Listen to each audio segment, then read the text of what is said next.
morning, everyone, and welcome back to Grindhouse, where we drink... What are we drinking? Is that coffee? All right, well, and we talk about... We're not talking about a movie. We're talking about many movies. Okay, well, I'm still Leah Diana, and my co-host and wonderful boyfriend is still Shawn Tetrault, and we are going to be winding back the reels to 2022? Wait a minute, hang on, hold the phone, stop. It's the recap, the review of 2022. Bow, bow, bow, bow. Spread the word, you dirty cocksuckers. Tell all your grave robbing friends I want them out of the city now! The nightmare of insane murder. From the depths of hell. Through the angel of death.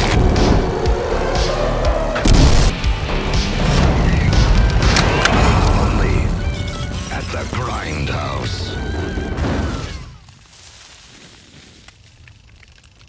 Well, welcome back, everyone. We are finally at the end of our first full year of Grindhouse. When we started the idea of this about, September, October in 2021, did you think we could completely commit to a whole year? Honestly, I figured we were going to try like hell, and I thought that maybe we would get a good chunk of the way, and then like something in life would come up and we'd have to like skip a week or skip a couple weeks. But surprisingly, we have managed to put out an episode every single week this year. Now, there was a time where we were about 2 or 3 months ahead, but life did slap us pretty hard. As it always does. Oh, God, yeah. But this year has been really challenging. To recap this year, I lost a friend of mine in March, and that definitely kind of stood a lot of creativity stuff standstill for us for a little bit. Shawn still worked, obviously, and I still worked, but I don't know. That was like the major, like, bam, life just slapped you. And then I had a surgery, which should have only have been a recovery for 6 to 8 weeks. Still not at work as of this episode releasing. So...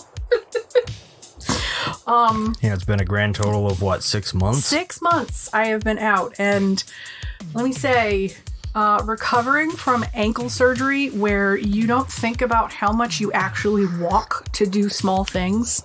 Oh my God. Just trying to relearn how to sit properly without touching the floor on a toilet was the worst thing about this. You take that for granted. You take those little tiny things. Walking down the stairs. How about you have to walk on your ass hands and 1 foot down and up the stairs for 2 months to go to doctor's appointments and shit? Face the mic more towards your mouth. It literally is. It's right here. It literally is facing me. Now it is. It matters, believe it or not. Fuck you, Tetrault. But this year's been... You take little things for granted. You really do. And the one thing I will never take for granted is how hard your ass worked this year for us. Well, I mean, I did what I could. Did what you could. You have 2 part-time jobs. Well, we won't talk about that. You have 2 part-time jobs. You took on a shit ton of freelance. We drained our savings account only to re-put everything we could back into it while supporting me going to physical therapy twice a week for 6 months. Granted, I was able to pay a little bit, but being on TDI, which is temporary disability insurance that you get here in Rhode Island, not a lot of places get that. So, man, it's been, monetary-wise, has been a bit of a struggle bus. But we got a new cat. We got Vanta this year to help with Autumn, because Autumn only came in our lives shortly after we started recording the podcast. Yeah, we took her home Christmas Day last year. You got her 3 or 4 weeks prior to us bringing her home, but she stayed at your sister's. And we started recording in, October? Yeah, I believe so. I remember Halloween, right after Halloween, we were like, let's record the first episodes. What are we going to do? Well, let's talk about our ups, our downs, our favorites, our not so favorites. Yeah, we should probably explain a little bit about why we're not doing a regular episode, like what we decided to do here for the big finale of the year. Coming up with a movie for the last one was, I believe it was your pick. You were the pick for the final number 52. I honestly don't remember. I kind of do, because the last movie was Santa Claus. So we go every other. So how we do it is, we've already planned for 2023, but we'll get more on that more towards the end of the episode. But we pre-plan all of our movies. So we sit here and discuss, it's my pick, then your pick, then my pick, then your pick, every Monday for the year. And this year we kind of flew by the seat of our pants. We didn't really have a plan until we got closer to me being out. And it was like June time, and we're like, okay, we really need to record a bunch of episodes. And we realized we fucked up July really bad. We were missing 2 episodes, and then September was messed up because we pre-put an episode into September, but we had nothing else scheduled, and we had Christmas planned. Oh no, we had Halloween all planned, but nothing else. And we've just come to the conclusion. We sat here for a little while, maybe about an hour, and pre-planned the entirety of next year. And we double-checked it, so we didn't fuck up any days. Yes. We actually keep everything written down now, whereas before we didn't. Yeah, we just flew by memory, and we had a stack of movies sitting by us. Now we have 2 cats that decide, oh, look at that tower. That would be better on the floor. We can't do that. So instead of going through all of that, like trying to come up with the perfect movie to end off the year, we decided to do something a little different and kind of just take a look back at everything we have done this year. Not the content itself, but each of the movies that we covered, and kind of look back at them, see if our opinion has changed throughout the year. Yeah. And kind of give ourselves a little recap. There are definitely some movies on here that I was like, oh, we did watch that. That was awesome. And some that I was like, what in the hell were we thinking watching this? We've also gotten to the point where we have kind of a rhythm. And for next year, we're not really going to change the rhythm too much, but I think I'd like it to become a little more fluid, a little more natural. A little more structured. Yeah, we're going to structure it just a little bit differently. We have a couple of ideas that we want to implement that will change the show a little bit, but I think it'll still be familiar to everybody. It'll be us. It'll be us. Any of you out there who actually listen to this bullshit. We have people that do listen to this. And honestly, when we started this, for your ears. Especially when I go, bear, bear, bear. For the people that do listen to our podcast, we know that there are people that we know that listen to this, or people that we've never met. And you're just tuning into us every week because for some reason you enjoy us either talking to or fighting to each other. Just bitching at each other. Oh my God. And I do a lot of bitching. We appreciate even one person listening to this. We really do. This really came about an idea because I don't watch a lot of movies. And every time Shawn would be like, have you seen this movie? No. What the fuck? Where have you been? Like, half of these movies, even some that I picked, I've never seen. Well, I think it also came from the idea, like, we had tossed around, we've said this before, we've tossed around for a while, at least like 6 months. Like, wouldn't it be cool if we started a podcast? Yeah, why not? Why not just we never had a direction. We didn't know what to do with it. We're 2 very creative people. You are a videographer, you're an editor, you do like a little bit of graphic design, you draw, you paint. I like listening to music, I like sound, I like photography, I like nature. We both have very different creative aspects. And when the 2 of us get onto a topic and we talk about it in depth. Like, there isn't a day where we aren't talking to each other. I think that definitely makes our relationship better, too, sometimes, because we have never fought. It's weird to say, because I don't know anybody else who has never fought. And we've been together as of right now, I think 4.5 years. Almost 4.5 years. We're closing in on 5. We're closing in on 5 years. Yeah, March will be 5 years. 5 years. Oh my God. Well, fuck. You've been stuck with this piece of shit for 5 years. You've been stuck with this piece of shit for 5 years. Let me tell you what. I am enjoying the fucking Gremlin's glass I am drinking an adult beverage out of. I am not drinking coffee today. I cracked open a hard seltzer. Today, here we are. Leah's getting all sloshed on liquored up. hard seltzer. Seriously, one will probably get me a little fucked up. I'm sipping hot cocoa and eating biscuits like a proper gentleman. You just need a monocle. A pipe to smoke off. As we sit down to finish off this year of Grindhouse. So, there is no structure for this episode. My idea for this episode was I've got a few questions. Shawn asks the questions at the end of every episode, and I answer and then say, what about you? I'm going to ask the questions. I've thought about a lot of them, but a lot more of them might just be a little more fly. So right now, we're going to start off with episode 0 that we recorded. I think we recorded it around Halloween. I couldn't be sure. It was around that time, but I don't remember exactly. And it was just the introduction and us talking about this show. I tried to listen to as much, and I am a nerd. At work on Monday mornings, our cat would fall into a box.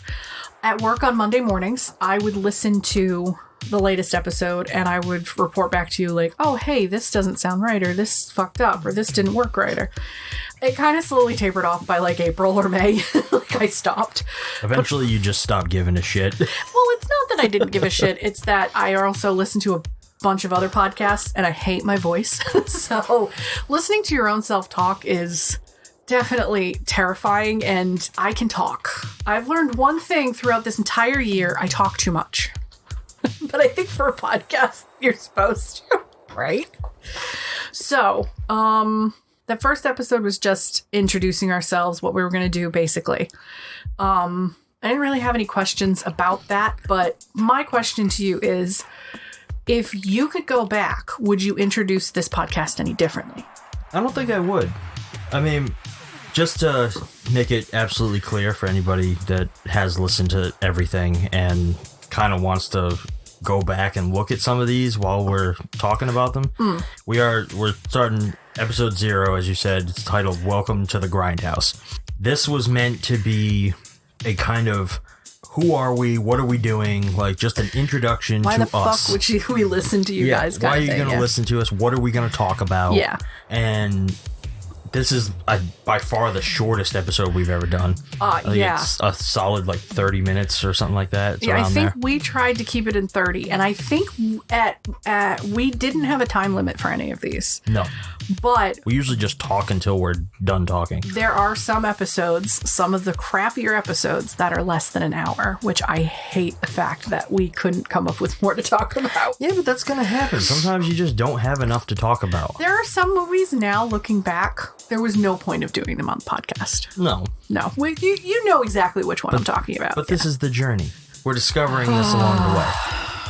Yeah, so, right? Episode 0 it was basically our something to start off the podcast, something to get us, if this is your first time ever listening, you can go to that episode and kind of get an idea of what you're in for before you just dive into episode 1. Which brings us to episode 1. Who will survive and what will be left of them? This is the first Texas Chainsaw Massacre. 1974. Now, this one we picked because we really did think this would have been one hell of an introduction to this. I stand by the decision. I do stand by the decision for this one. I really do. I still stand by my opinion. I still love this movie. When Shudder was putting out their 101 greatest horror moments for movies, this was in the top 10, I think. Yeah. This was ranked really high. This movie is disturbing. Where in my mind, I don't find it disturbing. My mind for disturbing things is a little different from other people's. I don't find it disturbing. I find it fascinating. And I still love this movie. And I still stand by Franklin needed to be killed. 100%. Now, with the first episode, do you stand by your reasons of liking this movie? Have they changed throughout this year?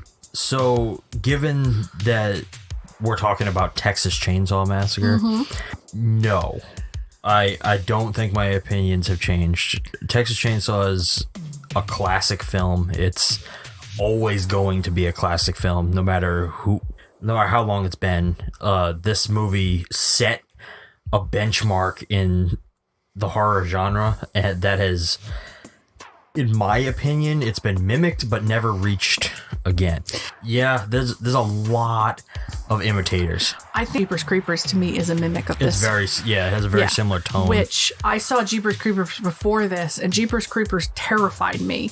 But watching this, it didn't. But that's where and throughout the whole year, my problem is I have a hard time putting my mind back into those decades. So next year, I am going to look at it with fresh eyes and try to throw myself into those decades with these movies. So, following our first episode was It's Exactly What You Think It Is. Episode 2. What was the movie title for this one? Pieces. From 1982. And it's a year later and we still say pieces like that. Like every time, like, Pieces. It's if you've seen the trailer, you know what I'm talking about. And this movie was our first true Grindhouse movie. Yes. And I have thought about this one a lot throughout the year. Like I just randomly go back to it. And it's probably one of my top 5s from the year. Pieces really stuck with me a year later. It was just that good. I would put this on the realm of like Suspiria and the Beyond for how much I liked it, for its how interesting and how just fucking stupid some of the moments were, but how visually creative it was. I can definitely agree with that. What was your favorite scene from Pieces, and did it change from your original? Favorite scene? Mm-hmm. Now, thinking, just to let everybody know, Shawn has not gone back. I've kind of gone back within the year. Shawn hasn't gone back to these, but his memory is a lot better than mine. So no, I chose to kind of tackle this episode with just based off memory. Yeah, and I think my favorite scene, I don't know if it's going to be the same as I had said before, but if I'm remembering right, I think at least one of my favorite scenes was the waterbed kill. Yeah. That was my favorite. Fucking kill plays in my head. It's so visually amazing. There was a night, it was like 2 a.m. when I was out on recovery and I couldn't sleep. I had bad insomnia. And I sat there and I was like, how would I refilm this and make it even scarier? But I don't know if I can make it scarier and refilm it because it was just that good. It was really good. That's like the best scene in the movie, in my opinion. That honestly is... Oh, man. I remember there was a lot of like... There was a scene where the girl was dismembered in the pool. Yeah. There was that one too, and I'm just like, I go back to that one. Like a lot of these movies, I'm like, oh, I don't remember it that well. This one like plays in my head for some god awful reason, and I'm just like, Pieces. It is exactly what you think it is.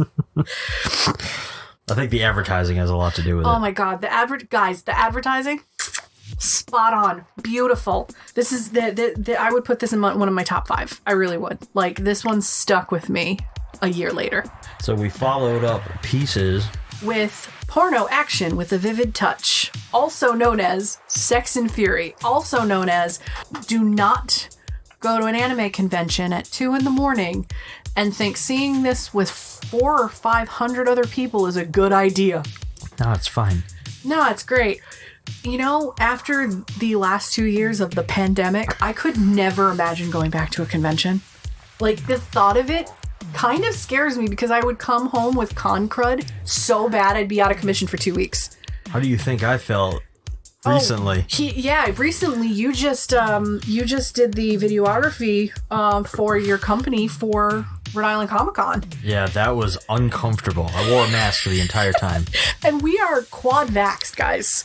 And we really, if we go out shopping, like we don't really wear masks to places anymore, but holy shit. But you know what? I felt fucking validated because we got to interview John Glover. Yep. Who, if anybody knows who John Glover is, he played Lionel Luthor in Smallville. He was Daniel Clamp in Gremlins 2. Mm-hmm. Fucking amazing actor. He's somebody I've loved his career my whole life. Got to interview him, and he wore a mask He took the mask off for our interview. Yeah. But he even says in our interview, I have footage of it, that people should be wearing a mask. Nice. I felt fucking validated. Like, I really should wear my mask more often because I'm really immune compromised and very prone to getting sick. I've gotten sick too many times. Dayquil and NyQuil have us on speed dial. I've drank so many bottles, like, it's not even funny. But that's my own choice. That's my problem. Maybe now that it's winter. God damn, is it winter? It's cold. Like, we just turned our heat on. Like, we waited. Yeah, we held out as long as we could. We held out, but the girls were starting to snuggle with us at night, like, deeply snuggle, and I'm like, they have fur. Maybe we should turn the heat on. So, Sex and Fury. This was my pick because I love this fucking movie, and I own it, and I've owned it since 2006. And it is a true Grindhouse movie. Like, this is definitely one of those movies that played in Grindhouse. Sexploitation in its purest form. Oh my god. And I will say, now that I've seen other Grindhouse movies, it's okay. This movie is just okay. It is not the movie I hyped it up to be. I'm very sad. But this movie also, I saw it like almost 2 decades ago. So my question for you with this movie, Shawn, is sexploitation movies are huge in Grindhouse because, as we all know, sex sells. Do you think the sex and the nudity in this movie made it better or awkward? So this one's a tough one for me, and I think that's why you asked it. Yep. This one, so generally in film, I think sex is overused. I think that it's often just shoved in, especially in the horror genre. Yeah. It's just shoved in there, no pun intended, to like kind of spice up a movie where it really doesn't need to be. Yeah. And so the sexploitation subgenre has always it's never been one that I gravitated towards because it's just like, it's unneeded, that you're doing it just for the sake of boobs. Yeah. And while that's all well and good, I like boobs. Everybody likes boobs. Gay guys like boobs. I mean, come on. Boobs are nice. But when you're putting TNA in a movie just to say that you did, yeah, it diminishes what could be something a little bit better, a little bit more. That's why I appreciate movies like Nightmare on Elm Street so much, where it's like, that's not the focus. You actually don't ever see a pair of tits. Which you corrected me because I thought you do see. The most you see, Tina's shirt opens and the slash marks, but it never goes see her past tits, the chest. So it's like, you don't need it for your movie to be effective or memorable. Sexploitation came about because it was basically like the Grindhouse era, people were trying to milk a film for everything it was worth. So they would throw as many different random things, nude scenes and everything into a movie as they possibly could. And then you also had the porno studios that were trying to get in on the money that was being made. Yeah. So they would make these like basically softcore movies that became kind of developed into their own subgenre, sexploitation. Or anything that plays on late night TV now, basically. If there is late night TV is there? anymore. I don't know. We haven't had cable television in fucking years. I haven't had cable in a decade. Like, and you know what? Verizon Fios keeps going, hey, you want TV? Like, no, fuck off. You're lucky I have your internet. I pay enough for my subscription services. So, from this movie, we're slipping right into the 4th episode, Killer Samurai Sexploitation, which, unfortunately, I don't remember the name of this title because I'm going off the taglines. So the actual name of this movie is Female Yakuza Tale. Female Yakuza from 1982. Tale. Which I was so excited that there was a sequel. We held out because we couldn't record any other episodes because we wanted to get this one done. So we held out. It took 2 weeks for us to get this one, watched it, and it was even more bonkers than the first one was. All I remember is cocaine being smuggled in pussies. That's basically all I remember from this film. Well, that was the majority of the plot. Tits. Just a whole room of titties. The majority of the plot centered around was smuggling drugs in like young women, inside of young women, and I don't remember the main character's name anymore. I don't. But Nope. it was the same character from the last one. She carries over into this one, and she gets involved in trying to stop Yes. this. Which it featured our first rape scene of the podcast, which unfortunately they don't stop. Going into Grindhouse movies and going into like these other movies that are otherwise not known, you're gonna get a lot of questionable material. My question to you is, for this movie, because it did have a rape scene, do you think films that touch on very touchy or very like taboo subjects garner more views, or do you think now that they're just looking for clout? I thought about all these questions. Well, let me clarify what you're talking about here. Okay. Are you talking about then or now? I'm talking about your opinion for then and for movies now, because a lot of these subjects are extremely touchy now. Very, like, you have to put trigger warnings in a lot of these things now, where back then, no warning, this just got slapped in your face, basically. So this is a little bit, might not garner the response that you expect, because I actually have a little inside knowledge on this. Okay. But nowadays, I think telling stories that involve these types of actions like rape,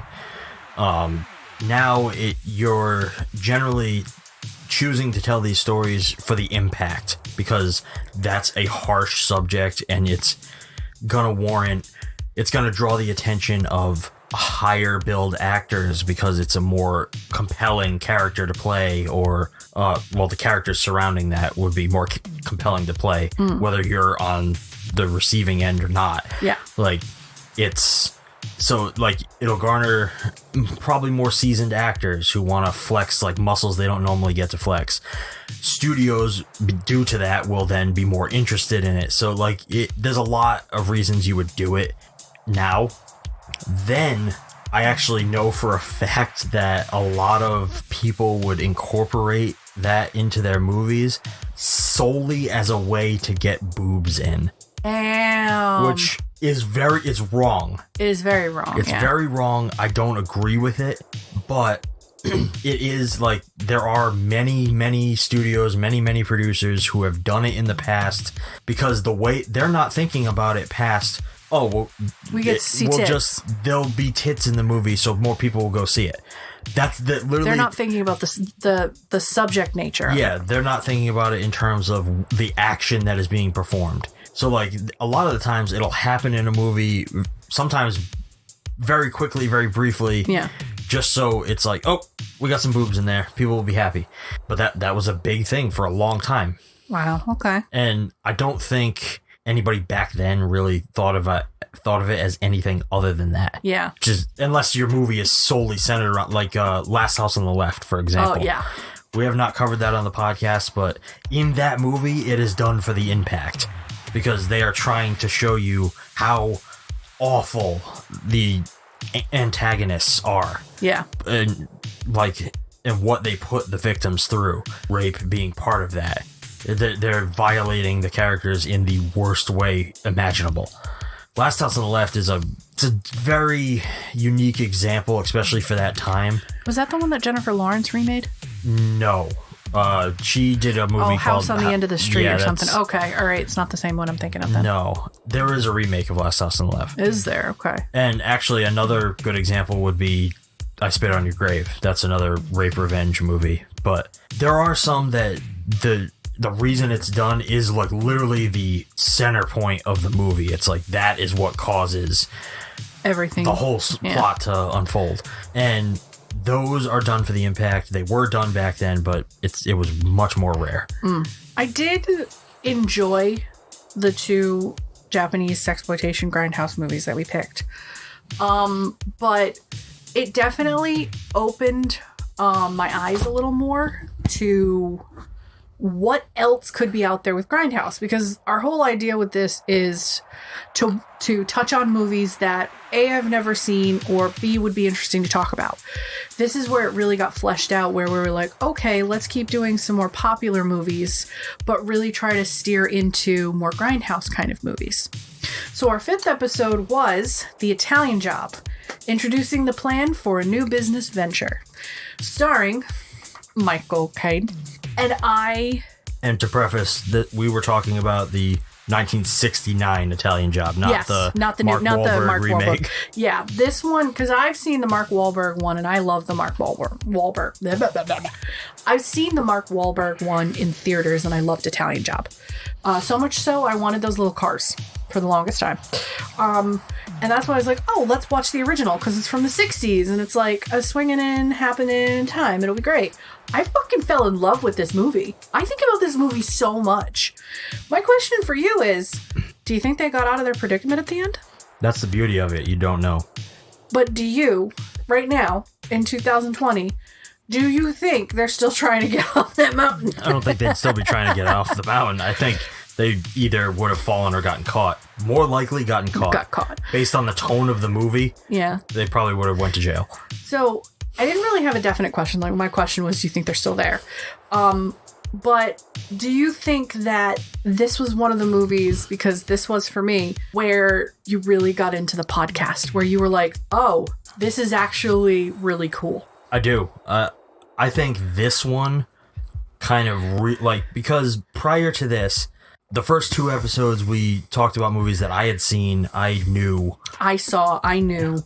And they were things I was familiar with already. The second 2 episodes were not ones I had seen, but they were, the subject matter and everything was stuff I was familiar with. Yeah. So I was like, okay, we're now doing like Asian exploitation movies, right?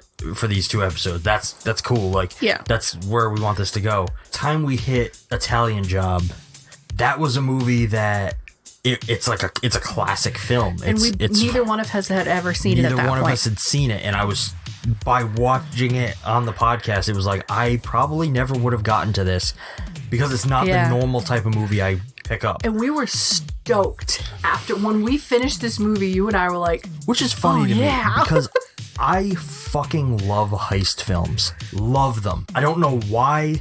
There's just something, like, even the shitty ones. I went and saw the Hurricane Heist in theaters, ladies and gentlemen. I've never heard of that. It is such a I guess there's a reason. Piece of shit.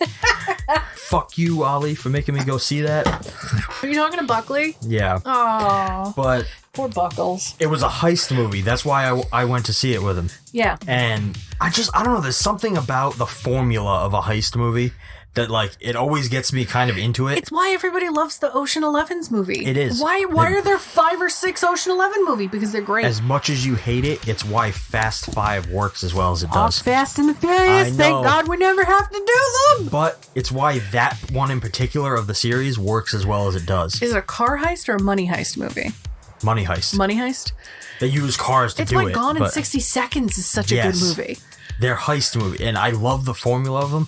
I can't believe I had never sat down to watch the original Italian Job before this. This definitely was the episode. This was beginning of February, if I remember. This was the moment where I looked at you and went, oh, this is going to be fun. Because you and I just loved talking about this one. And I think this was the point where the two of us were like, yeah, we're really doing this year-long venture. And at this point, I settled on a year-long venture. Now I'm in for the long con. I want to have next year, I want to have 2023 completely recorded by like June. And I want to go into 2024 by the latter of the year. And I want to start working on our extremely crazy but amazing other ideas that we've got in the works, that we've had one in the works for months. And we haven't got back to. We have a laundry list of things that we want to do that we hope you guys will all come on board for. But it might be one hell of a legendary laundry list. Oh, yes. Oh, yes. So episode 6, it's not just a game anymore, is Clue. 1985. 1985. I love Clue. I've always loved Clue. After watching this and discussing it on the podcast, I realized that the cast ensemble in this movie is incredible. I wish they would have done more. I wish there could have been more from Clue, because it was just an incredible cast. The movie, after watching a lot of these movies this year, didn't fall in my top 5. No? I really would have said it would have been in my top 5. But I think that Tim Curry really carries that movie, like, on his back. All right. Like, not completely, but he is really where the center of the magic is for that film. Yeah, I'll give you that. Yeah. I don't think he fully carries it because they do give ample screen time to everybody. But there is something about it now. I want more. And I've heard rumors, whispers on the wind of them wanting to touch this. No. Oh my God. And I stand by. Do not touch this. Don't touch it. Leave it in the 80s where it goes. They'll make it too realistic. I mean, look at the Knives Out series. There you go. There's your clue for now. Leave it with Knives Out. They tried Murder on the Nile, and from what I heard, that flopped. Well, yeah. Personally, I'm not a huge fan of remaking anything. Like whodunit murder mystery things too, are weird. I like remakes. whodunits. Remakes in general, though, like I feel like if you're gonna go through the effort, just do a new story with the same basic idea. There are hundreds upon thousands of whodunit stories. Yeah. Whodunits are huge in like plays and like Broadway and like music theater type areas. They're huge. There are tons of stories. Clue is just a game, guys. Branch out. If you want to redo Clue, redo it and have it not be Clue. Do something different. The question I have for you for this one is, do you still think they should have showed all 3 endings, or would you have liked a more cohesive, complete ending at the end? So that's a little bit of a tough one for me. I think because I know that different theaters when this came out got different endings. So mad I was born the same year this came out. You have no idea. Yeah. I've only ever known it as having all of the endings because that's how it was on DVD, VHS, and all that. So, I don't know. I think it would have been cool, especially as someone who's a collector of VHS. It would have been cool if I had to hunt down different copies of the VHS to get all the endings. Sort of like I have to hunt down different versions of my music stuff from Korea and Japan because they have different versions. That would have been amazing to have 3 different movie versions. And that would have been something the studio would have made a shit ton of money on. I agree. Oh, you've got A and B, but you don't have C. But I think they were too worried about disappointing people here if they got a different ending than they saw in theater. You know what I mean? Yeah. So honestly, I think the fact that, you know, Jim, Joe, and John go see this movie at 3 different theaters, all 3 different endings. Now you've got 3 different people being like, no, I swear to God, Scarlett did it. No, Scarlett didn't do it. Green did it. No, it was the butler. Like, can you imagine what talking around the fucking cafeteria table would have been like after this movie came out and all you and your buddies saw 3 different movies? It would have been very interesting. Oh my God. It would have been sweet. Like, that was ahead of its time. Really was. This brings us to episode 7. They feast on your fears, and it's dinner time. We didn't have cats when we watched this, by the way. No. This one covered Sleepwalkers from 1992. Oh, Brian Krause. I want to reach out through the internet to you and be like, why did you do this? Even doing Charmed, I fell in love with Brian Krause. After watching this, I was like, you need to think about the choices you've made in your life. This is the one that made Leah start to question my upbringing. Honestly, and now, like, this is where I question it. Like, it was a small little question mark. Now, by the end, after our last episode speaking to you, the question mark has turned into the size of the house. And I would like your entire family to sit down and think if a 3-year-old watching Nightmare on Elm Street was a good idea. Hell yeah, it was. No, it was not. My light keeps turning on, so I have to whack the table to turn it off. So, Sleepwalkers. I fell in love with the music. Yes. So much so that I have the music on my YouTube music now. Really? Yes. Oh, that's cool. I love Enya. I have all of Enya's stuff. I even have all of Enya's stuff on my hard drive. That's how nutty I am.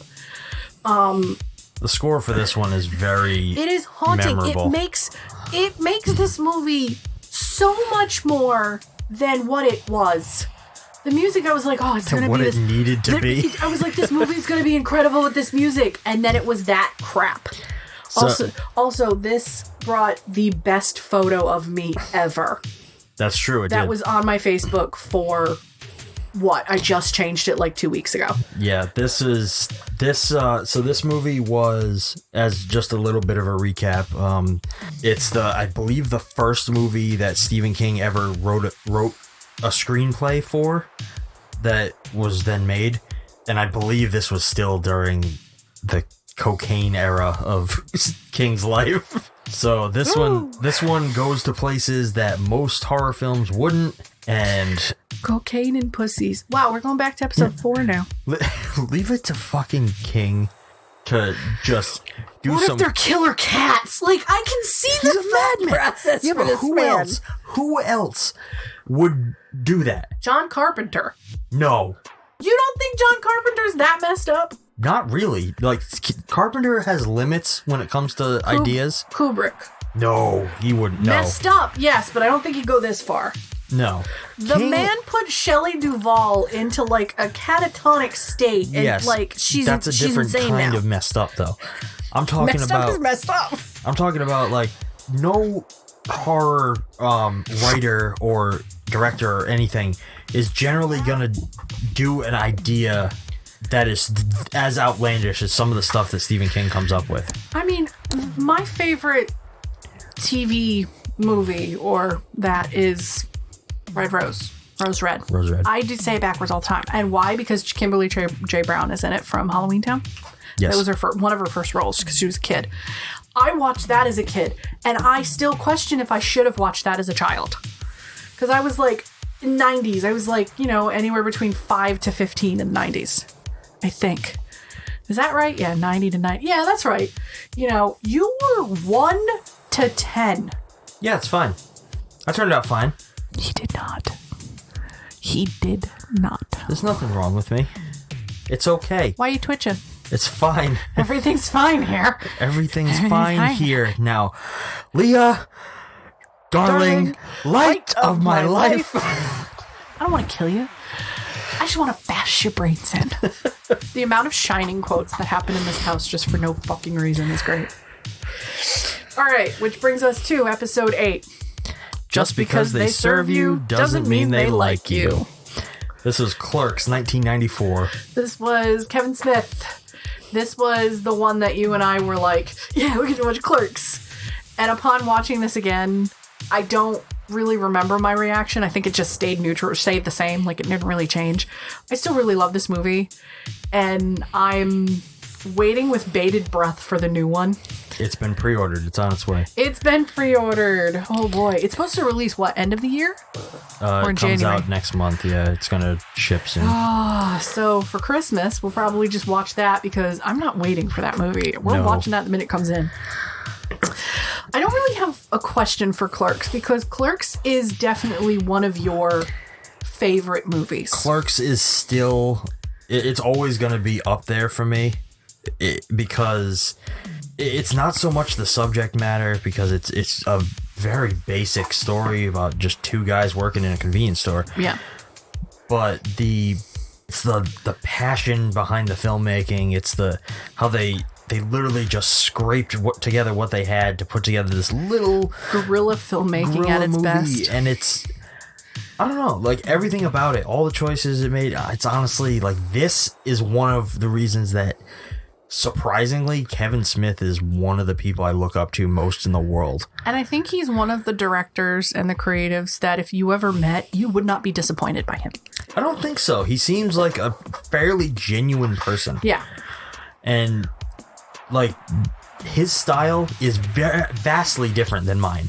Very different. Yeah. But his approach to film, to movies in general, is very similar to how I operate. Yeah. And that...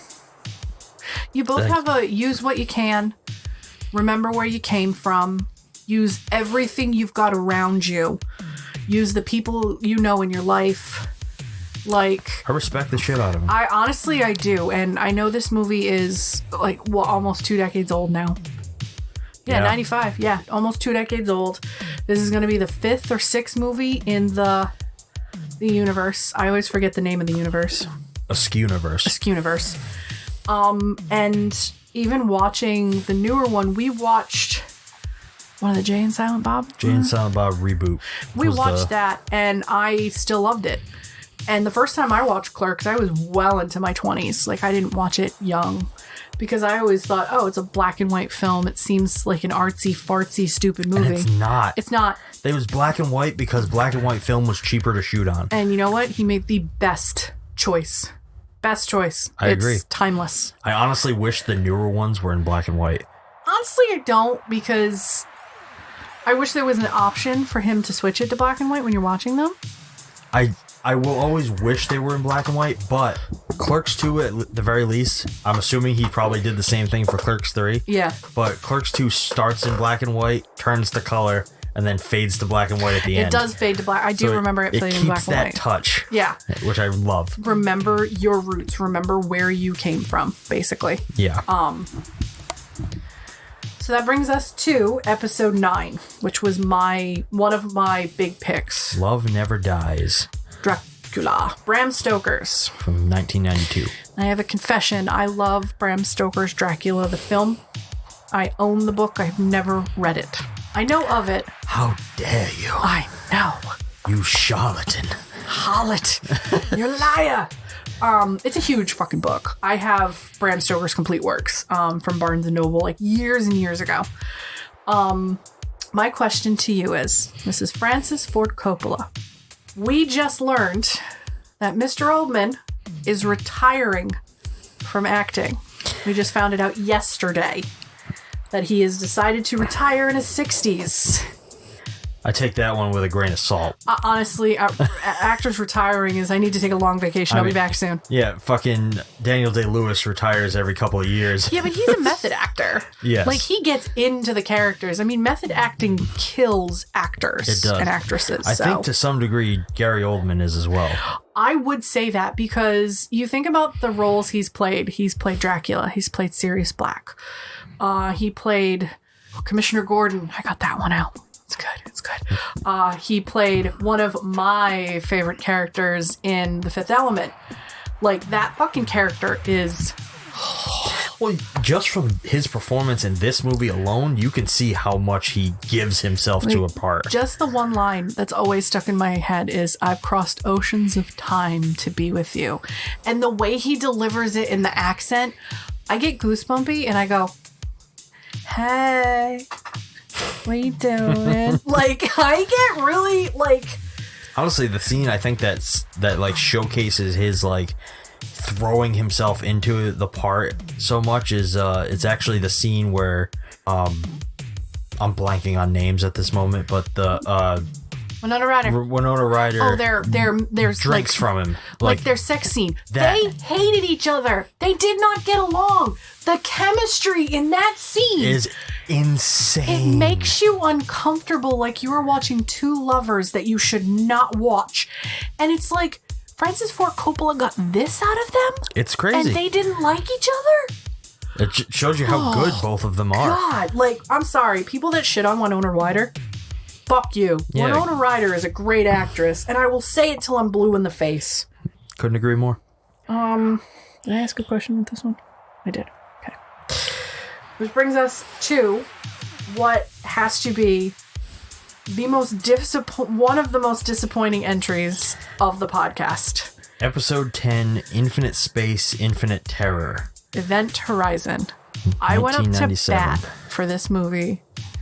I love this movie as a kid. I watched it on HBO when it premiered. I was like, this movie is incredible. I sat on this one for about a month after we watched it. I do not like this movie anymore. I still enjoy it for what it is. I enjoy it, but I do not understand why teenage Leah loved this movie so much. I cannot go back almost 20 years and sit there and be like, why did you love this movie so much? I don't get it. Like, where I just lied. Clerks is almost 30 years old. Oh, I'm sorry, not 20. Clerks is almost 30. I just realized that because this was 97. Yeah. So The performances are great. I love Sam Neill. I love Lawrence Fishburne. I love Cheap Laura Dern because I never fucking remember her name. And I think I called her that in the episode. Yeah, I'm you so did. sorry. Budget Laura Dern. Even though she's an amazing actress. She hasn't I know I'll never remember it, but her name I think is very close to like a guy's name. Yeah. And it sounds... It's going to bug me. It drives me crazy because like every time I read it, I don't think that's who I'm talking about. Let's see. Throws me off. Cast. Jolie Richardson. Yeah. Lieutenant Stark. Jolie Richardson. But she looks so much like Laura Dern, in my opinion. She's very similar. Like, what? And their careers kind of rose at the same time. Yeah, they were both So at the same place. I'm sure she gets mistaken. You know what I remember her from most? What? The fucking live action 101 Dalmatians. Oh, Pongo and Purdy, when she says Purdy. Yeah. Yeah, she plays Anita. That's right! Anita, darling. Anita, darling. But yeah, Yes, the horror movie guy remembers 101 Dalmatians. it's a good fucking movie. You know why? Because Jeff fucking Daniels stars in it. Jeff fucking Daniels is a treasure, and I cry when I watch Fly Away Home. I watch The Newsroom at least once a year. America is not the greatest country in the world, and I'll tell you why. It's the only line I know from that show. We will watch it eventually. Yes, we will. I was very disappointed because the more and more, like after I watched the movie after I got the release from, oh my God, where did I get that release from? Shout Factory. And I watched it. I sat here without you and I watched it. I was like, yeah. This is not how I remember it. This is not, it's the writing's not as good and it's not as impactful. The veil of 90s has lifted. Look, we both grew up in the 90s, so we both know nothing is what it seems. No. Ever. But I'm going to stand by, this went my bottom 3. Bottom 3. Yep, this definitely went low totem pole on the scale, unfortunately. My question for you is, do you think this movie is as bad as I think it is? Or do you have a different appreciation for this film? I don't think... It definitely didn't impact me the way it impacted you this time around. I think I can definitely see more of its flaws now. But I somewhat pride myself in the fact that I can kind of let a lot slide based on the time the movie was made. So I can kind of let things go. If it was made now and it was what it is, I would probably bash the shit out of it. But given that it came out in the 90s, I can kind of overlook a lot, and I still enjoy it for what it is, because it's very... Until recently, there weren't many Lovecraftian horrors. Yeah, this is a true cosmic horror, and I think that's why I fell in love with it when I was a kid. Same. Because you don't live in Rhode Island and not love anything Lovecraft in this state. And if you live here and you don't know who Rhode Island, you don't know who Rhode Island is, and you live in Rhode Island, fuck you, Leah. If you live in Rhode Island and you do not know who H.P. Lovecraft is, what do you fucking live in Western Coventry? You live under a rock? What's wrong with you, kid? That was the best Rhode Island accent I can do. Good enough. Customer service has ruined my poor accent. I now, because we watched Hellraiser for the podcast, I remember that. And Hellraiser had a remake, and people are praising that remake. Oh, we have not yet seen it. We have not. We have not touched it. We have been a little lacking on watching stuff. We caught up on our YouTubers. Yeah. God, it took a little bit. I want them to redo Event Horizon now. I think it's one that probably could use a reboot. I think with the technology that there is around now, with the way, and we've gushed about Industrial Light and Magic so much that I've wasted so much time on this podcast talking about it. Have them and another studio grab it and redo it. No hate to Event Horizon from the 90s. It needs an updating. It needs a polishing. It needs now imagination. The little TLC. Yeah, needs a little love. I still love it. It's still going to be one of my favorite 90s movies. But as for the podcast, you real low. They're better movies, thought we. And that brings us to episode 11. Oh, God. The Thing That Won't Die and the Nightmare That Won't End. Fun fact, Arnold Schwarzenegger wins our Grindhouse Award for most seen on this podcast. Does he? This movie, Total Recall, and Jingle All the Way. Yep. So this was The Terminator, 1984. Yeah, this was the first one. This man, to this day, I still hate his acting. This was the first time I had ever seen The Terminator. I caught like bits and pieces of it on TV, and I've watched the second one. I stand by Sarah Connor as a sniveling little brat that should have been shot in the head throughout this whole film. But then we wouldn't have the continuation, and she wouldn't have become the badass that she eventually becomes. So it's fine. I didn't really have a question for this one for you. I had more of a kind of general, like, ponder. Okay. Would you be upset if they took a bigger name such as Henry Cavill? Superman. Cavill. They took him, made him the Terminator, and redid this whole thing. No. I mean, it would never be the same. No. But I don't, because of the story that Terminator has, I don't think it's ever one that they'll straight up remake. I think they'll just rewrite the timeline as they have been for the past fucking like Genesis 3 decades or whatever the fuck.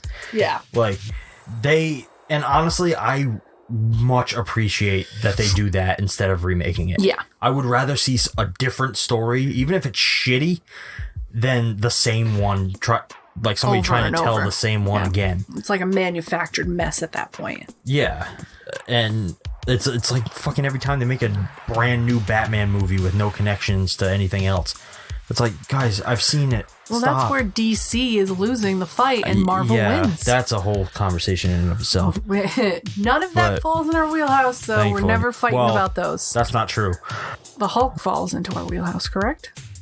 No. Edward Norton Hulk? No, God, no. No?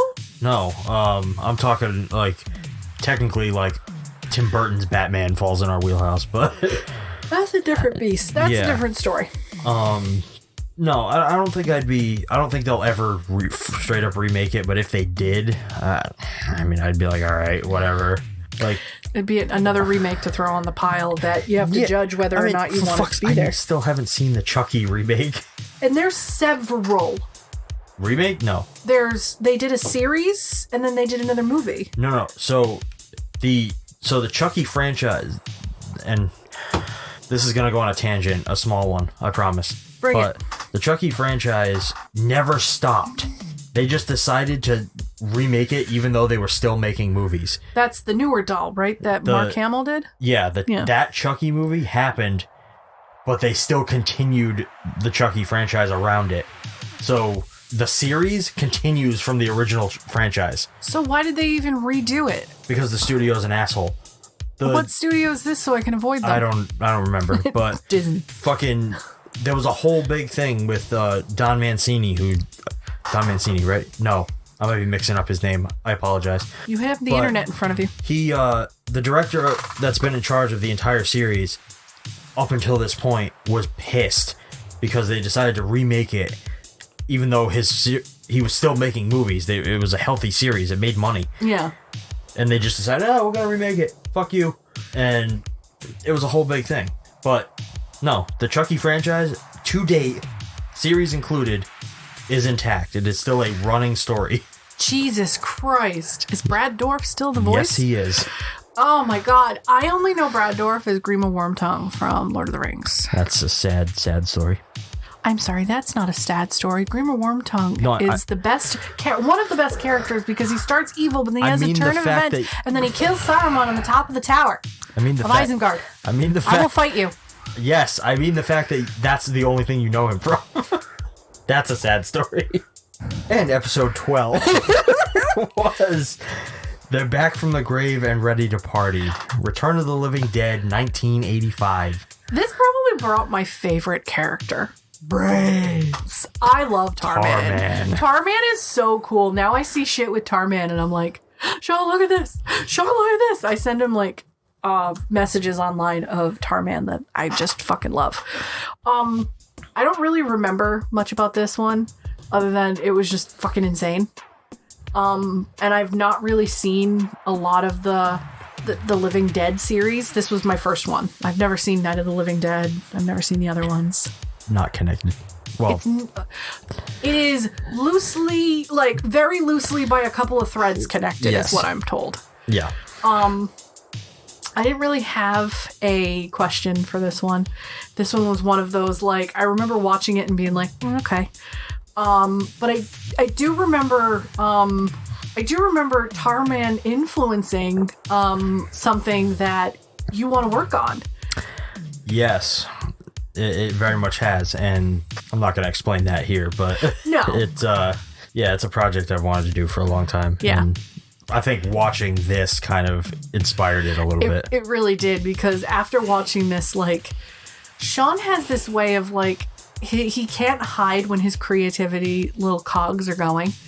He gets this sparkle, and it's in his eyes right now. There's this twinkle in his eyes of this teeny tiny little critter. I swear to God, it's a fucking critter. In his eyes going, creativity. And he just goes crazy in his brain because he just was like, and you were rattling like ideas and bouncing stuff off of me for a while. And I was like, I love the fact that watching a movie can just ignite something in your brain. I don't have that too much. More or less are the YouTubers that we watch that do a lot of videography and photography. They're the ones that spark it for me. But this movie definitely made me happy to see that little click go off in your brain. And for a while, you were very creative, and it was awesome. And unfortunately, life smacked us in the face right after this one. And did it? Yeah, the next day, smacked us right in the face. Oh, so yeah. It's like whatever creativity you and I were feeling, mine plummeted. I've not been able to recover. Like, I've just started, like, of course, having a surgery and not being able to go out and do photography, hiking and shit does that to you. The embers have started to They've started, they're smoldering. They have not ignited, they're smoldering. You did get me a couple new pieces of glass for those who are listening, or lenses for my cameras. So I have new lenses, and I'm very excited. I've not really played with them. I've kind of forgotten how to use my cameras right now, and it's disappointing. But we've gotten to a point in our life where, and I've gotten to it, where I live firmly by, it's okay, pick it up and start it again tomorrow. Build a ladder is another huge one that I live by. Rung by rung, you'll get back. No matter how deep you've gone into it, all you can do is just keep climbing. I seem to remember you didn't enjoy this one that much. I did not enjoy it, but I will say it did. And I don't want to say haunt my dreams for a little bit, but it definitely did stick in the back of my head with how just creative this movie was. It was very creative. It was a run-of-the-mill zombie movie. But Tarman really just stuck in there for some reason for me. I don't know why. Just the idea of this, like, stuck in a barrel this dude that's just like jangly, just oozing, like little jumble man, like brains. Like, I love that character so much that I wish there was more of him. I wanted more of him in that story. I didn't want more of the flesh-eating I'm sick of zombies. Go away. We're done with zombies. Shit. They're crap. No more. I want a story about fucking Tarman. Who is Tarman? Where did he come from? What were his struggles? How did he get in a barrel? This is what I want to know. And I'll never get it because, that's just how the world is. But I didn't enjoy this one in the moment. But I also feel like my heart wasn't in to it right now at this point. Because I was like, oh God, we would have watched Terminator. Oh, we're going to watch Night of the Living Dead. I wasn't really into both of them. After I watched them, I realized that I'm not always going to find movies that I love. Do you feel any better about it now? Yeah, I do feel better about them now. I appreciate that I've seen classics because people have talked about the Terminator. And I was like, oh yeah, I've seen that one. Oh, you have? Oh, what was your favorite part? Oh God, when he walks in there and I'll be back. Never knew that he drives his fucking car through the thing. I was like, that was so cool. Like, that's why it's iconic. And I never understood. I thought Arnold just stood there and went, I'll be back. And that's it.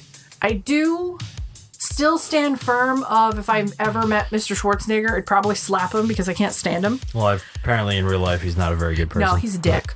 But I have an appreciation because we have a range of films. We have the serious one. We have Total Recall, which is a little kind of, a little crazy. Put that cookie down. And then we have Jingle All the Way. I mean, I forgot I loved that fucking line. Put that cookie down. But, you know, you're not always going to love movies. Which brings me into episode 13. Gay, Glamorous Love Story. Or... With Music for Today. With Music for Today, which was... Do Not Tell Me. Meet Me in St. Louis. Whoa! 1944. 44. I picked this one because I wanted to do something completely different. I wanted to throw a musical in here. I wanted to derail the podcast. I hated putting this in the podcast. Yeah, this is definitely one of my bottoms. Yeah, and it's not a bottom movie because it's a terrible movie. No. This movie was incredible. This is where we don't want the podcast to go. This was a pick that I thought, oh, Shawn's picking movies that he wants. I'll pick.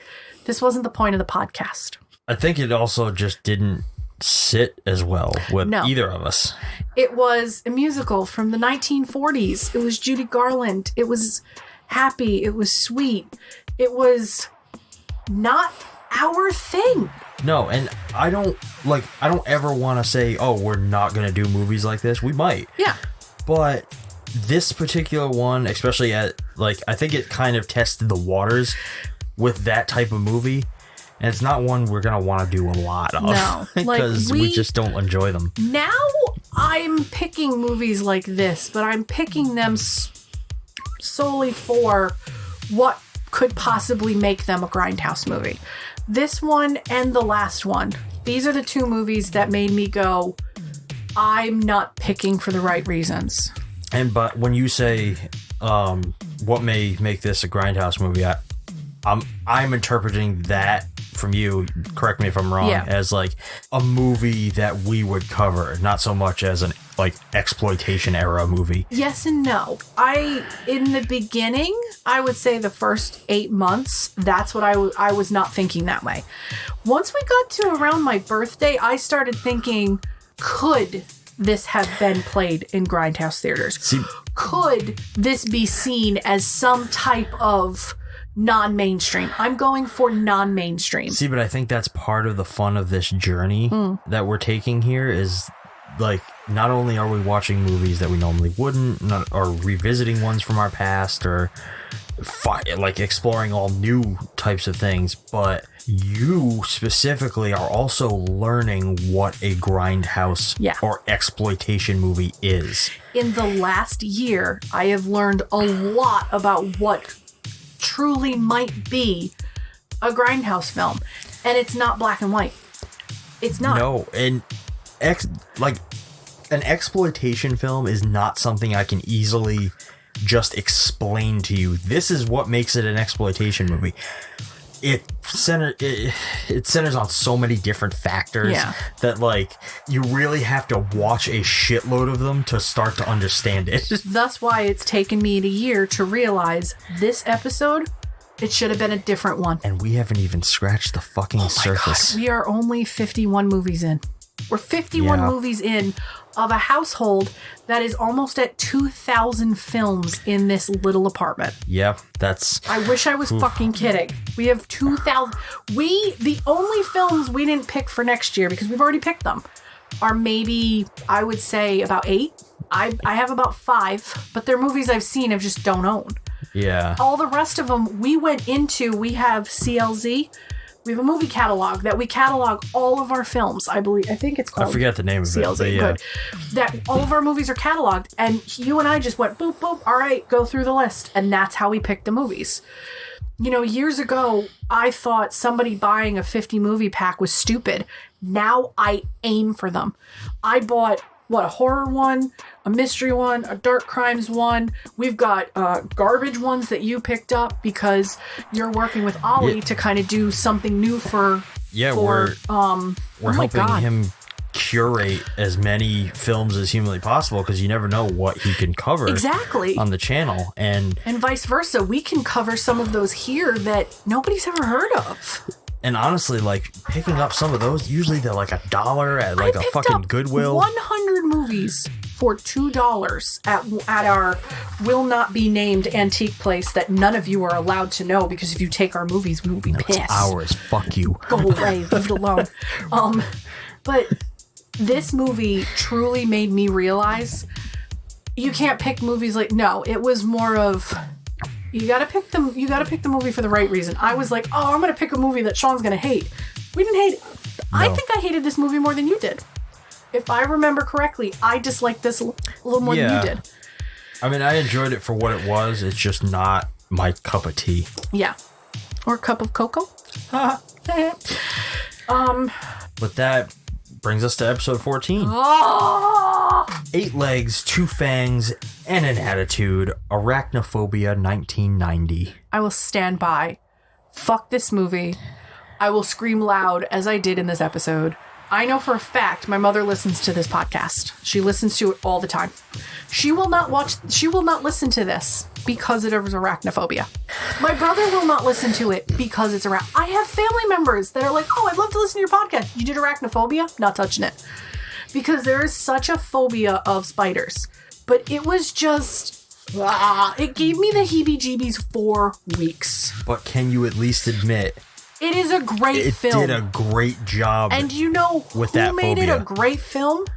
Jeff motherfucking Daniels. And John motherfucking Goodman. And the fact that we watched something to find out that they built a cutout in the shoe so he wouldn't squish the spider, I was like, I hate spiders, but that's so nice. Arachnophobia is one I've seen a million fucking times, and I always enjoy it.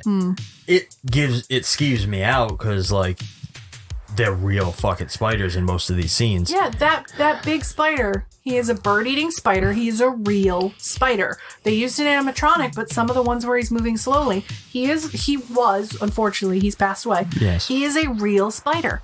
Now, I have a new appreciation for spiders. I've gotten into, like, jumping spiders because they're all over my Instagram. And I really think the jumping spiders are adorable. And we have them here in Rhode Island. Like, they're a normal breed here.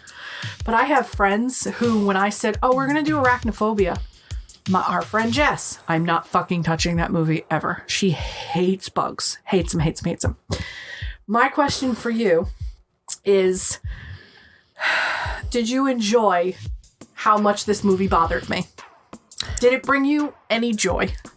Not in the way you probably think. I really thought you'd be like, absolutely. I love the fact that you were terrified of this one. I honestly, going into this, did not think it would just freak you out as much as it did. Oh, God. Because it's a comedy, like, I thought, like, towards the end, where there's, like, spiders everywhere, you'd probably be like, oh, but I didn't think it would affect you as much as it did throughout the entire thing. I was throwing things at the TV, guys. I was like, no!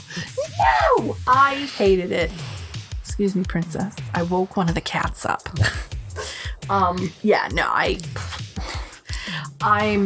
glad we watched it. I've watched it. It is the only time I will watch it. I never want to see it again.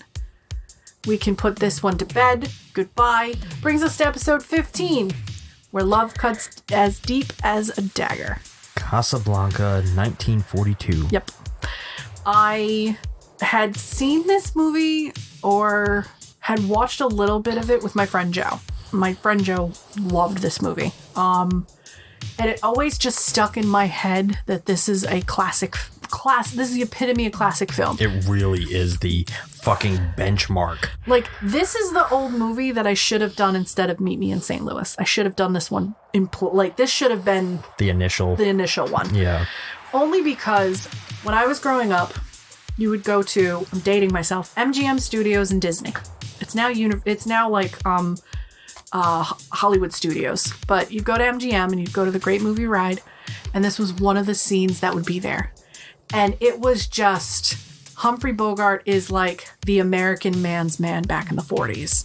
And, you know, Ingrid Bergman is like the epitome of the woman's woman back then, you know, and her daughter Isabella Rossellini is a gorgeous, beautiful woman, and I loved watching their stuff. But growing up, I never saw this movie. I was like, oh, it's a war movie. I'm not really a fan of like war movies, cut to me being obsessed with Gettysburg, the movie. We'll talk about that. I first saw this movie in high school. Really? Because high school is where I was able to take my first film class. Yeah, your high school was a lot better than mine. It was literally one class. I think it was called like film studies. And we just watched movies. It's also where I watched like Life as a House and things like that. Life as a House is an incredible movie, and I still own it on VHS to this day. But this was one of the movies that they showed in that class, and it's like that's where I first saw it. That's where I first got really introduced to that like classic. Like I had seen classic movies before, but like this one in particular. There is a reason why this is one of the greatest movies ever made. Yeah. And I remember for the podcast, I didn't like it as much, and I feel disappointed in myself that I didn't. But I think I liked it more. Really? Especially, like, I really got into Humphrey Bogart's performance in this movie. I get into Ingrid Bergman's performance. I love her as that dame in distress, Ilsa. That makes me wonder if they named the Indiana Jones character Ilsa to kind of mimic her timelessness. Probably. Which, that's kind of cool. It's another one we should watch. I love... In due time. In due time. So my question to you is, are you disappointed that this was the only older classic film we did? No. No? Okay. No, because there's always time. And there are definitely some that I want to get to. So much so that, like, yeah, we've put together our list for next year, but I may still sub a couple in and out. Yeah, you even said that there were a few. We had a couple of big named ones, huge name movies that were like, do we do these right away? Should we hold off on them? We'll just put these in here. Like, the list is done, but it's not finalized. Yeah. You know, you and I could look at each other and be like, I really don't want to do that one. Let's do this one. It's more or less like, it's not rules. It's just guidelines at this point. I was a little disappointed that we didn't do more classic ones. We always can. But I think we definitely rounded it out with my classic ones. I made sure to put a couple of them that will either make us think or make us like, oh, like, you know, we definitely we're going for not shock value, but we're going for not so much, oh no, this is a mainstream movie, definitely, for sure. Like, going forward, I want not like, oh, this is definitely a mainstream movie. I want more of a, okay, this is in this genre of the Grindhouse because I think. I don't want such a, is it mainstream Grindhouse? Like, I don't want that. I want, what genre of Grindhouse do you think this would fit in? We'll have to figure out something for that. Yeah. Then.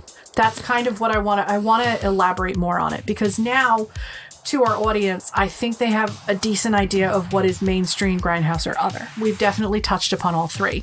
Now, going forward, I want to be like, okay, where do you think this fits in the Grindhouse? What subgenre do you think this would fit into?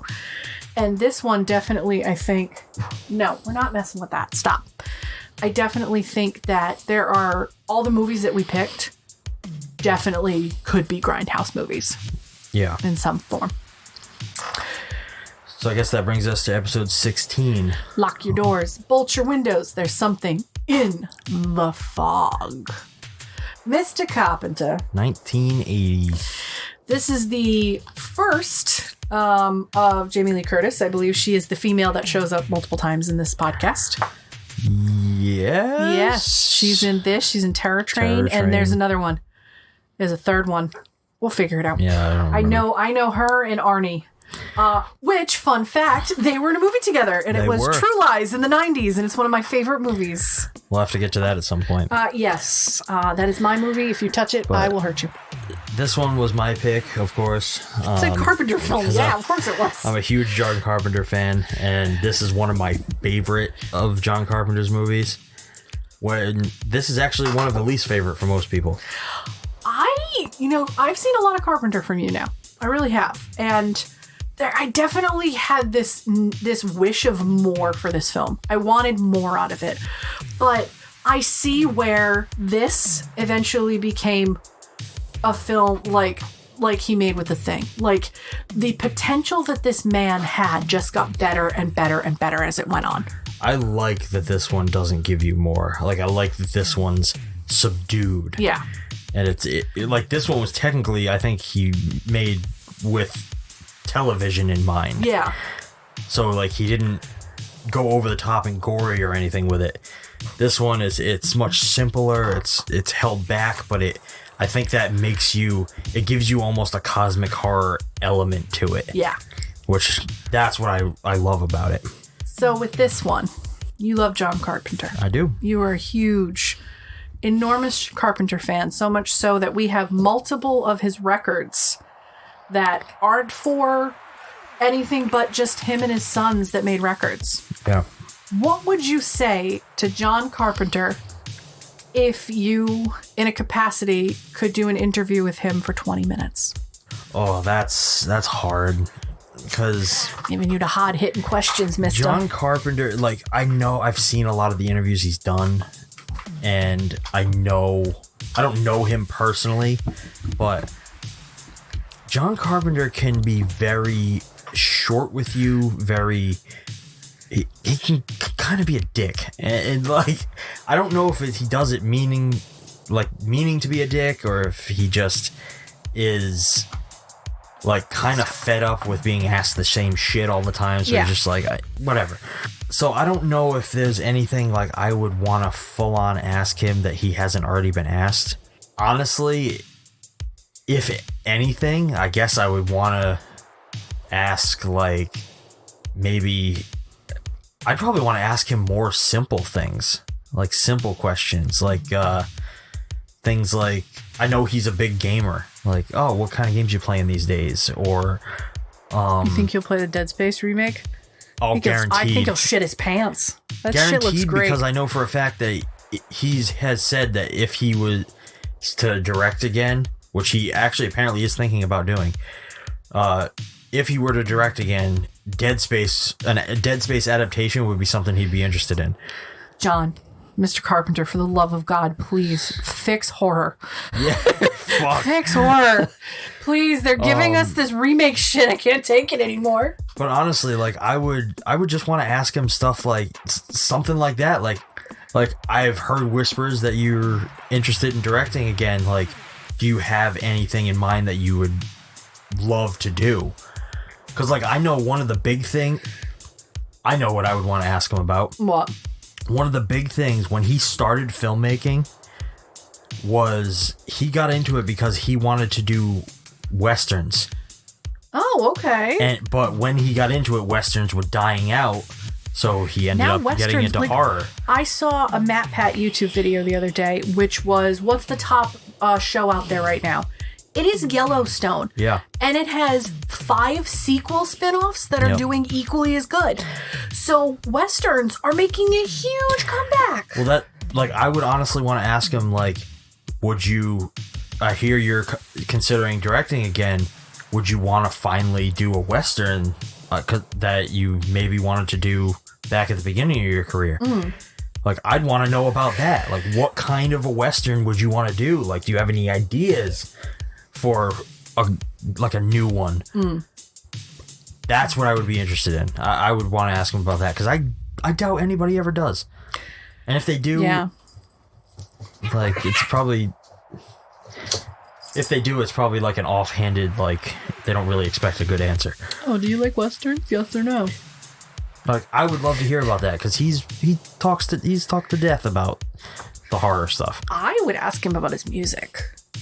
Where does he get his inspiration? Because some of the synth arrangements that he makes are fucking phenomenal. They really and are. I'm not. I was big into trance music back in the late 90s, early 2000s when I'd go out clubbing, and I love that synth, that trance, that hypnotizing music, and his scores are very hypnotizing. I think that'd be one of those things that I'd touch on is, hey, where do you get your ideas for your arrangements? Like, they're incredible. Like, do your sons help you make them, or do you just sit there and just mash until you get this wave of just like, that's it? Like, I think John Carpenter, while being known as being a dick, has a right to be a dick. To some degree, I agree with that. Yeah, keep chain smoking and drinking, man. You're not dead yet. And you know what? Maybe he'll save Westerns too. Moving into episode 17.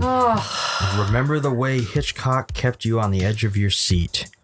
As Soon the Darkness, 1970. This probably was one of the more disappointing. I really wanted this one. I highly disagree with that. And I think this is the first time we ever disagreed. I was disappointed by this film. I really was. And not because it was a bad film. It was not what it was advertised. Not at all. No, it wasn't. And personally, for me, that made it that much better. See, that made it worse. I was looking for, this grungy, grimy kind of murder movie. And it wasn't it wasn't what I thought a Grindhouse movie was.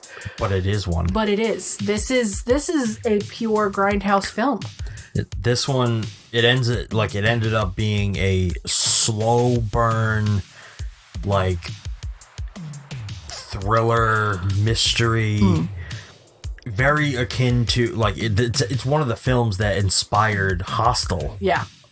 And I can very clearly see why. It's got a very similar through line. Hostel obviously takes it to much more horrific levels. Hostel's what I wanted. I really, really enjoyed this movie. I love slow burn horror. And this is like... So much so it drives me nuts. Give me fast, give me quick, slap me in the face, please. Your slow burns kill me sometimes. I'm sitting there going, just get it over with. But they often pay off really well. Oh, I know. Slow and steady wins the race. Yes. Fuck. I didn't really have a question for this one because you and I definitely did disagree a lot about this film. But I did want to comment, what is one of the things about this film that you took away, that stuck with you? I think the atmosphere of this one. It gave you this edge of your seat atmosphere that in the beginning, like, it was lighthearted, it was sweet.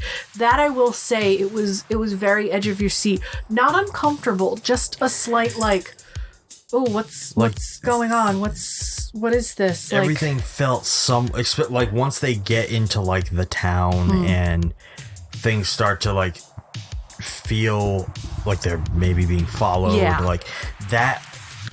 Once that point of the movie sets in, you kind of really, the atmosphere of it gets it's uncomfortable, but not in a horror sense. It's more just like, what is gonna happen? What is coming? And they don't give you the payoff till the very end, which is kind of an appreciate for the movie, because I hate it when movies just end. I hate it.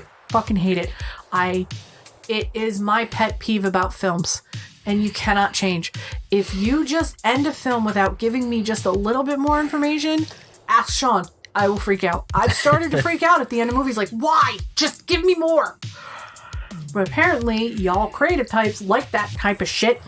Because it leaves you thinking. It leaves your audience, like, wondering. Guessing. Yes. Yeah. Which brings us to, I think, is more of a surprise one.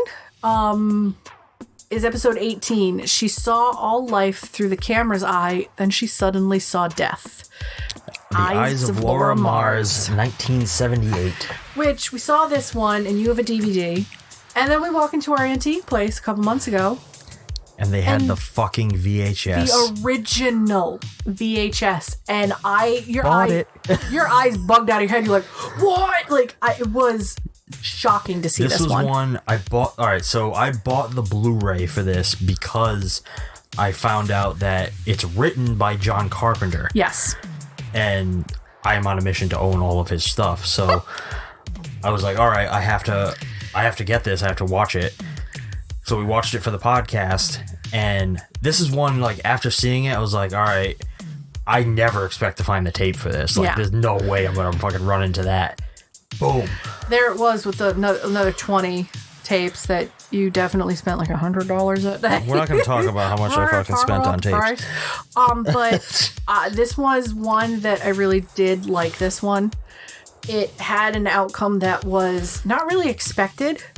It gave me a huge appreciation for Tommy Lee Jones. Huge. Tommy Lee is a creepy actor. He pulls that creep factor so fucking well. Yeah. And he makes you feel comfortable. And as this movie goes on, he just turns it up. I'm like, Jesus Christ, man. This movie uses that, like, it's a very old school film trope, but very recently it resurfaced in one of James Wan's movies. Which James Wan movie? I forgot the name of it. Who's James Wan? There's no hope for you, little one. But it's the trope of seeing through the eyes of the killer. Yeah. Which is, it used to be done a lot in, like, 70s, a little bit in the 90s, like, and then it taper off. I don't remember any films in the 2000s doing this. It became like a thing that nobody did anymore, except for The Eye, Jessica Alba. Yeah, that was an example. I never saw that film, but that was a big deal. I think that's like a more ghost oriented version. It is a ghost story, but it does take that. It takes elements from that trope. But this one, it's a classic example of that. Like, it's all about, like, this woman who suddenly starts to see these murders happening. Like, she's watching it through the eyes of the person killing them. Yeah. Like, she has some kind of psychic connection to them, and they never really explain why. No, I attribute it to, in my brain, something about the camera. Yeah. There was a connection with the camera that she had, because who she photographed were the ones that were being murdered. Right. So in my mind, it was like, they're leaving that up to you. They're like, is it a telekinetic ability? Is it a psychosis ability? Is it, something with the camera that, because she's seen them through the lens, now it's a reflection kind of thing. Like, it was definitely a movie where they gave you, like, part of the formula, and you were meant to fill it in. Which, usually, as we know, I fucking hate those films. I hate it. Give me the information. I am a simple woman. You know who stole this show for me, though? Who? Brad Dourif. Brad Dourif was in this? Yeah, he played her driver. Brad, I'm so sorry. I'm so sorry. I don't remember you in this movie. And he was the one that they all suspected. Like, the police suspected it was him, because he had, like, a criminal background. He was, like, very young in this movie, but he still delivers, like, a really strong performance. I don't go to images. Oh, fuck! That's right! Because I was like, damn, he's hot. Damn, is that Green of Worm Tongue? That's right! My memory is shit, man. I'm so sorry. I didn't have a question for this one. I wanted to retouch and talk about this one, because while the last episode 17, we highly disagreed between the two of us. And I really honestly thought we were going to butt heads more in this podcast. I really did. The way we think about things, they are the same. They are on the same paths, but they're different paths. And eventually we get from A to B. We just take different ways. Yeah. That was the one where you went left, I went right. We never saw each other on episode 17. Episode 18, I was like, oh, this movie sounds terrible. I actually enjoyed it. I did. I ended up liking this one. So much so that it did make you think. Like, you had to really think about, like, what was going on in the film. Yeah.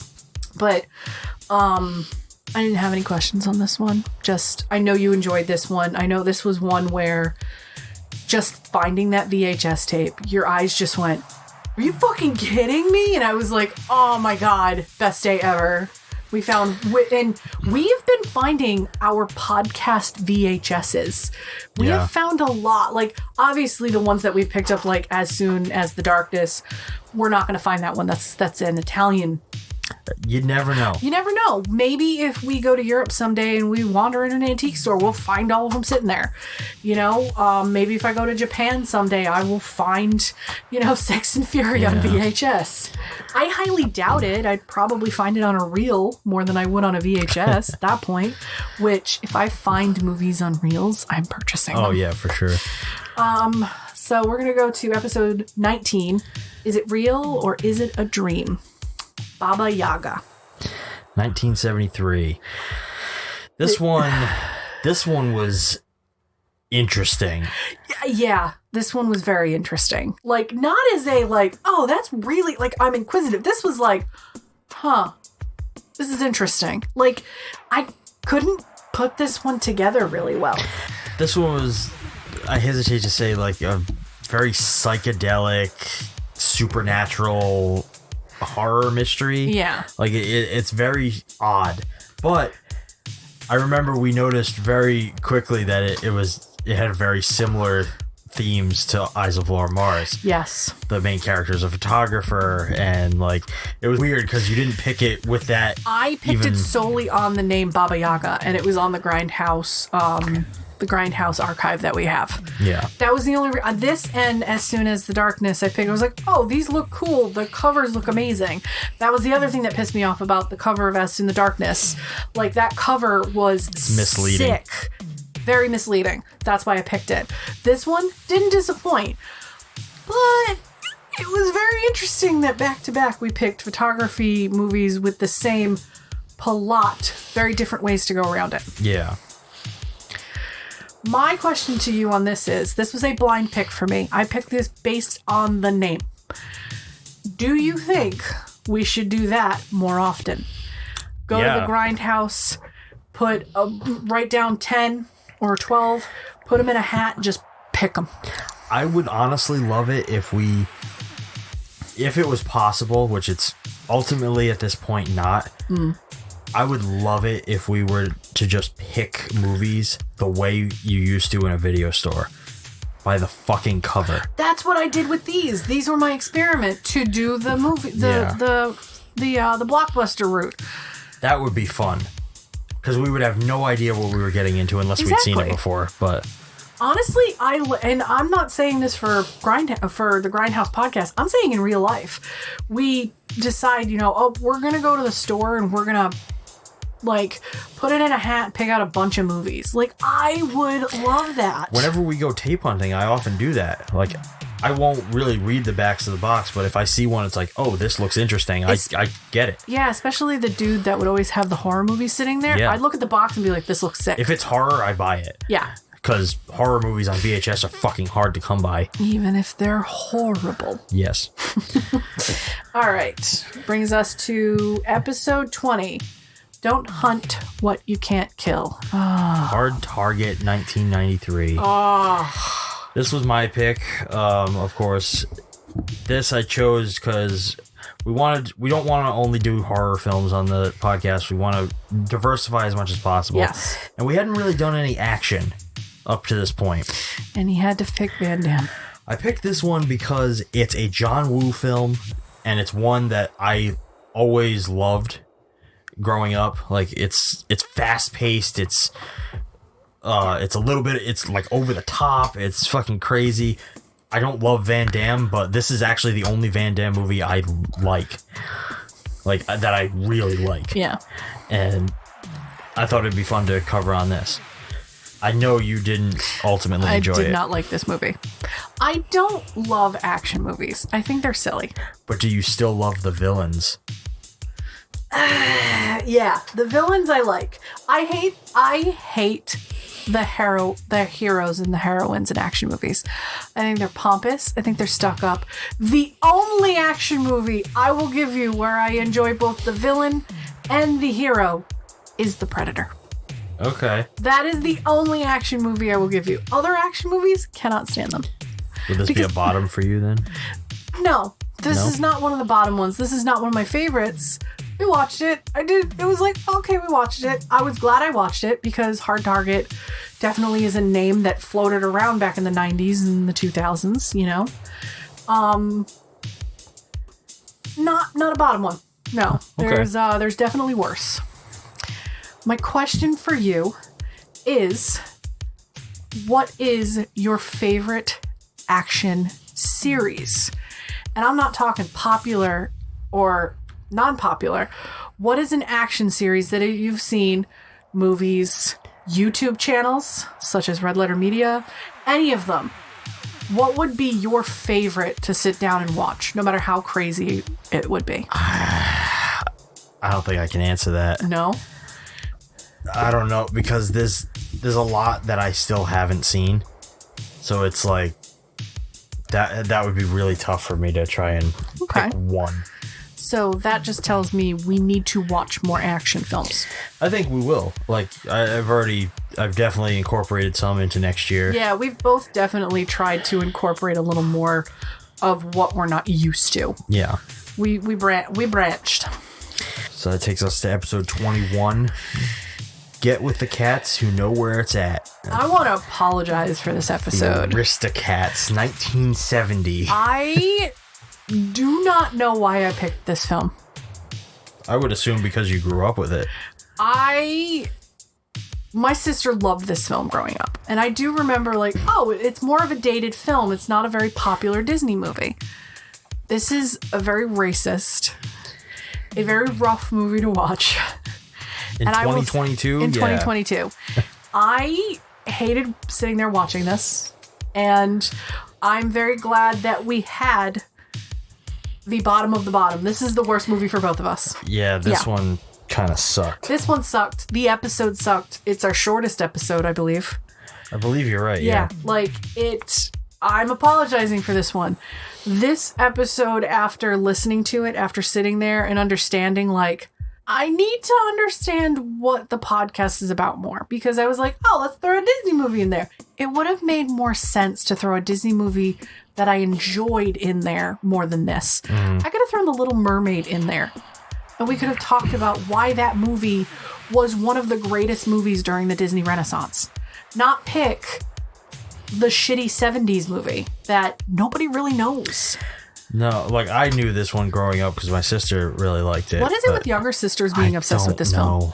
And everybody wanted to be Marie. Cats don't stop, ladies don't start fights, but they finish them. I'm going to drown you in the lake.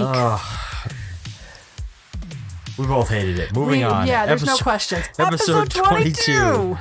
Judge, Jury, Executioner. This is an action film. Death Wish, 1974. This is an action film that I actually enjoyed because holy hell, it just goes, hey, you want to see Death Wish? Rape, murder, blah, blah, blah, blah. I was like, Jesus Christ. In the first 10 minutes, I was sitting there looking at you going, what are we watching?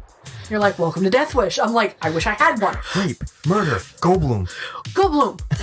Like, what the fuck? All in the same scene. Holy shit. Like, this was Jeff Goldblum's first film. Yeah. And we just recently retouched on The World According to Jeff Goldblum, and now I'm flashing back going, that man aged so beautifully. Yeah, he did. Is it because he's fucking crazy? Probably. Like, he looked worse in The Fly before he became The Fly, in my opinion. He looked worse in that movie than he does now and at this point. I don't know about that. But no one can pass up, sexy Jurassic Park. Sexy Goldblum. Oh, sexy Goldblum with the leather pants lying there. Draw me like one of your dinosaurs. Yeah. Death Wish is a classic revenge film. Like, this is one I knew from the start we had to get to. I thought I was going to hate it. I was like, I'm going to hate this film. I can't, but it's going to be another True Lies. Or no, I'm sorry, not True Lies. Another Hard Target. Holy shit, I loved this film. Yeah. I will say, with Hard Target, no. I will say with Death Wish, they get worse. They don't get any better, correct? Correct. Because if Red Letter Media has anything to say about number 3, We will eventually cover the rest of the series and the rest of the movies in the Death Wish series, but they do get progressively more ridiculous, and I can't wait for that. Oh, Death Wish, I'm really glad your first one was incredible. We were both very surprised by this one. I'm really glad you enjoyed it. Honestly, I thought I was going to hate it. I really did enjoy it. I expected you to hate it, to be honest. I thought you were going to be like, oh, this sucks. But I guess maybe that whole, like, grab your attention in the beginning really did work on me. Because I was like, whoa, whoa, whoa. Then it just got better, in my opinion. Yeah. As it got more and more. Yeah, that's her. Oh my God. I'm not looking forward to the rest of them. No, I think they're going to be fun to talk about. Yeah. Episode 23. Always together, eternally apart. Lady Hawk. 1985.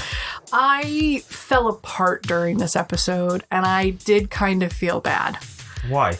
Unfortunately, I fell apart because the love story caught me, and it was right after my friend's funeral. Yes. So if you guys notice on the podcast, I am an emotional human being. I am extremely emotional.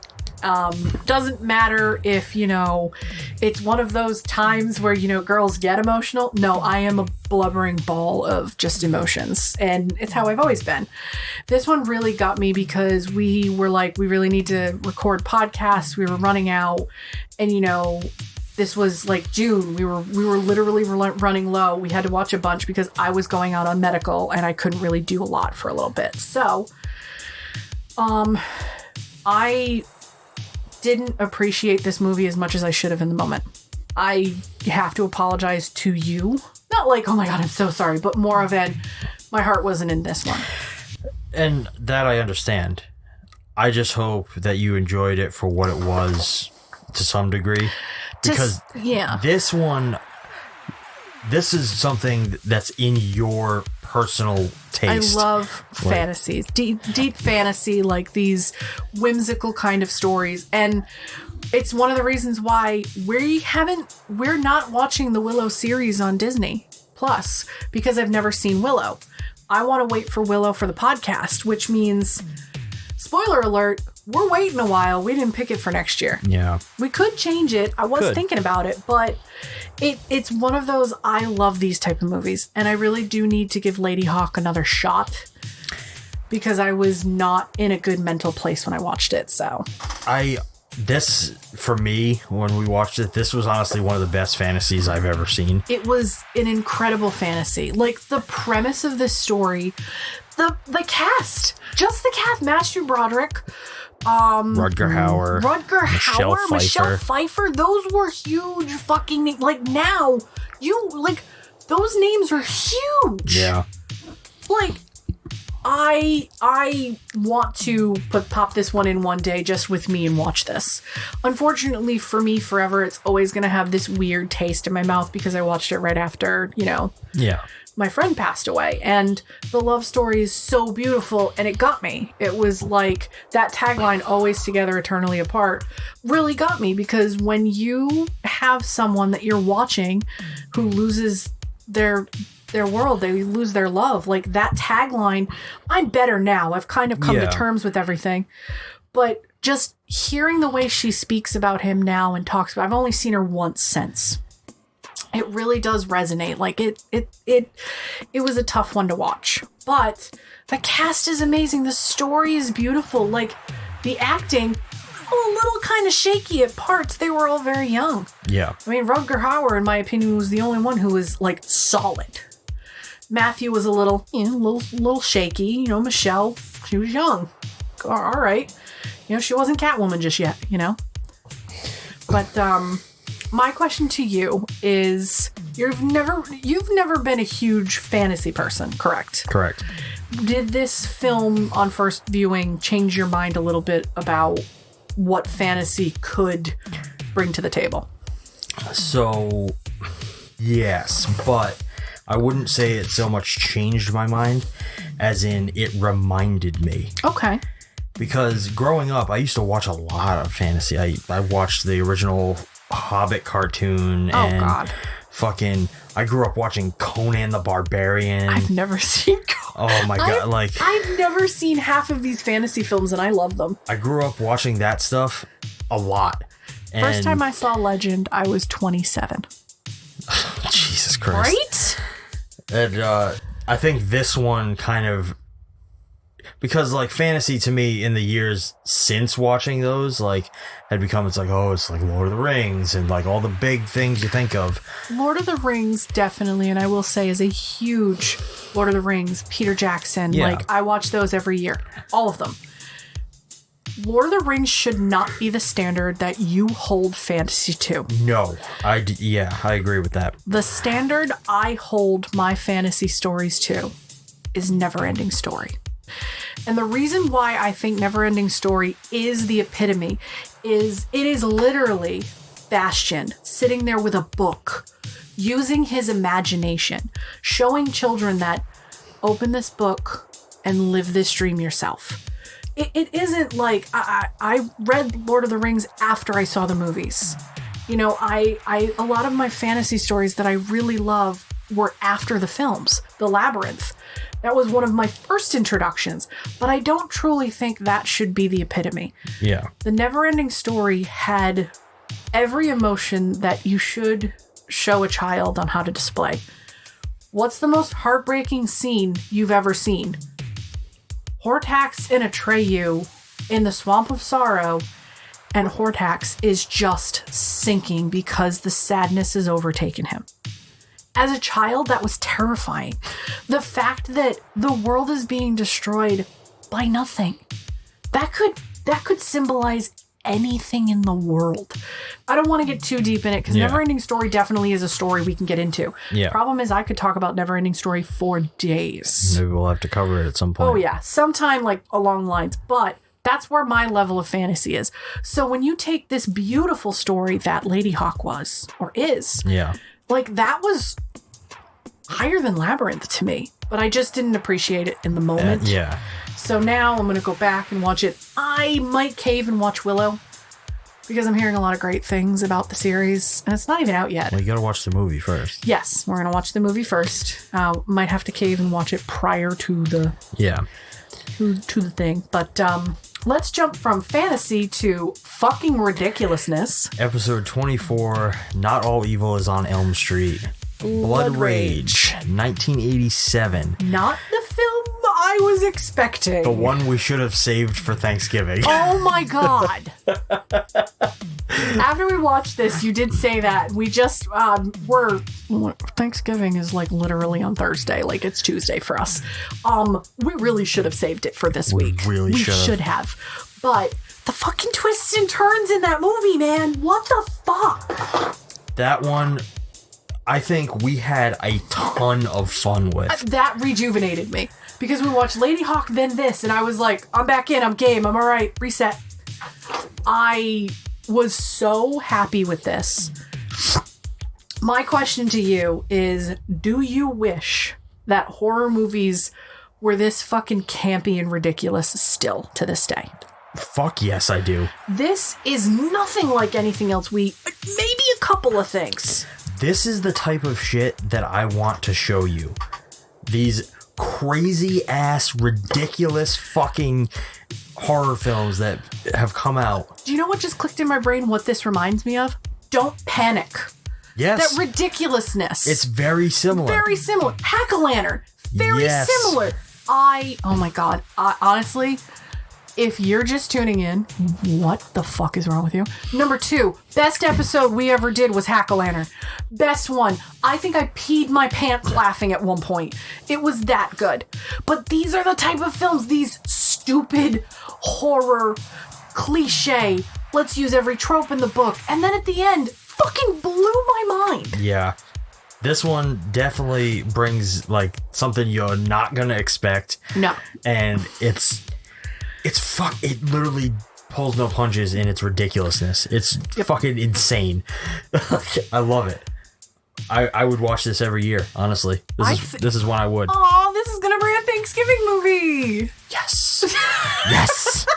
Oh, while we eat our turkey, we'll watch this abomination. Well, Episode 25.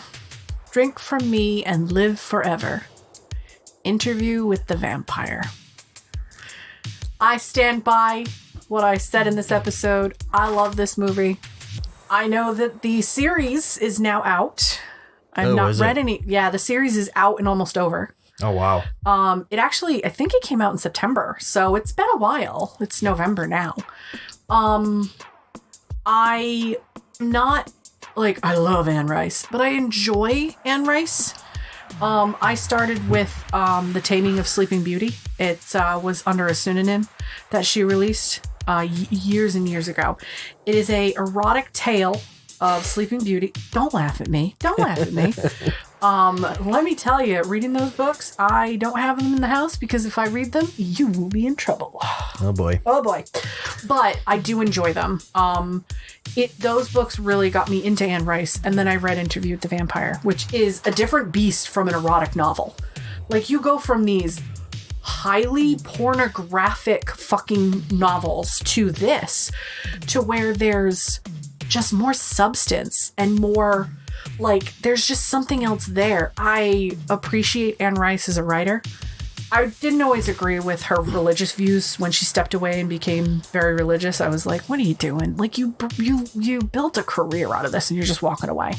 She came back. I read her 4th book, which is part of The Taming of Sleeping Beauty. I got halfway through, I got bored. It definitely changed the way she wrote. But this movie, while not 100% true to the book, I know that, it made me fall in love with this kind of dark, I don't know how to put it. Like, I was always that person that was like happy and sunshine and rainbows, but I started liking the macabre. I started liking the darker, the dark humor, the darker sense of living. Like, this movie kind of made me feel, it corrupted you. A little bit. Like, where Lord of the Rings shaped the person, where Labyrinth shaped the person that I became growing up. This movie was the awakening. Like, I realized, oh, boys and girls are pretty. Like, yeah, little things like that. It makes you question. This was the movie that questioned. Granted, I watched this at, like, came out in 94. Yeah, this was 94. I watched this probably like 13, 14 years old. So, like, right around the time where you have your awakening to being, I have so many problems, you know, and I wasn't a grungy goth kid. I was a pretty normal kid, but I really stand by this one. I love this movie, and I still cry when Claudia gets killed at the end. This is one that I've never really enjoyed. I know. Vampire films, there's literally a handful that I like. Like, there's Lost Boys, there's Fright Night, there's very few.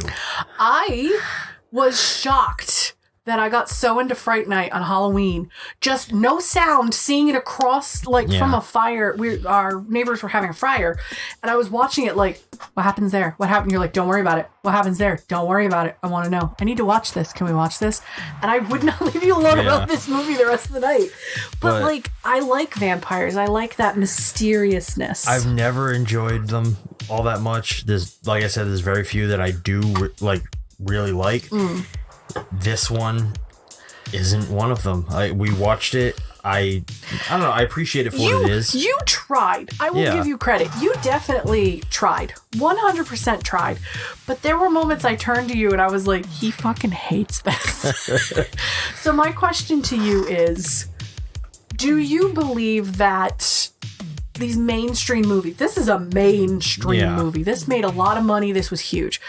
Do you believe that these mainstream movies would be something that would play now in a Grindhouse being 20 years old? If Grindhouses were still around. I think probably some of them would, because Grindhouses, the whole thing was like, if they could get their hands on it, they were playing it.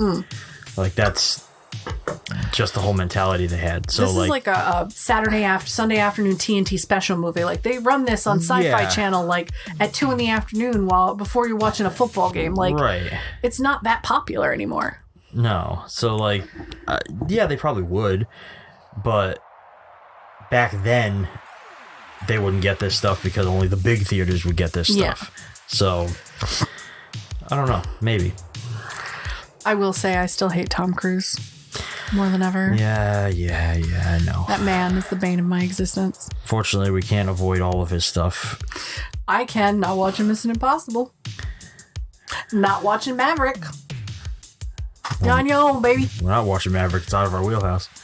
But you can watch it, like, on your own. Do you like Top Gun? I've never seen his 80s movies either. Well, some of those Risky will Business, get covered. Top Gun. What's another big one he was in the 80s? There's like 3. Well, Jerry Maguire's not the 80s, it's the 90s, but that's the one I was thinking of. Show me the money.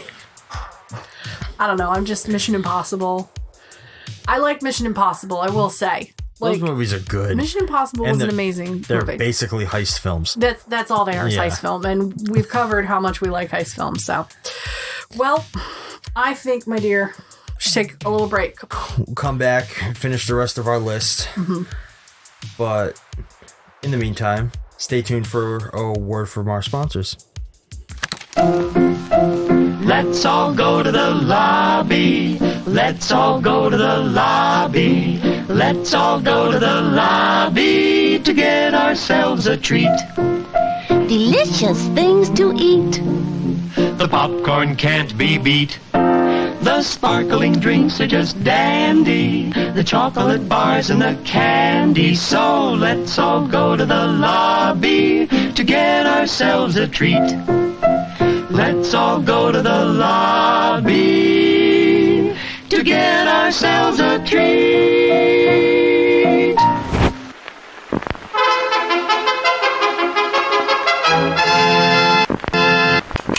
You know, for a long time, I meant to try Pete's Coffee, but just never gave it a chance. But ever since I did, I have a hard time settling on anything less. And there's something to say about a coffee company with such rich history and devotion to bring you that perfect brew. Since Alfred Pete opened his first coffee bar in 1966, Pete's has selectively sourced the finest beans in the world, carefully calibrating each roast by hand and crafting each beverage with the utmost care. Pete's aims to produce fresh from the roaster's coffee delivered directly to your door, sourcing the top 1% of coffee beans, roasted by hand to unlock each bean's potential, and delivering it to you fresh to bring you the perfect cup. With over 30 flavor varieties in both gourmet coffees and teas, like Vietnam Lotus Bold, Major Dickinson's Blend, and Arabian Mocha Java, you are sure to find the right flavor to start your day. And they even come in K-Cups for those of you who live life on the go. Check out all the varieties of Pete's has to offer by following the link in the show notes below. And starting August 30th, you can take advantage of their Labor Day sale and get yourself 20% off anything on their site by using promo code LaborDay20 at checkout. This offer is valid through September 5th. That's promo code LaborDay20 at checkout for 20% off your purchase this Labor Day. But why not do one better?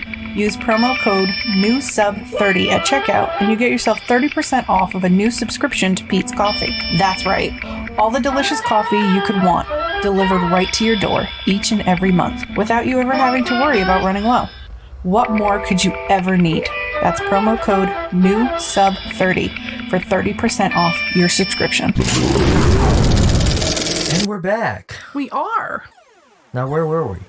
I don't know. Feels like it's been days. Anyways, back to Earth, So, this brings us to episode 26. The good news is your dates are here.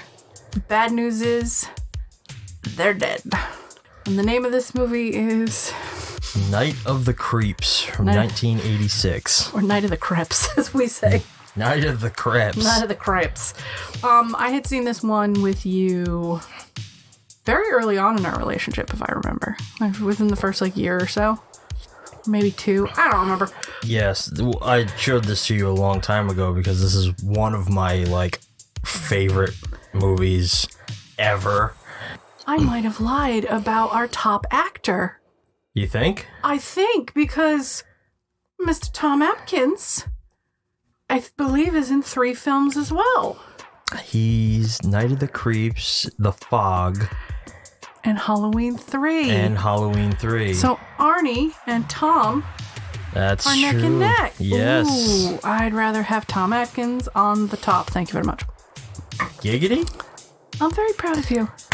You got a thing for mustaches? Have you seen yourself in the mirror? I've got a full beard, You all right? do. But if you ever shave any of that off... That's never going to happen. Shawn looks like he's in his late 20s. Looks like this way. If he takes the beard and mustache off, he looks like he's in his early 20s. Like, I mean, 20. Pushing 21. He got baby face. Yeah. I've seen pictures of him in high school. It was terrifying. It's awful, and nobody will ever see it again. So this movie is extremely interesting because it's not what I expected when I first saw it. I thought Night of the Creeps, it would be just like any other 80s, like slasher, hacker kind of movies. Oh no. Oh no, this movie does not take anything seriously.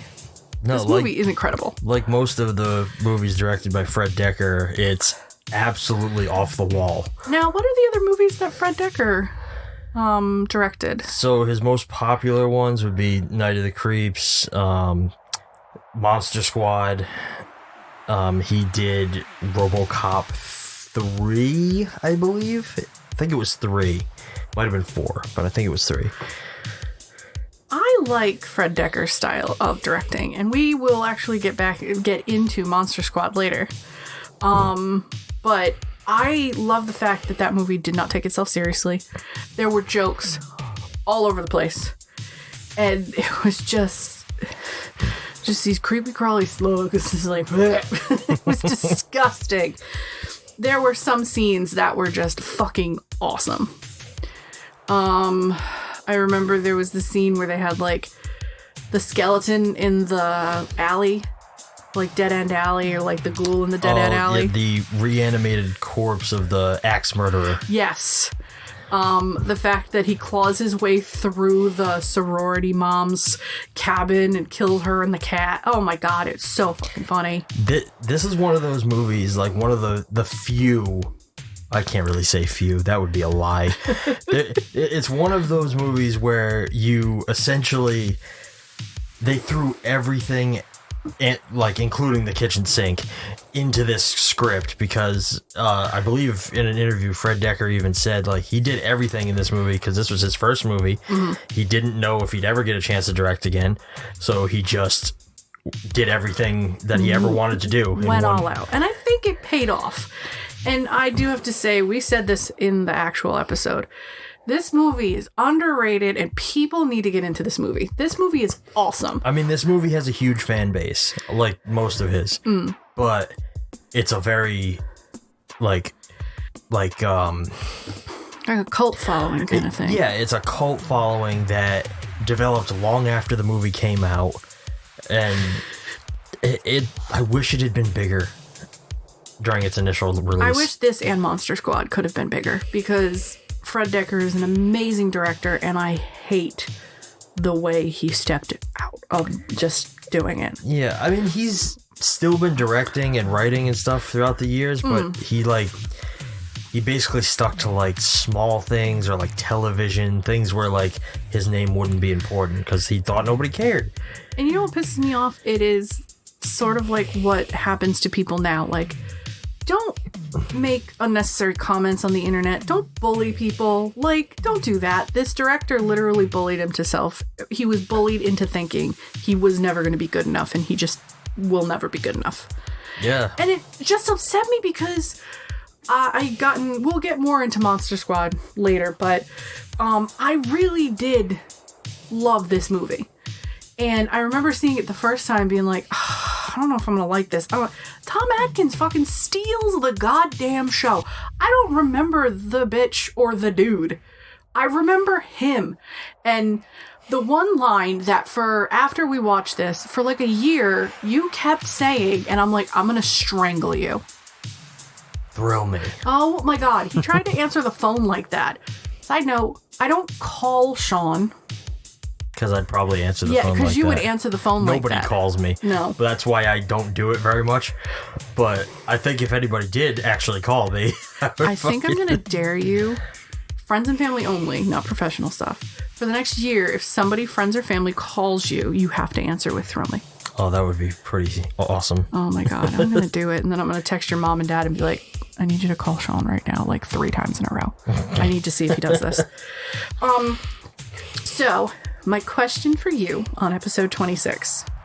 What flaws can you point out in this movie that would make you, that just get under your skin? Sort of like a little slug. I don't think there are any specific flaws. Okay. Like, this movie has a charm to it. So, like, this one, even, like, though you can see through some of the effects and things like that, it still feels, like, enjoyable. Like, the tone of the movie kind of sets you into forgiving all of these, like, little things that probably could be made better now.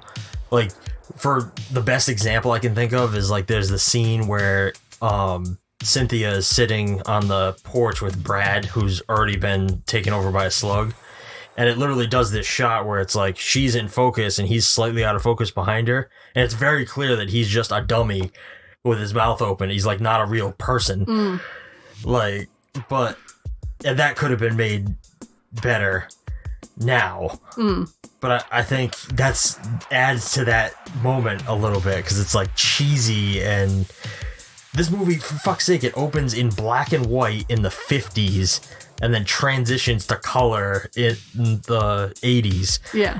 Like, it immediately from the bat sets you up for cheesiness, because it's not trying to be anything but a cheesy monster movie. Now, correct me if I'm wrong, but there was there was topless nudity in this, correct? But it was thrown in a way where it made sense. Yes and no. Well, all the girls were getting ready for prom, or they were getting ready for the Greek social. Yeah, but it does like a full montage of essentially like panning across them showering and getting ready and trying on. Yeah. Surprisingly, this is one of the few movies where the lead heroine, Cynthia, goes topless for one scene. Yeah. And it's not a body double, it's her. It is her, yeah. Like, it's funny. Like, that never happens. Not everybody can be Jamie Lee Curtis for the first, 10 years of their career. Hey, listen. Jamie lasted for a little while, but, the tatas came out. Trading Places in 83?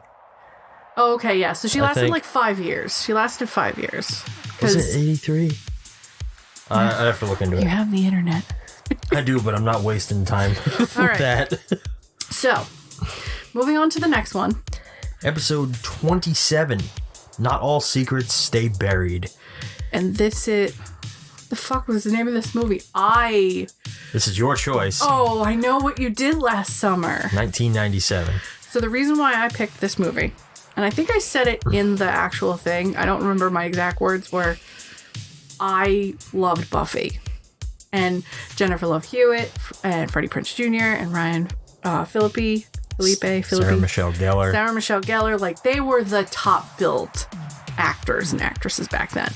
And this movie was frightening and disturbing to me back then. Well, when this came out, I was like a teenager, and I'm like, oh my god, if I drive a car and I hit somebody, what do I do?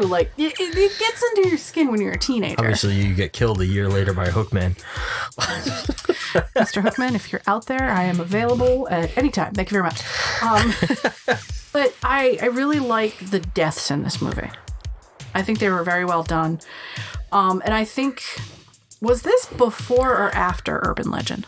This was before. I feel like this movie set the tone for some of the college slashers that came afterwards. Oh, for sure. Well, this was part of the earliest of the slasher revival that started with Scream. Yeah. And so Scream happened. This is also written by Kevin Williamson. Yep. So they immediately bought up the next script he gave them. They produced this. And then came Valentine, Urban Legend, fucking... Yeah. A whole number of other ones. Slew of schlock. The special thing about this one for me was that it was our 4th of July episode. It was our 4th of July episode. And I remember distinctly, like, listening to this one. This was the last one of our podcasts I actually listened to before I went out on medical, because that same week I had my surgery. So, and my question to you with this one. This is one of your favorite movies. You do like this movie. This is a movie that I grew up with in the 90s. I've seen it 100 million times. When you watched this movie back in the 90s when you were younger, you were under 10 years old. Yeah. Still going to talk to your parents about this. It's fine. Don't worry about it. Did this movie influence you in some of your short film work that you did when you were in high school? No. Really? Well, I mean, maybe slightly. There was one of the short film movies that you have you did is you have Violence, which is just like the black and white killing spree one, which I fucking love. And then you had the one, I don't know if it's the second Violence, where a lot of your friends were in it. Like even our friend Andrew, Big Andrew was in it. Which one was that? So Violence was my student film in college. Okay. Violence was like a black and white and that was the one with EJ, pretty much. Chainsaw revenge movie. Okay. Like, and there was a lot of stuff we did long before that. Like, back when, like, the late days of high school where we kind of just started getting into filmmaking. Mm-hmm. And we just would go out on the weekends and, like, I would write up a script while I was sitting in class. And, like, over the course of a couple weeks, and then we would go out one weekend, like, or when we had a school vacation, and we would shoot a movie. And a lot of those they're fucking terrible. Oh, they're god-awful, but I love watching them sometimes. There was, like, I did one called Fast Lane, which was supposed to be, like, a crime movie. I don't think I've seen that one. That one's terrible. Andrew's in that one. Actually, almost everybody's in that one. There was... I did do a slasher one with an axe-wielding killer. That was Vigor Mortis was the name of it, which roughly is like Valentine of Death or something in Latin. Well, I ask because this definitely has a you feeling. Like, some of the ideas that, like, because obviously we didn't cover Scream this year, and Scream is one of a bigger influence of yours. Yeah. This is, like, the same avenue. This movie, the way you write, because I've read some of your scripts, and I also know how your mind works, because I'm your girlfriend. Like, this movie seems like there are tidbits present. That unforgiving, unrelenting killer that will stop at nothing. I mean, I can definitely see what you're saying. I don't know if any of my stuff to date has been specifically influenced by this. Maybe it's just Kevin Williamson's kind of like vibe. Yeah, I think it's his whole vibe, really, because that Scream made a pretty big impact on me growing up. Yeah, I can tell. Because, like, just that meta approach to, like, where up until that movie, nobody had really talked about the fact that movies exist. Like, you kind of just had characters that nobody ever talked about movies. Yeah. In movies. So, like, once that happened, it kind of opened my eyes to the fact that, people can be, like me in a film. So, like, that kind of feeling has always, like, kind of stuck with me. So when I write stuff, like, I try not to reference existing material unless it's specifically meant to be that way. But, yeah, I don't know. I don't know if this one ever specifically influenced me. It's more me. the vibe. It's his writing vibe. It's the feeling I get watching his movies. Bonus question. Oh, boy. The ending of this film. Yes. We all know how it ends. We all wish it didn't end that way. Do you believe in that ending or not? Are you talking about the way he's defeated, or, like, I don't really... Like the after credits thing. Oh, yeah, I do. You stand by it? I stand by it. Okay. I'm one of the people who thinks that we could have done without that. No, honestly, that's one of the more memorable ending moments. Where she's attacked? Yeah, because the whole setup of that scene it's very apparent. Like, it should be very apparent that it's not real. That it's all in her mind kind of thing. Yeah, because like she goes through this whole experience throughout the movie. Like, at the very beginning, you see her one way, and then after the accident, she completely changes into a different person. Yeah. She's almost back to the person she was prior to the accident. At that point, at that scene. Yes, but no, even more so different. Like, so she goes from being like somewhat like of a level-headed, slightly carefree student, and then she's burdened with what they did, like the constant reminder and memory of that. So it kind of sets her into almost like a not angsty, but like the way you would probably picture like a moody goth kid. Oh, like what's the point of everything? Yeah. Throughout the rest of the movie, and then once they've killed him, it jumps ahead and you see her and she's like super bubbly, and like that always felt off to me. And like when I was a kid, it like didn't really make much sense, but now watching it, I see it as like, oh, that's your first clue as to like this isn't how she would actually be.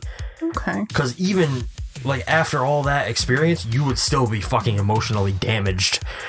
I mean, let's talk about half of these movies and how damaged these people should be, and they're not. Well, I mean, they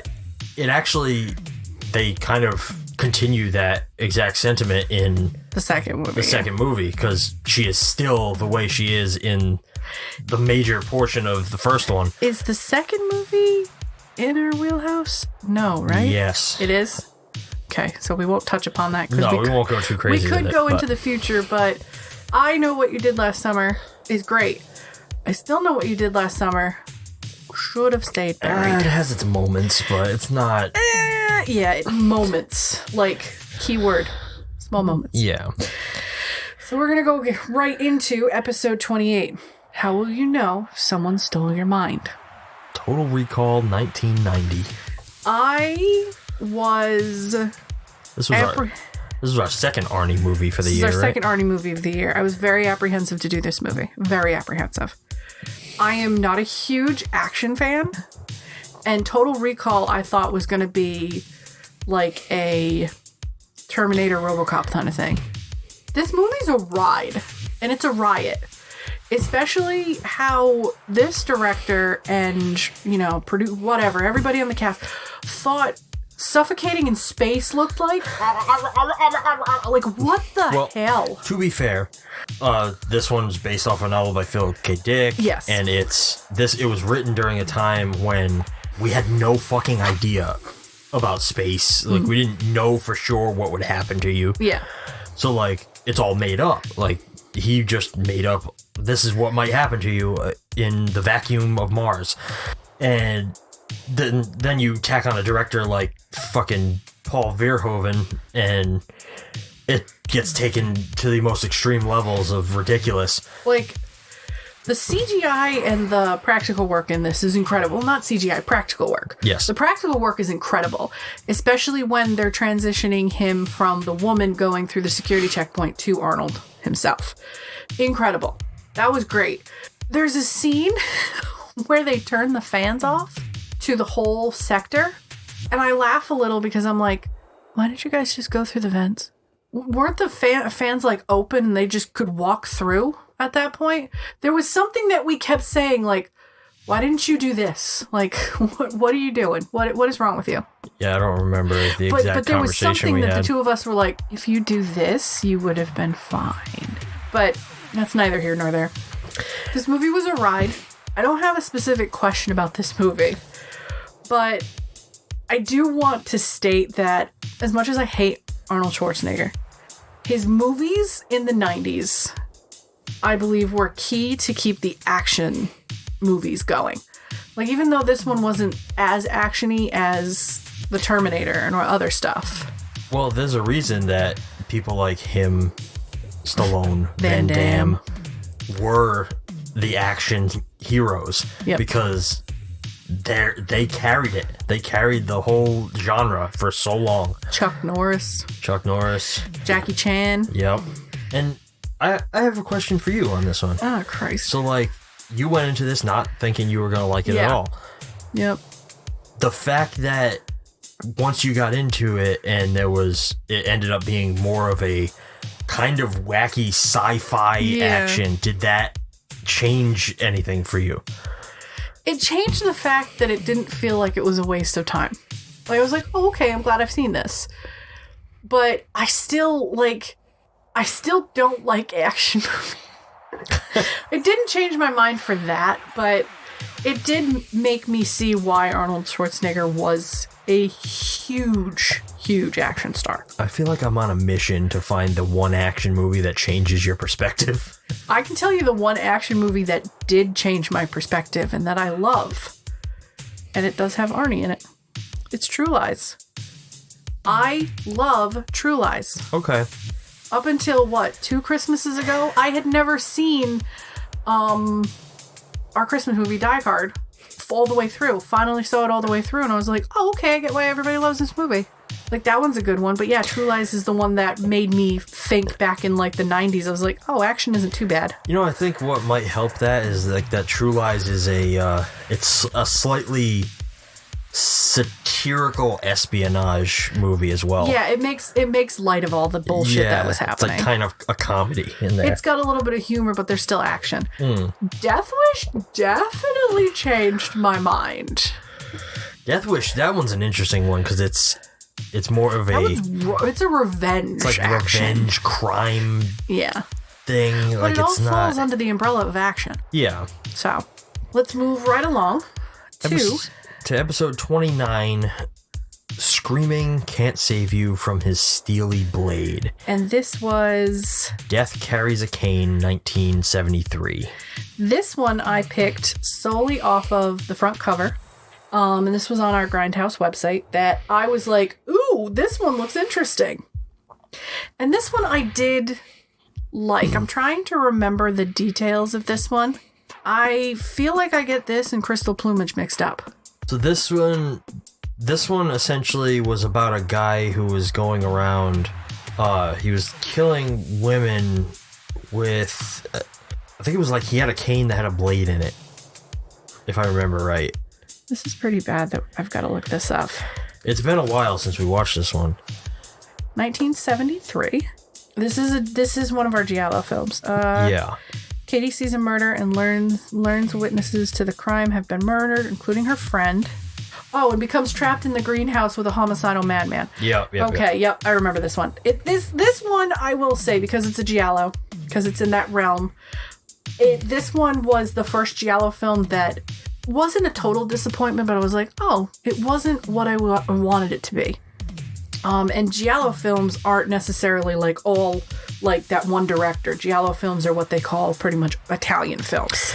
Well, yeah, Giallo films are, they came from the old, those like yellow paperback novel, like crime novels.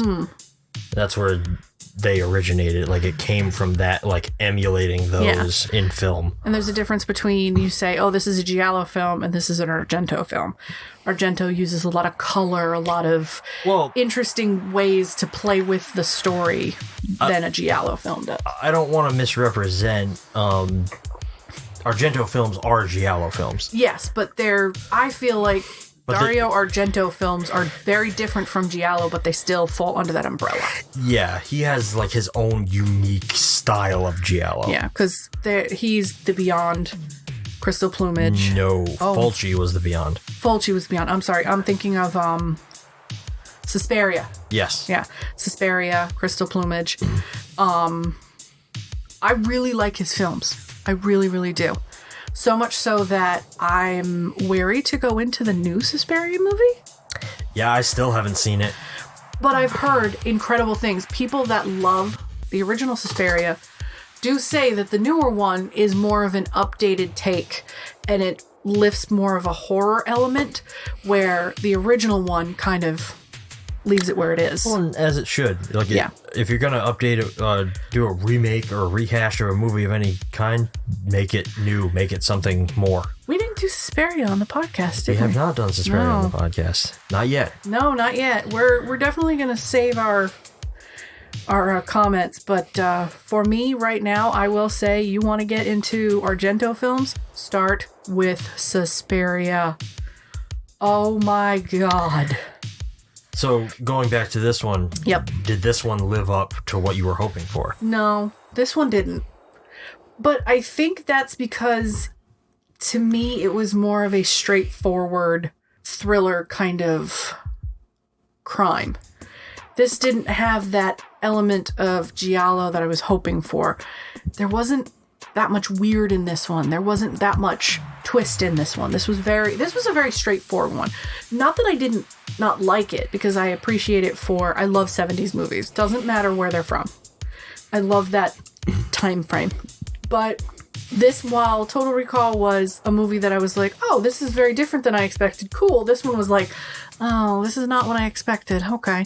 But it is a true Grindhouse movie. So I'm really happy that, you know, Grindhouse isn't all like, oh, I'm going to kill you. I'm going to do it. Like, Grindhouse isn't all like wild off the rails.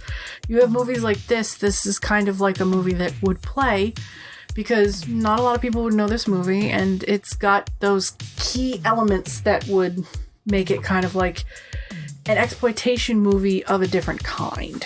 Yeah. So my question to you is this the type of Grindhouse movie that you want to keep going for, or would you rather stray into the more obscure and weirder? So I definitely want to stray into true oddball Grindhouse type of stuff, true exploitation. Mm-hmm. But I think covering some of this, more of this giallo era, will be really fun, because giallo films inherently were the type of stuff you would find in Grindhouse theaters, because they were foreign films, like coming over to the US, they would get lost and like fucking just shoved out in independent theaters a lot of the time. So stuff like this, I think, does fall into what I'm hoping to steer into. Well, I guess we're gonna have to find more from this director from this era. So, next film we have... Oh, dear Christ. See, I have to scroll up to read the next ones. He's got a list. So the next one is episode 30, The Boys and Girls of Sigma Phi, Some Will Live, Some Will Die. Terror Train, 1980. Now, we just learned they're redoing this. They redid it. Oh, they redid? Oh, it's out? It's already out. I think it's on Tubi. Yo, that's right! Because we were at my physical therapy appointment, and I got something that said, Terror Train's coming out. And I'm like, excuse you? And I'm so apprehensive to watch the new one. Yeah. This works in this time. They were in the middle of nowhere, on a train, with no communication, with a killer. Well, just the plot of this, the fact that it's a bunch of college students who are taking a train, a senior graduation trip in the middle of winter to celebrate their graduation. Yep, they haven't graduated yet. Nobody's gonna fucking do that now. No, they're all in costumes so the killer can hide. They're all beyond inebriated. And that's the other thing, like, the killer isn't somebody that you can equate to a single look, because he changes costume throughout the entire movie. The entire time. It's a very unique form of slasher film, I think.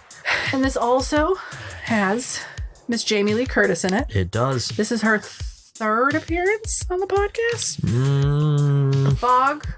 This. Oh, crap. No. There's two. I think this was this only her second? Oh, let's go back. There's The Fog, 16. No, okay, this is her second appearance on the podcast. Second time. Second time, okay. What's the third one? I know there's three. I'm sure we'll get to it. Oh, we'll get to it. So this movie was a wild ride, no pun intended, at all. But it was filled with plot holes. Plot holes so big, these kids could have escaped through them. Oh, yeah. Like, to the point where the magician, at one point in my mind, looked like he could not be bothered to be in this film. Dude, first of all, and it's an actual famous magician, I know that. It's David fucking Copperfield. Yeah, he looked like he couldn't be bothered. He was so annoyed that the kids were like, you're on a train with a bunch of drunk kids. I mean, what other slasher movie are you gonna find somebody like David fucking Copperfield in it? And he has a major role. Huge role. Like, that's unheard of. Going into this, like, when I first saw it, because I saw it long before we watched it on the podcast, but I never would have expected to see him in this movie. Like, it's ridiculous. It's like going into a fucking independent film shot in Rhode Island and fucking, Leonardo DiCaprio's in it. What? I'm sorry, who? No, that doesn't happen. I don't remember if I had a question for this one, because this movie, now that I've sat on it for, it's been 6 months now since we saw this one. Yeah. I get so aggravated by this one. And I don't understand why this movie aggravated me.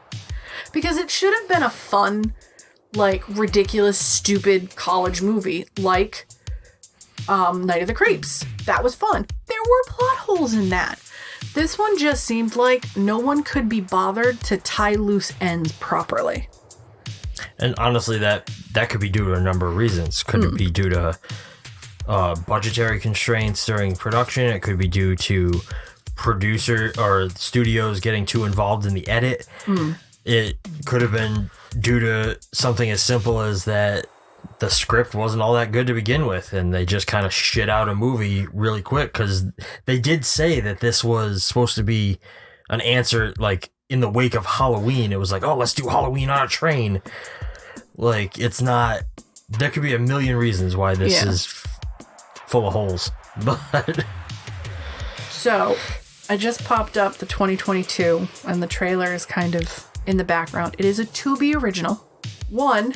It follows a college student as she boards a party train for Halloween, ends up fighting for her life when a mysterious assailant begins killing people one by one. So it's basically the same. It's basically the same. But, like, seeing the tidbits of this trailer, he stays in a clown costume the whole time. Ugh. The mirror scene where they slam the dude's face in is still there. There are cell phones heavily involved in this film. Oh, of course there are, because it's modern. You can't make a modern movie without cell phones. But there are flashes of the dude torturing someone in the back car in what looks like a gated thing. I'm okay with that. That, if you kept some elements, that's fine. We're going to have to watch this garbage. Eventually, yeah, we'll get to it. You guys will hear all about it. Question for you on this one.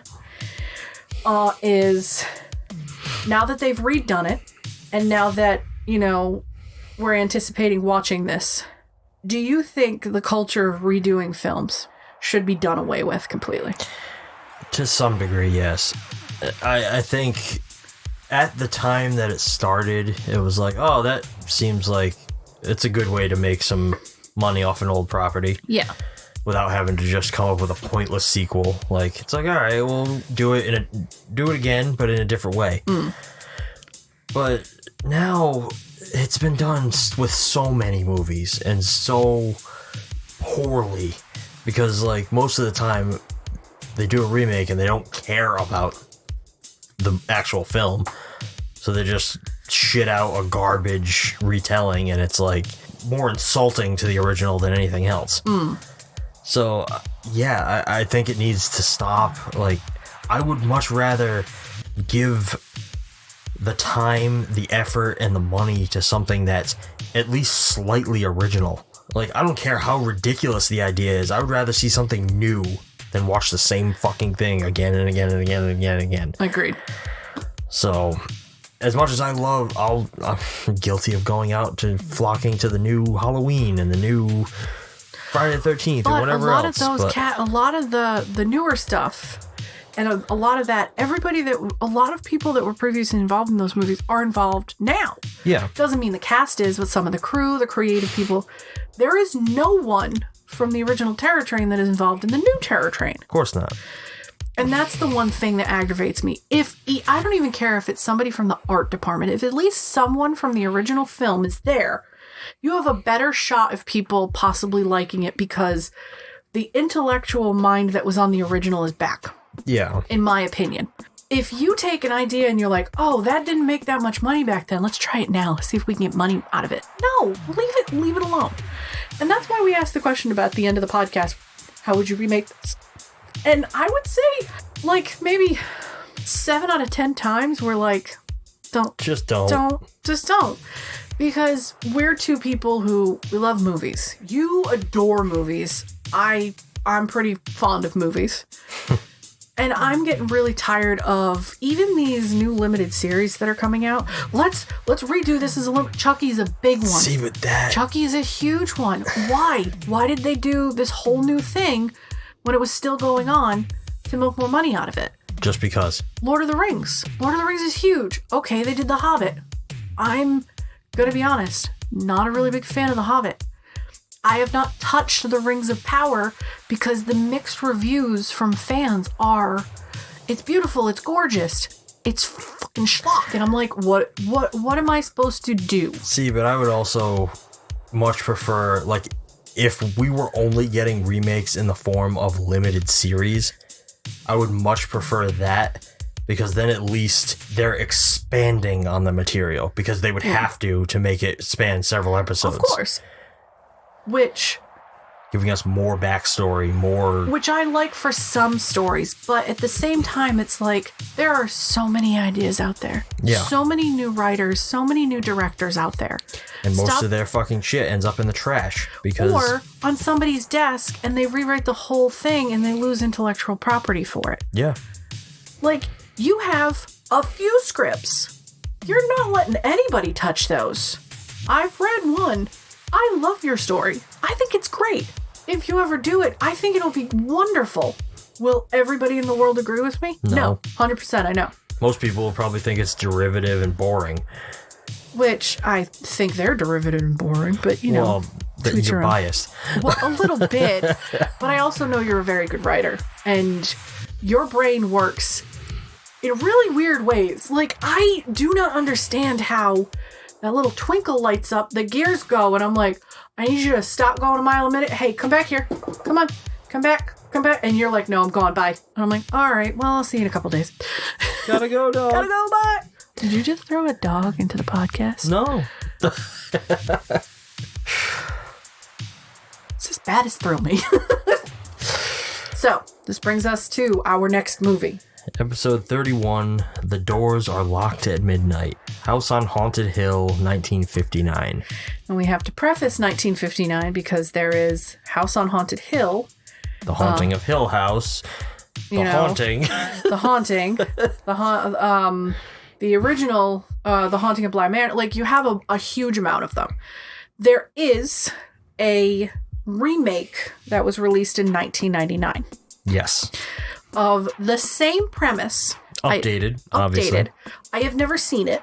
I have the tagline. It says, 6 strangers have a chance to make $1 million each. All they have to do is make it through the night alive. So it's the same premise. And I do want to watch this eventually, and we can do it on the podcast. The remake's not so bad. No. But here's why I'm apprehensive. Because going into this, and you saw it, this 1959 movie bored me a little. Not for any, like, malicious reason. But because horror in the 1950s is vastly different than horror in the 1990s. There's a 40 years right there. And the advancements we go in 40 years is beyond what those actors in the 1950s would have seen. Yeah. The practical effects, while fucking cheesy, were incredible. The fact that women are very dependent on men and, not free thinkers in this movie. It baffles me. But there was a charm to House on Haunted Hill, House on Haunted Hill, that it can't be replicated. Whether it's because of Vincent Price, whether it was because of the tone, whether it was because in the 1950s they had to use whatever they could to get it through. That's why I'm very apprehensive to see the newer one, because it's not going to be as good as the old one. It's also a very different approach to the material. Like, it's an updated approach. It's not, let's do the same thing. It is a very updated. Like, well, the 1959 version it's a classic horror film. So it's like very much when you think classic universal horror, that's what you're getting with this one. Yes. The remake is very 90s. Like, put yourself in the headspace of something like 13 Ghosts or Ghost Ship. Yeah. I mean, that's where you're going with House on Haunted Hill. Reading this Hill. cast list: Jeffrey Rush, Taye Diggs, Ellie Lautner, Bridget Wilson, Peter Gallagher, like Chris Kattan. Like, those are big names for the 90s. Yeah. Those were some of, they were in good horror movies. But then you've got Vincent Price, Richard Long, Alan Marshall, Carolyn Craig in the old one. Those were big names back in the 50s. So the parallels are there. I didn't have a question for this one because I believe we covered this one pretty well. I think so too. We really did love this, and nothing brings me more joy than the body just instantly turning into a fake skeleton. Like, no more joy. Just, splash, bones. Beautiful. It was so amazing. But yeah, this one, not one of my favorites. Vincent Price definitely has better movies. Oh, yeah, for sure. Much better. But I can see why, But this one has layers to it, too. A lot of layers, yeah. It's a pretty meaty film, and I think if you've never seen it, it's definitely one that, everybody should see, if you're a horror fan, at least. I would love to in the near future. We don't have a website for the podcast. We do have a website for the podcast. Well, through Acast. They provide us with a website, yes. I would like to, at one point, do maybe a bonus episode talking about some of the movies that we think, the older movies from the 30s, 40s, and 50s. Go genre by genre. But that might take a little while because we really have to watch a lot of movies from those genres too as well. Maybe we'll add it to some of those special bonus episodes we keep talking about. Absolutely. And just to let you guys know, about this time, within a month or two, we had a couple of the bonus episodes go up. So if you guys do want to become followers or subscribers of Acast Grindhouse, you can definitely listen to those. Yeah, if you essentially, the way you can access our bonus content is through either Patreon or Acast Plus. Mm-hmm. And essentially it's a subscription service. You essentially give to the channel and it gets you access to ad-free listening and any bonus content that we put out. Yep. And honestly, it helps support the show. It helps us kind of enhance everything, cover our hosting fees, and eventually maybe even upgrade our equipment to make the show even better for you. So yeah. anybody who chooses to become a Acast Plus member, we appreciate it more than you could ever know. Highly appreciate it. This is something we didn't do to get big or make money.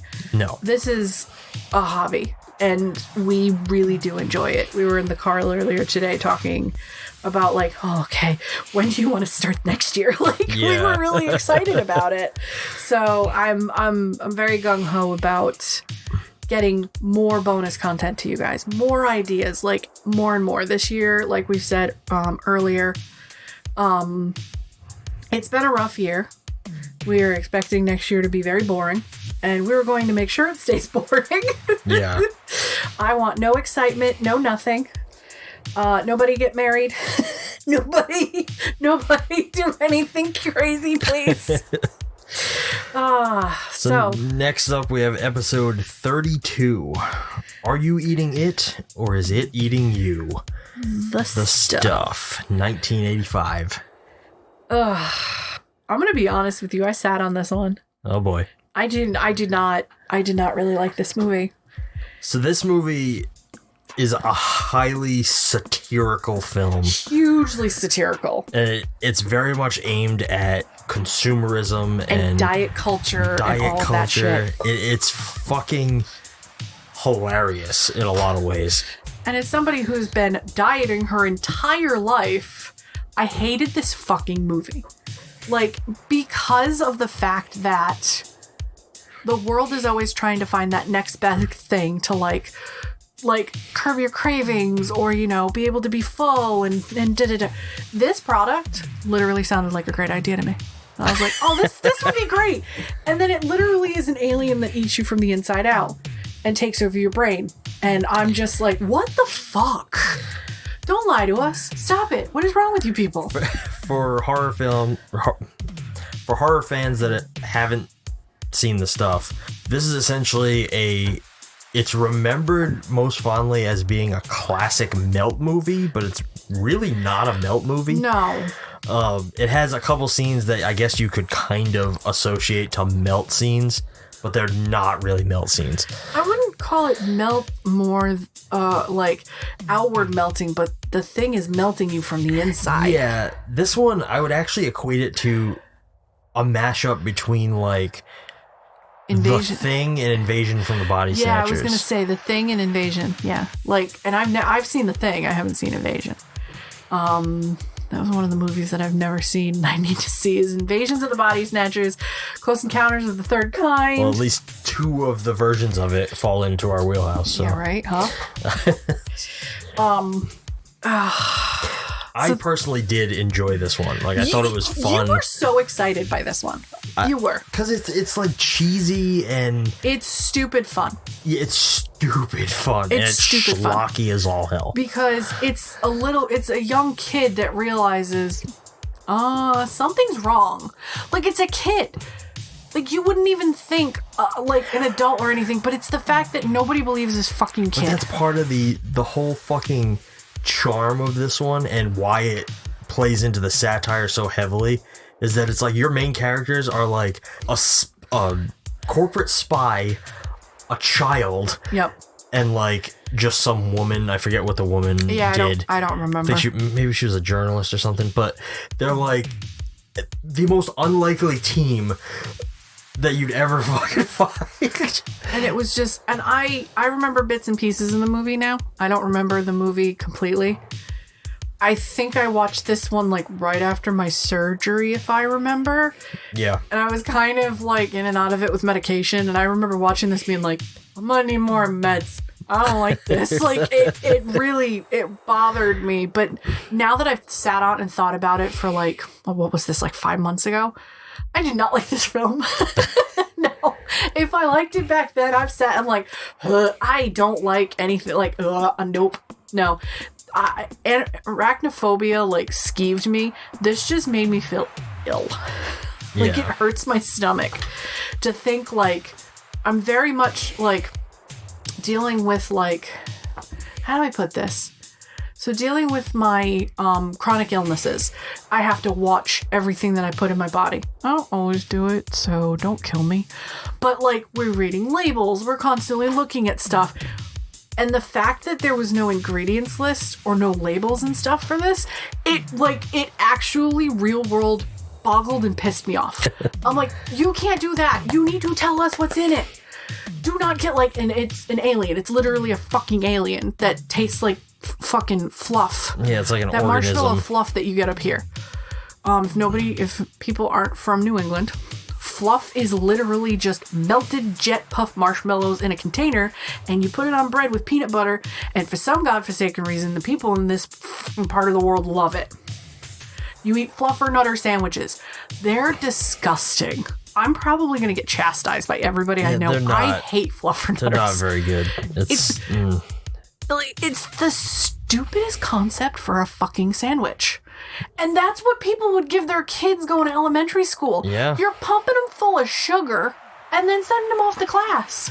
Yeah, so that way when they come home, they crash. I'm sorry, I didn't crash, and neither did my brother or sister. We looked for more food because it was like having drugs. Like, oh, now we got the munchies. Like, it was ridiculous. So that's what this stuff reminded me of, is that what is it called, fluff? Yeah, it's just fluff. It's just fluff. It literally looks like fluff. And they sell these things. These things are huge containers here. It's just melted, pliable marshmallows. And that's what the stuff reminds me of. Now, we passed by it in the grocery store, and the only thing I can think of was I was like, there's an alien in there. I can't. No. Get out of here. I even thought about that before my surgery this summer. We had s'mores at somebody's house, and we were doing all that shit. And they were like melting the s'mores and putting it in graham crackers and shit. And I was like, no, I can't. I need the cold marshmallow. I need to know it's dead. It cannot be melted because the stuff has literally like invaded my brain. Like, I can't. Oh, we gotta move on to the next one. I don't have a question. I gotta go. So next up was episode 33, The Most Gruesome Day in the Calendar of the Undead, which was Black Sabbath 1963. Now this surprised us because I thought Black Sabbath, from the box we have and from the poster I saw when I purchased the movie, it was like black with flames. It had a pentagram on it. It looked terrifying. I was like, yeah, this would be great. This was disappointing in a very surprising way. Because while it was not what I was thinking, and I was very disappointed in the beginning, it gave us 3 of the coolest short stories from, what year was this? This was the 50s, right? This 50s one was or 60s? 63. 63. These were actually very good. And we both were very surprised that in the 101 greatest horror scenes from Shudder, the 3rd story was the water, the drip.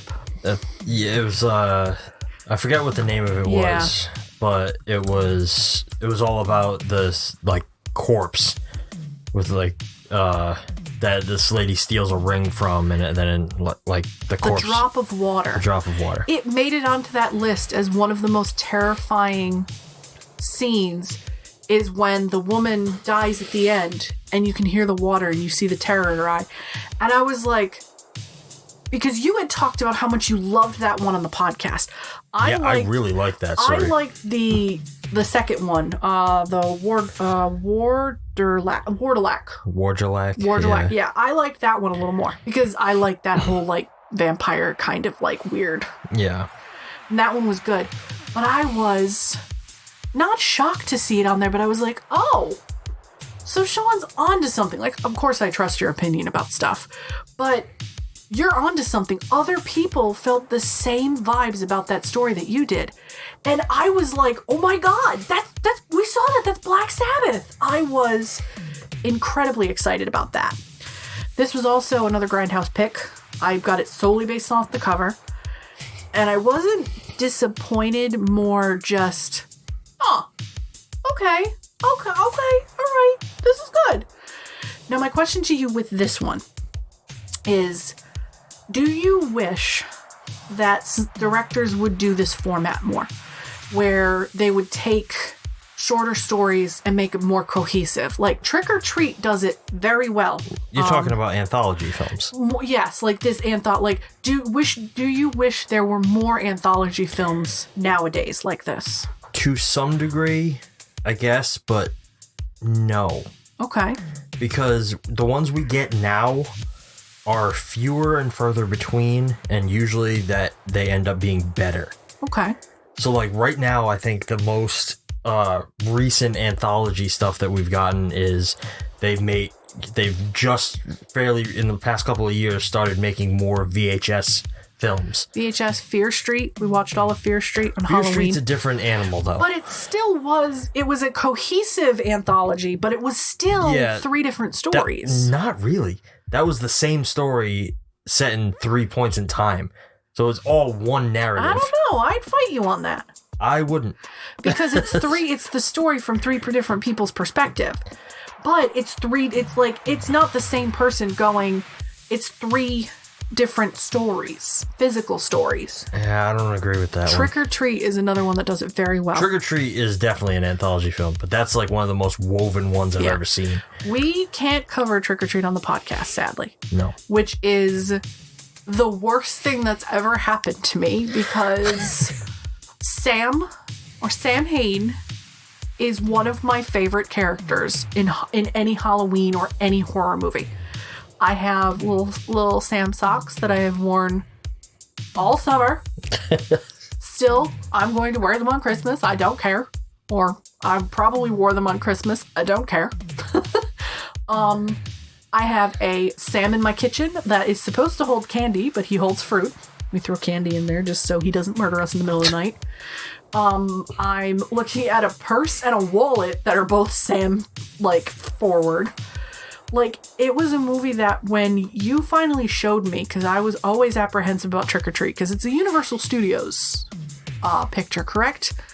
Because I've seen it at Universal Studios. I've seen little bits and pieces of it. They distributed it, at least.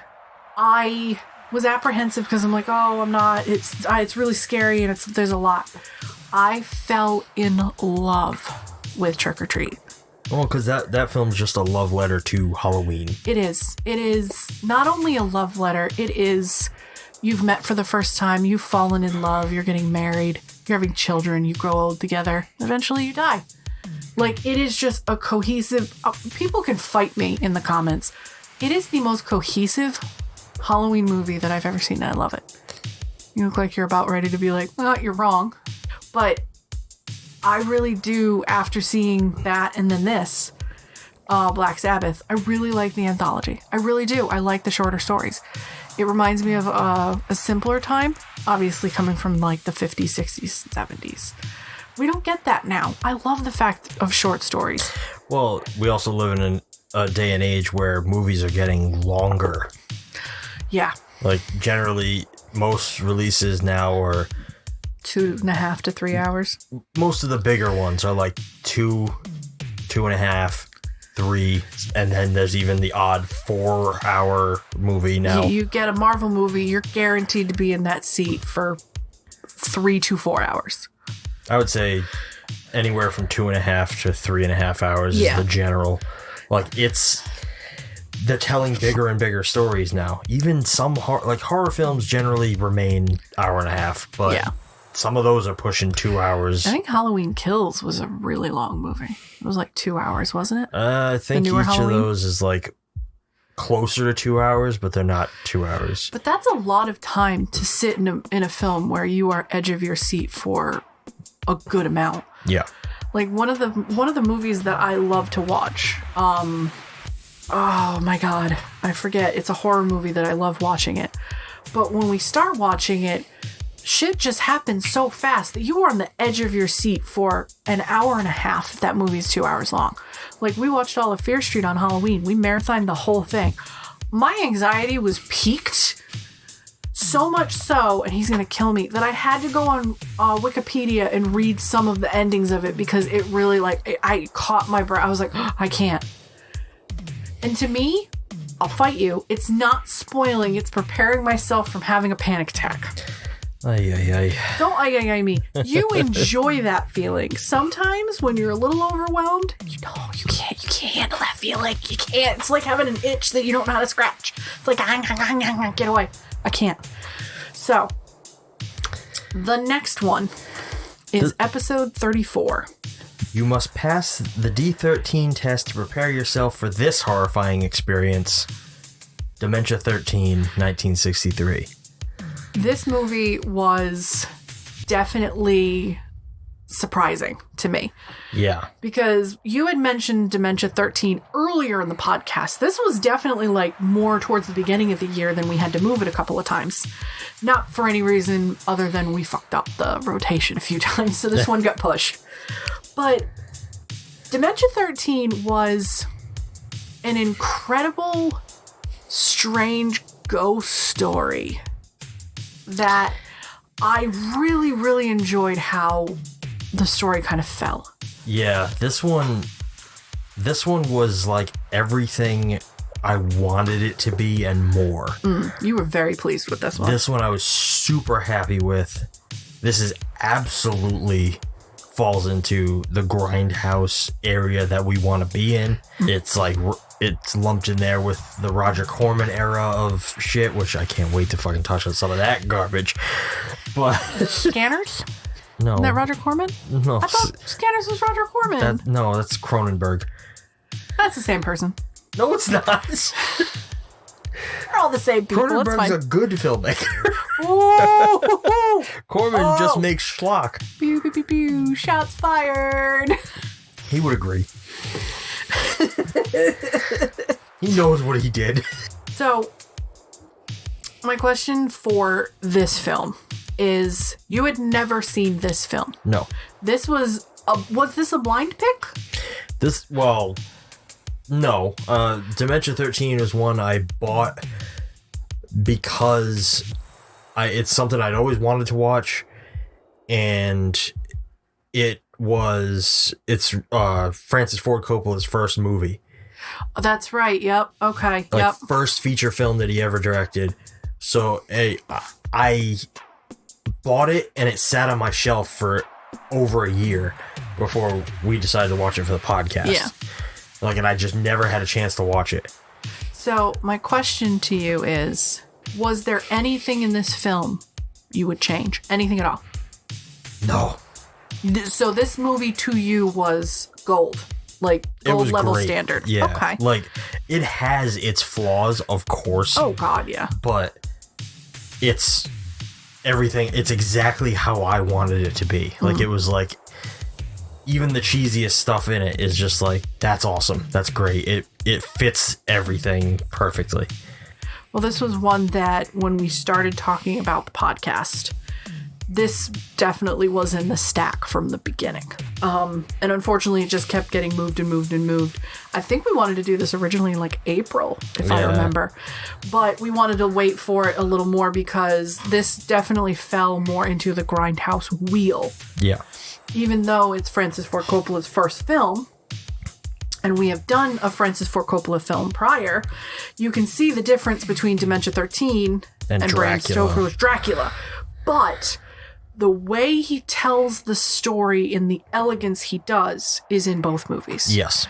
And it's remarkable that he pays attention, the detail in the way people display their emotions on their face. That was what I remember. When the wedding day scene happened, her face during that whole thing is what I paid attention to. And it really did remind me of the way that you saw Mina and you saw Lucy. I couldn't remember the other bitch's name. Lucy and Mina, their face. The way he wants emotion projected on their faces. Even though I'm not a huge Francis Ford Coppola fan, I love Bram Stoker's Dracula. I think Francis Ford Coppola is a pain in the ass. That's just my opinion. But you can see how much he grew and what he kept. And it was kind of, in a way, a nice way to see how much he changed in, 30 years? Yeah. Yeah. Now, what is Francis Ford Coppola's most recent film? Do you know? I don't know what he's been up to recently. So let's move on to our next film, which we were both very excited to put on this podcast. Episode 35. Demon to some, angel to others. Hellraiser. 1987. I was terrified of this movie for decades. Terrified. Hellraiser, I was told, was one of the most terrifying films. And I watched it and I fucking fell in love with it. I adore this film. Now, I know we talked about this a lot. This was a long episode, if I remember. So we don't have to go into too much detail. But my question for you is, we have not touched the new one. No. They did a reimagining of this with more true to Clive Barker's book. What are some of the elements from this film that you would love to see carried over into the show or is it a series or a movie? I think it's a movie. It's a movie. Yeah. I don't really know. Like this version still follows the book pretty well. The only thing they changed really is it's a he, not a she. Yeah, they changed Pinhead from a woman to a man in this original version. And there was like smaller details that changed. There was a lot of like little stuff, like just to make it different than the book and work better as a movie during the 80s. But I don't know if there's anything specifically that I would need to see carried over. Like, just based on the trailer of the new version. It was very true to... It seems like this one brings in a lot more details, like, that are briefly mentioned, like things like that there are multiple puzzle boxes, which the later Hellraiser series does get into. Even though anything past you said 2 is garbage. Oh yeah, the rest of them fucking ass. But the 3 I will give a pass to. But you haven't let me watch 3 yet. It's not great. But no, like there's not a ton. Like I think that this new one is even touching on stuff from like that we see in Hellraiser 2. Which is good because I like both of them and I kind of would be happy to see them melded. Some of them melded because some of the things that happened in the second one, because I've seen both and I love both. Yeah. Some of the things that happened in the second one I think would work good in the first one, and some of the things in the first one should have been pushed to the second one, in my opinion. Yeah, I agree. So let's move to our next film.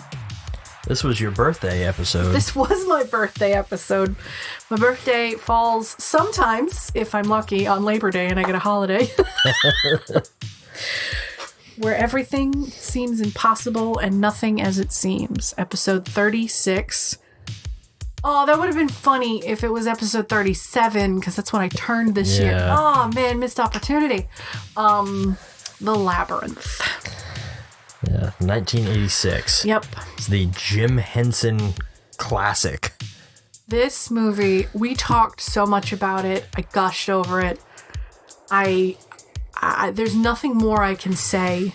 This shaped the human being I am right now. Yeah. There are elements of Sarah and Jareth and even Hoggle that I've stolen and made my personality. And I don't care what people say. And I definitely do the hello, the little worm does all the time.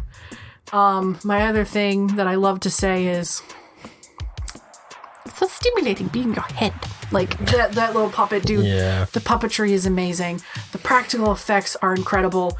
Fight me if you hate this movie. I will stand up for it all the time. This is the type of shit that you don't get anymore. Like the closest we've gotten recently is the new Dark Crystal series, which I still haven't seen. I haven't touched it either. I heard good things. Not great. I heard good. I've seen the puppetry effects and they look really good, though they are now blended with like new ways to cover the puppeteers. And there's a little bit of CGI, which I will accept some CGI to cover a little bit of the practical. Yeah, as long as it's used in the right manner. Yes. Like, and it's not replacing practical puppetry. Yes. I agree with it. I wish... Don't George Lucas it. Please don't. Good Lord. I wish there were more puppet movies. Yeah. Now, we all know you are a very big fan of puppets. For God's sakes, one of them is my best friend. Yeah, one of them is your best friend. We see him all the time. Oh, yeah. He's a great guy. Bit of a big mouth. If you could make a movie with just puppets, money's no object, sky's the limit, creativity, everything, you could have freaking Jason Segel helping you, because we know he definitely helped with all the new Muppet stuff. Yeah. Would you try to bring back puppeteering? Oh, for sure. I think that's an art form that should have another chance, because there's just something magical about it, like that can't CG can never compete with. Like, there's just a whole different feeling that puppets give that, I don't know, it's like there's something practical there, but it's like somehow whimsical at the same time. It's, I don't know. I have always been a huge fan of them. I think the most recent thing that we have that's puppet is Don't Hug Me, I'm Scared. That's one of the most like infamous recent things. It's it started as a YouTube kind of thing, and now it has its own show in United Kingdom, in the UK. And we only found out because of Matt Pat. He did a video on it, and we were like, wait, there's more? It has a full-fledged television series now. And it has, like, a huge world, and all of this, and like, they're lore. expanding on it. I think it's going into season 2 now? Season 2, yeah, which I was like, Don't Hug Me, I'm Scared was always, like, one of those weird YouTube videos that you're like, oh, okay, you watch it, it's a little bit of a mindfuck, but knowing that it was so popular that, you know, it has its own television series, I was like, damn. And 2 of the characters are puppets. Yeah. They're it's amazing. I think that puppeteering, like, it brings us back to the roots of, like, early entertainment back in the Middle Ages. That's what they used to entertain people. I mean, the old ways of entertaining the masses never die. In my opinion, they always just go through these periods of popular and unpopular, and where Sesame Street and the Muppets really did make them bigger back in the 60s, 70s, and 80s. I believe, like, technology put them back in a lull, and I'm hoping to see more of a resurgence of it, because when I heard The Dark Crystal was getting its own series, I was like, oh my god, budget, the CGI, the practical, now it can be done to a point where it can look as magical as possible while still being practical. So we're leaving the safety of the Labyrinth and moving on to episode 37. House is calling you to come back and marry me. House is calling. House is calling to you. Come back home and marry me. This says House is calling you to come. Oh, look! I didn't say I was a smart girl. I just said I was a girl. This is House 1977. Guys, fucking watch this fucking movie. I just gave this to one of my friends saying, watch it. Just watch it. I didn't give her any premise. I said, watch it. Does she still have that? Yeah, it's going to take them a while to watch it. I should ask them. We're seeing them for an event tomorrow. I'll ask them if they've seen it yet or not. I'm pretty sure we'd get a text message if they did. This is one of the most bizarre fucking films I have ever seen. And that's saying something. I've seen a lot of shit. And the more I've thought about this film, guys, the more I've thought about this, the more I love this movie. I love it. I cannot wait to get it back and just pop it in and play it. Just play it randomly sometimes. It's so off the wall. Asian cultures have a different way of storytelling, where Koreans go hard with emotion, with drama, with horror. I mean, if you want examples, Old Boy, that goes hard. Yeah. Train to Busan. Do not watch that movie if you have any type of anxiety. I nearly pissed myself half the movie because it just starts, it starts like pretty low and it just goes up and it never stops. It never ends. Holy shit. Don't watch the remake, the second one though. The second one's garbage. I still haven't seen that. Japanese people are, oh my gosh, their filmmaking can go from amazingly beautiful and stunning to batshit fucking crazy, and it's still really good. Well, that's an example of a culture who actually just goes for broke on originality. Yeah. And it's impressive. Like, I wish we did more of that here. Like, just the fact that there's one scene where they pick the girl out of the girl's head out of a well thinking it's a watermelon, and she bites her on the ass. It's so weird. And I'm dying laughing. It's so weird. Kung Fu just Kung Fu's her way all across the thing and then just mysteriously gets killed while Kung Fuing by, like, It's just oh my fucking, God. just watch it. Just fucking watch it. It's I have amazing. no question for you for this one because I have too many questions, but you can't answer the questions I have. All I have to ask you is, now that it has been 5 months since we've seen this film, do you still stand by your it's batshit crazy but I like it? Or are you like, nah, it's all right? I stand by it. Like, I did enjoy the film. It's just bonkers. It was a better ride. This should have been called Terror Train, in my opinion. Yeah. Or Bananas. Ha ha. Oh, God. All right, we're going to get out of this one. I'd love to stay safely in here, but we're going to go to episode 38. Something hungry is about to hatch. Ticks, 1993. I have heard nothing about this movie other than you purchased the film for $70. And at that time, when you purchased it, was the most money you've spent on a film.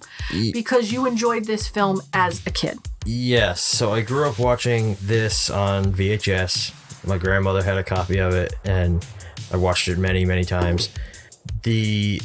So when I got older, I collecting tapes and Blu-rays and stuff. I wanted to find this on Blu-ray. Mm-hmm. So I hunted for it. I found a copy, which by the time I had found it, it was out of print. They didn't make them anymore. Yeah. So I found the cheapest one I possibly could, which was $70. I bought it. It's now in my collection. It's an out of print version of the movie. And then after we watched this, they announced that they're re-releasing Blu-rays. Yes, they have since re-released it through, I think, Shout Factory. Either Shout Factory or Arrow? Not Arrow. It's definitely not Arrow. I'm pretty sure. Okay. But yeah, I think it is Shout Factory then. They re-released it and it was like $40. Like, I'm so fucking and you were like, angry. God damn it! But it's one of those things where if somebody hears you spent $70 on a shitty B movie from the 90s, what's wrong with you? When you were like, I did a thing. And I was like, what did you do? Like, I bought a movie, but I spent a lot of money. Now you have Darkness in your collection, which we're not going to talk about how much you spent on Darkness. Oh, yeah. Or Faces of Death. Or Begotten. Dude, he found the holy grail of horror. One of them. The holy grail of the collection. The holy grail of, like, obscure underground horror. Yeah. That's definitely one. That was a grail tape. Yeah. As the VHS community would call it, that is a grail tape. It's one of those ones that you hope to finally get into your collection one day. I got it at great cost. Yes. But that movie is on the shelf. It is the only one on the shelf in a plastic sleeve. Yeah. The minute you got it, you popped it in. You were like, please be begotten, please be begotten, because you did one of the Faces of Death tapes, and it's not Faces of Death. It's not the right one. So yeah, one of my Faces of Death tape. It's in the wrong box. So it's like I have the box for Faces of Death 6, but it's Faces of Death 4. 4, yeah. It was one of the ones you don't have. Yeah, it is what it is. Like, sometimes that shit happens. Yeah, and then there was a whole movie that you went to go record, and it was a Christian Mass. Somebody had recorded over it with a fucking Christian Mass. And the Christian Mass is longer than what the actual movie would have been. Oh, yeah, it's way longer. I did commentary because he was doing something, and I'm like, it's still going. It's still the Mass. We're an hour and a half in. It's still the Mass. So pissed. But it's one of those things where you're pissed, but now you can be like, oh, you guys want to watch this movie? It's riveting. You put it in. It's like, what the fuck are we watching? I hate you. I hate you so much. But this movie, while I have thought about it more, and I hate this movie so much, I never want to see it again. I take it that's on your bottom list. No, still not on my bottom. What? But I don't like creepy crawly movies. And the reason why I hated this is I told it on the podcast. I got caught in there was an infestation of ticks at my camp one year. So much so that we were staying in, It was a platform on the ground. It was deep in the woods. Like, it was one of those sleepaway summer camps. And it had, like, a dome on it, like a plastic dome. And there were ticks everywhere and everything. I got bit so many times. Oof. They were the bigger ones. They weren't deer ticks. Yeah. Thank God. Because Lyme disease, I mean, we're an hour and a half away from Lyme, Connecticut, guys. I mean, I don't have to say much more than that. Oh, joy. Oh, goody. I have several people that I know in my life who have full-blown Lyme disease or have had it. My stepfather had 2 different strains of Lyme disease and had to have experimental drugs in the 90s. And, you know, now he has MS. And I'm like, is it connected? Like, you know, get down. Either come up or get down. Make a decision. Arachnophobia was skeevy. This one literally could not it bothered me. Amusing movie. Terrible B movie. I would agree this is a sci-fi Saturday afternoon special. Straight in full. up creature feature. My question for you is, if you could do it again, would you spend $70 on that Blu-ray? Oh, hell. Well, right, no. If the new one had never came out? Yeah, like now, like... Oh, hell yeah. Oh, hell yeah. Oh, hell good. yeah. Because I have to have that in my collection. I loved it growing up. It's like so ridiculously cheesy. I like it. I like watching it. It's fun. You're a creature feature. Like, you love creature features. I love creature features. I really do. One of your movies you have is a creature feature. Creature feature, which I personally love. Yeah, that one. I should rewrite that one. That one I wrote a long time ago. Should update it. Yeah, I don't think you need to, but I'm biased. Alright, so that brings us to episode 39. A stunning portrait of psycho terror. And this is... Bird with the Crystal Plumage, 1970. This has such a beautiful title. Yes. Not the movie I was expecting, but I understand the title now. This one, so this is a giallo, if you didn't watch our actual episode, but this is a giallo that is... It leans much more toward the crime side of giallo than some of these other ones that are like more straightforward slashers. This one, it's very much about the mystery. Yes. The whodunit. Which I personally, going into this film, when we were watching it, I was like, oh, this is what I wanted. Like, Bird with the Crystal Plumage sounds so mysterious and just, I want to know more about it. But then all of a sudden, like, this movie morphed and I appreciated it more after we watched it for the title, because I was like, that is a clever, clever title. So, my question to you is, with A Bird with the Crystal Plumage, 1, did you know what the film was going to be about before we went into it? Because I picked this solely on the title and the cover. And 2, do you think that Italian cinema should start redoing some of these to update them more? Because I think a modern whodunit of this would be very interesting. No. No, okay. I knew what this movie was before we watched it for this. Mm-hmm.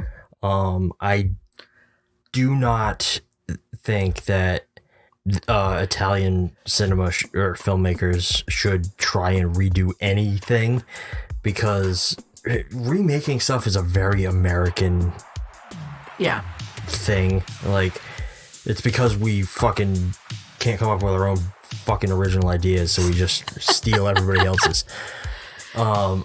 Personally, I wish nobody ever fucking remade anything. I wish things were just allowed to be what they are.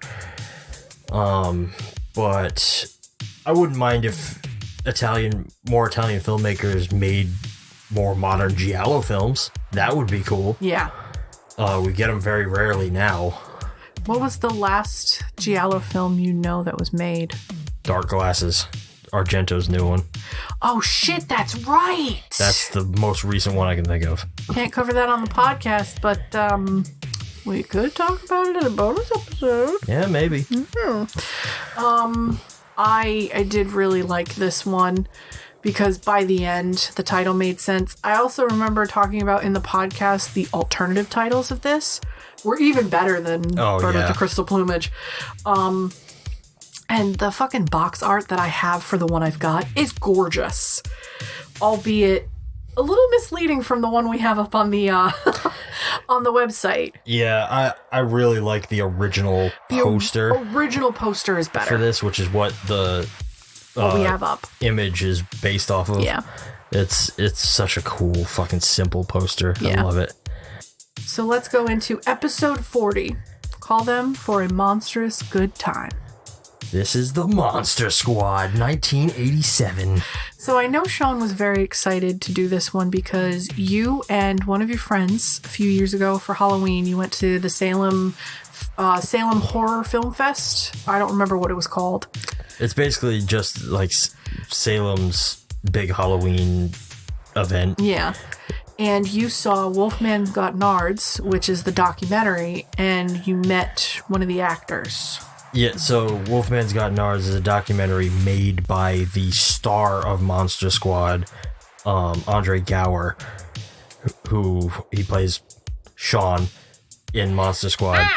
And he made a documentary about the impact that Monster Squad has had over the years to the cult fans. And we got a chance to meet him, and he's a wicked nice guy, and he talked all about like his experience making this and like on Monster Squad and everything. And Monster Squad is a movie that I've always loved. It's one of those, it's up there. It's part of my holy trinity of, I've mentioned this before, but of Night of the Creeps, Monster Squad, and Fright Night. Yep. Like those three movies go hand in hand with each other, two of which are made by the same director.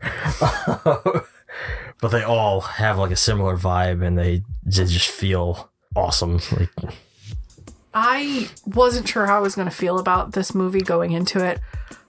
I loved it. Even the corny ending of this movie was just fucking... This was a good time. This was a great time.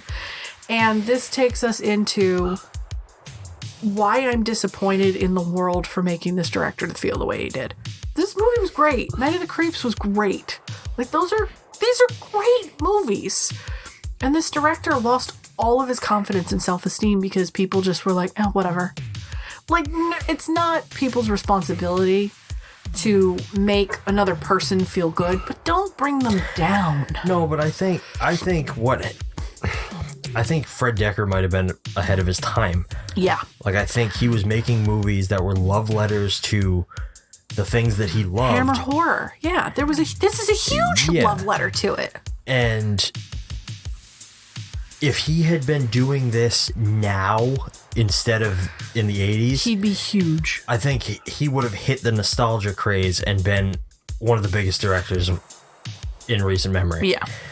Unfortunately, he jumped the gun, I guess.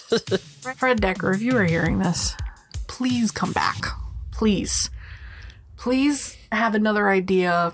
Please bring it to the screen. These movies are great. Save us from a world of shitty horror films. Please. Like, we want this now. The age of nostalgia is here, and I think you would make a killing right now. Not in money, but in memories, and how many people would adore shit like this now.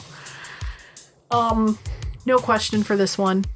You loved this movie. You were smiling pretty much the entire time.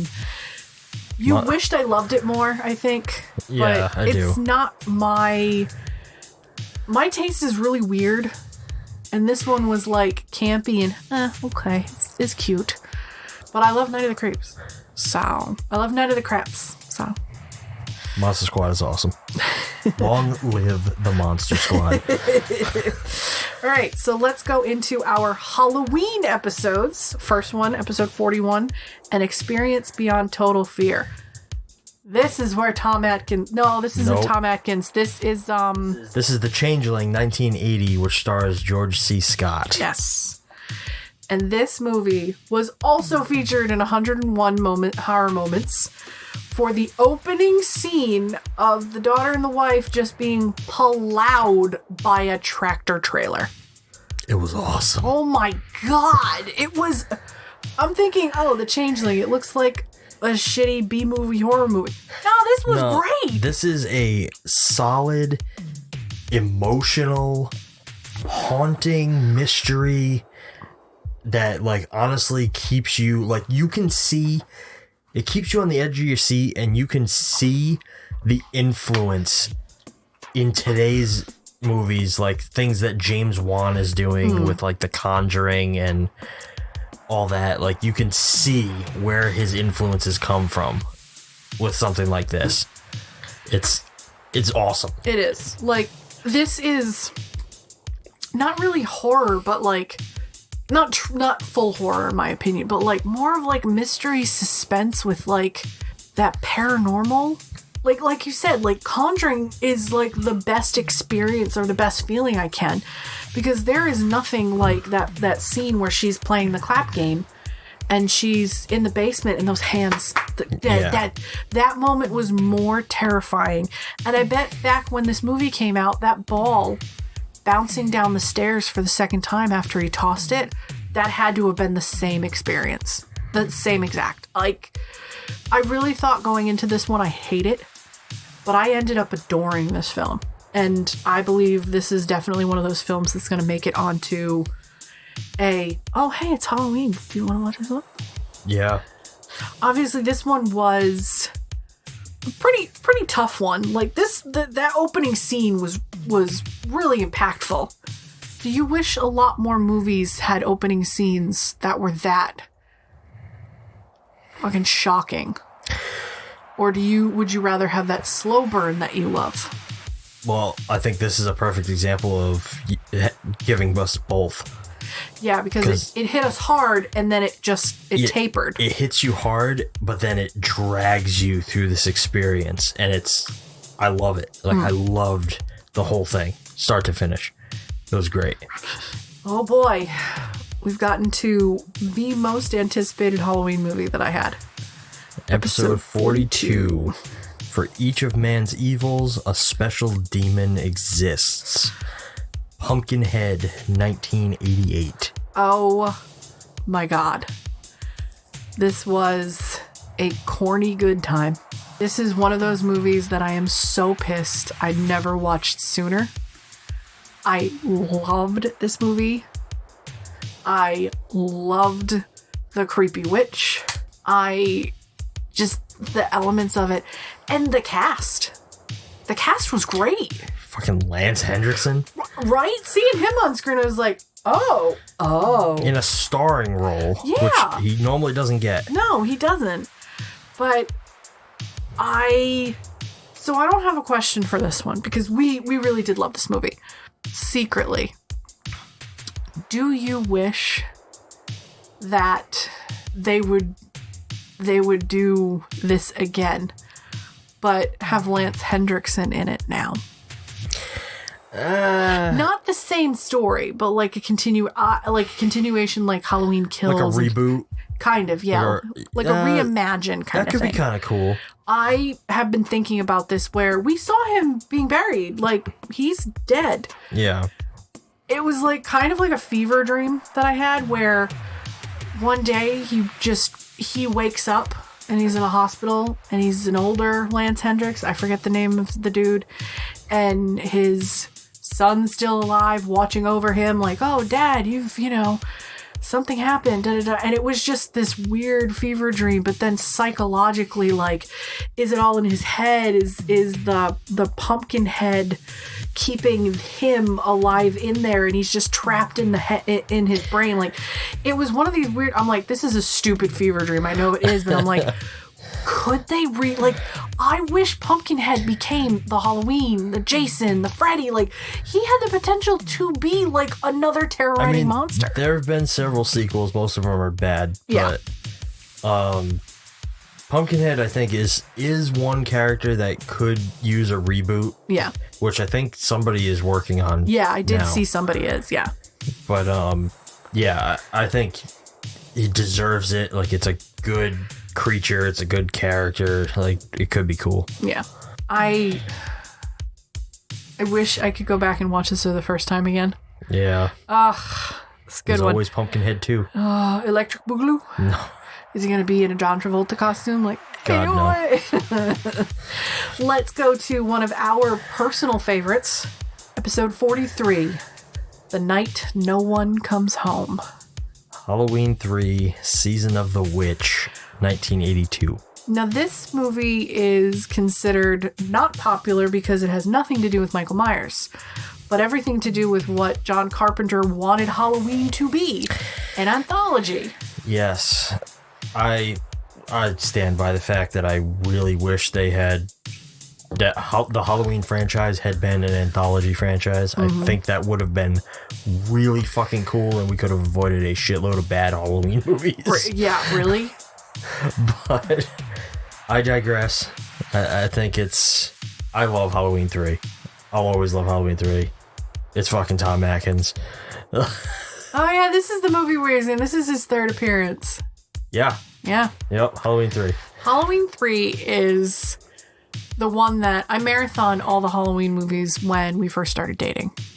I came over, I watched them in one weekend, and you were amused because I just kept going, okay, next one. This is the one where I was like, this is great. I love it. I don't understand. And you were like, you like this one? I'm like, yeah, this one's amazing. Why didn't they continue this? And then it just goes into Halloween 4, and I'm like, why? I and it's gone. And it's dead. Like, of course, the other Halloween movies have elements that I enjoy. Yeah. But as a whole, like, Halloween is a great movie. Halloween 2, it's good. It's good. Halloween 3 is amazing. And like a roller coaster, they go downhill. Halloween 4 sucks. Halloween 5 sucks. Halloween 6 sucks. 7's okay. Resurrection is the biggest abomination. H2O. H2O is not bad. I mean, it's not bad. It's not great, but it's not bad. Yeah. Which one's the one where Jamie Lee jumps off the building or kills herself? Is that 4? Resurrection. Oh, that's Resurrection? Yeah. Yeah, there's a lot of garbage movies out there. This one, I stand by, highly recommend watching this one. Every year when Halloween comes around, I am 100% posting those fucking masks. Yeah. Like, I'm always like, yup, watch this movie. My friends must hate me because I'm fucking posting it every time. I have a question about this one because this one speaks for itself. It really does. It really does. It should have been bigger. If you hated it when you first saw it, give it another chance. Give it another try because I bet you're all fucking Michael Myers. It's out now. Give this one a shot. Yeah. And then we will go to the movie that Red Letter Media made us fall in love with. Episode 44, The Power is in the Blood. Oh, thank you for doing Grandpa's voice. Hack-O-Lantern, 1988. How many people in the last 2 months have I recommended this movie to? I've lost count. I tell everybody, my friend Erica, my sister. My sister was asking for, I want horror movie recommendations. I'm like, Hack-O-Lantern. Hack-O-Lantern. But you listen to the fucking podcast page. That's because we mentioned her. See, now we've mentioned you. Now you have to listen to it. This movie, guys, please. I'm gripping my mic. I'm staring into your soul. Watch this goddamn movie. It is so stupid, but an amazing fucking time. You get to see boobs. You get to see whole Vagoover. There's a lot of boobs. A lot of boobs, but I don't care. You get to see a lot of fake blood. Lady gets crushed by a corset. Come on. This is incredible. It is just a stupid good time. It is so much fun. I have no questions. I just have a statement. To Red Letter Media, thank you so much for introducing this, Don't Panic, and other wonderful movies from Best of the Worst, Black Spine, what's the game that they play now? Not Plinketto. Not Plinketto, the Django one. Junka. Guys, thank you. You may never even listen to this. You may never even hear us, but Holy hell, your recommendations on these terrible movies, they're being heard. Death Wish, Don't Panic. Ollie actually watched it, and then we were like, oh, this is terrible. We love this movie. Like, this one was the one where we looked at each other and went, we should do Hack-O-Lantern, so we watch it. No, we fucking love it. Yeah. Watch Hack-O-Lantern.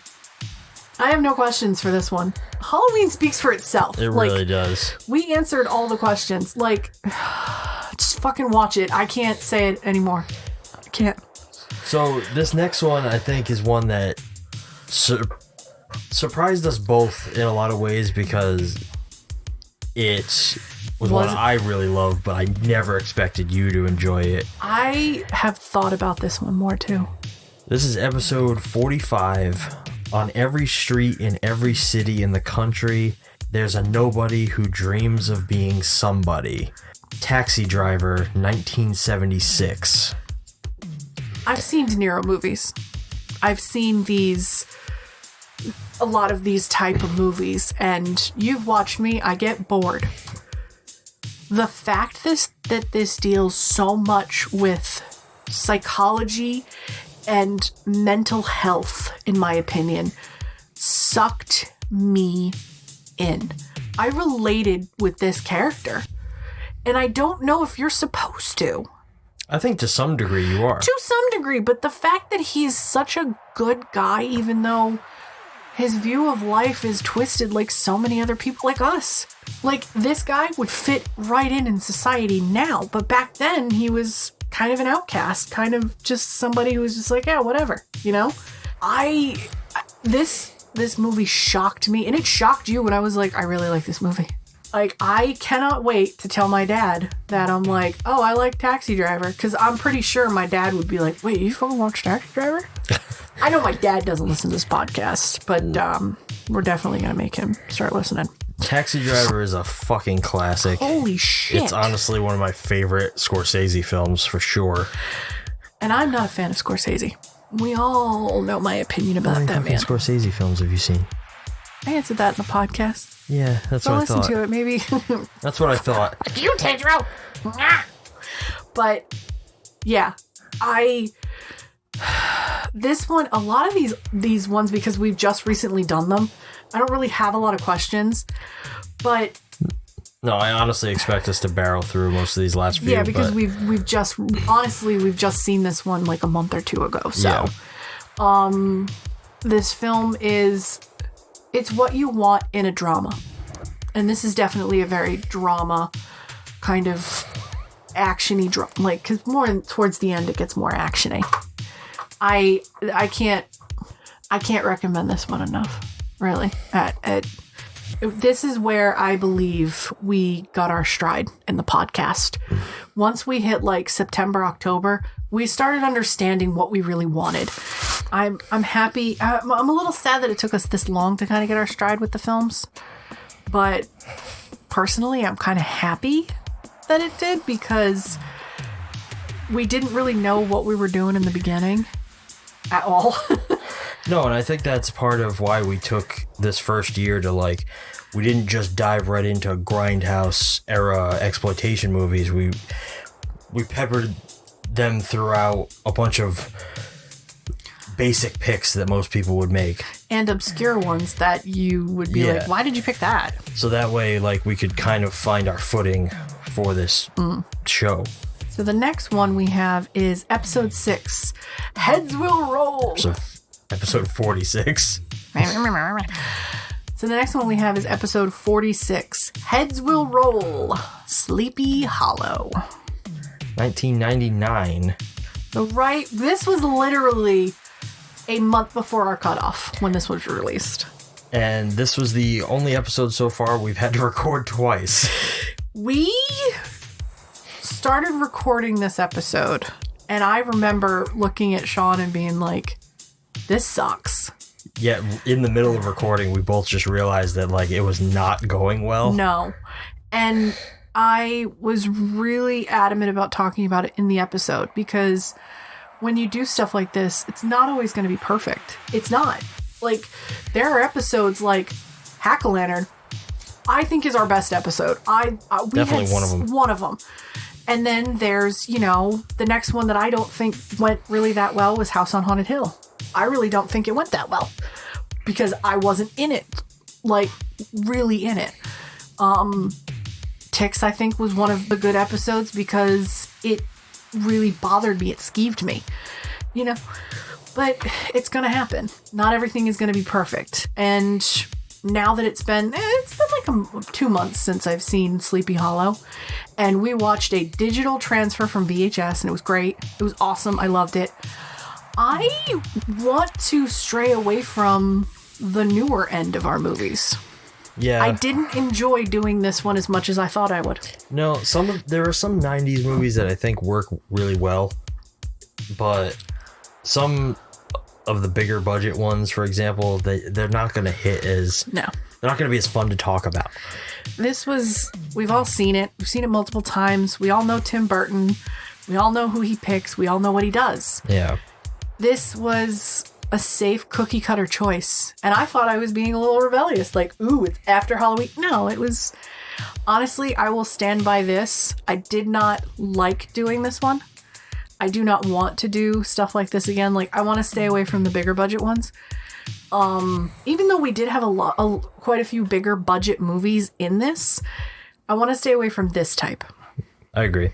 So, I think this is the last time you're going to see this niche popular type of movie. We might pepper some in just because we still want to pick the obscure, but we're going to pick the obscure popular ones. Yeah. So, no question about this one. But I do want to ask, is this one in one of your bottoms? No. No? Okay. This is one of my bottoms. Yeah? Yeah. It's not on the bottom, but yeah, we had to restart it. I wasn't feeling it. Just something about it. Like, I enjoyed watching it, but I didn't enjoy talking about it. Because it seems like with popular movies, everybody has an opinion about a popular movie. Yeah. I want to talk about the movies that people have either never seen or don't have an opinion on it.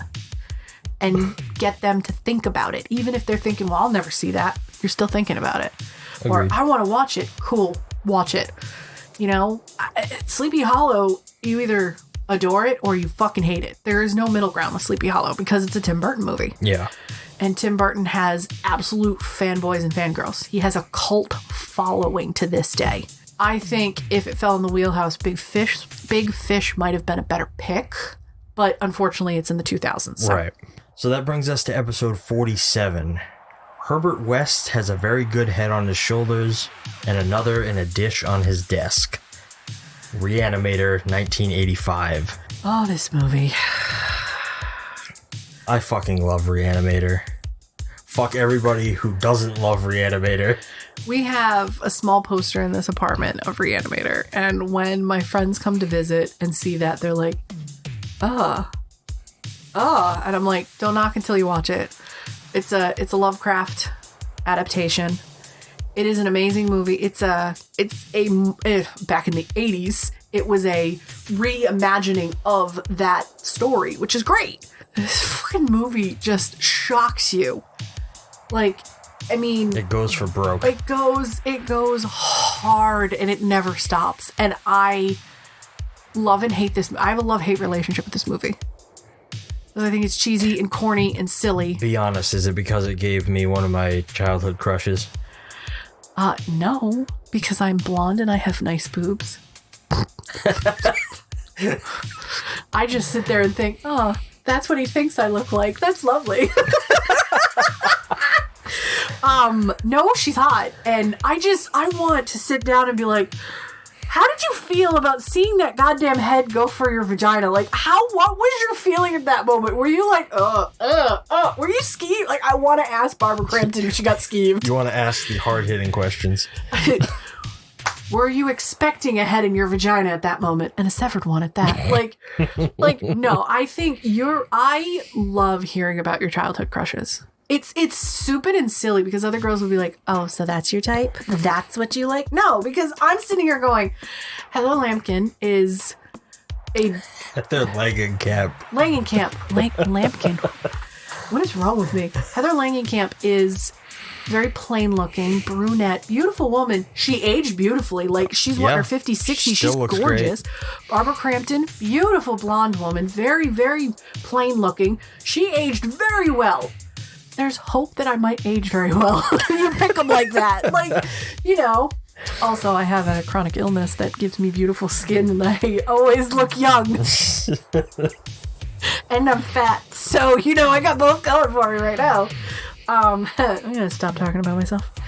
But I love seeing what your idea of beauty is sometimes. Because, like your creativity, you have this unbelievable eye for beauty and creativity. Like, and even just looking at, like, you're like, oh, that was my childhood crush. Yeah, that's what I'd imagine. Because you're not some crazy person who's like, I need the most beautiful and the most gorgeous and has to have money and da-da. You're a hard worker. You work really hard for the shit that you do. Your creativity shows it.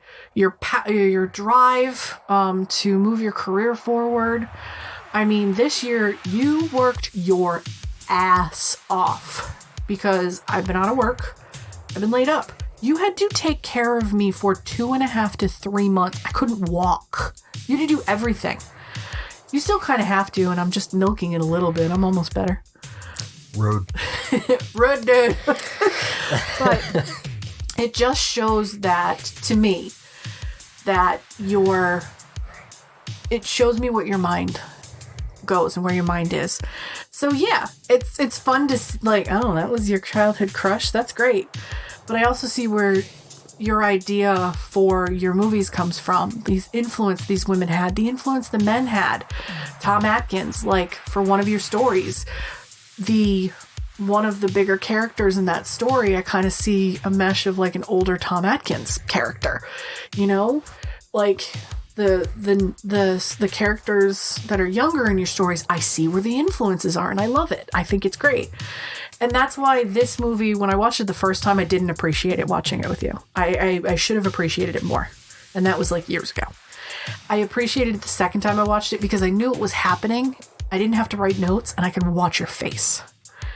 You love this movie more than you realize. You know that, right? I really love this movie. Like, you, at certain moments, you go, like, you get so excited, and it's like, oh, that's so cute. It's awesome. It has to be the same way when you were watching me watch Labyrinth. Yeah, for sure. Yeah, where I would just light up at certain scenes and I caught you watching me and I'm like, you watch a movie?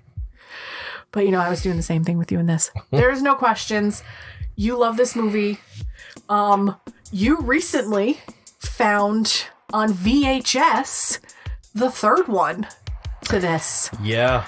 And that was with the Eyes of Laura Mars find too. Now I'm just missing the first one on VHS, which... That's going to be tough to get. That one I'm going to have to specifically go online and buy, I think. That's going to be another Ticks problem. No, I don't think they're that much. We hope not.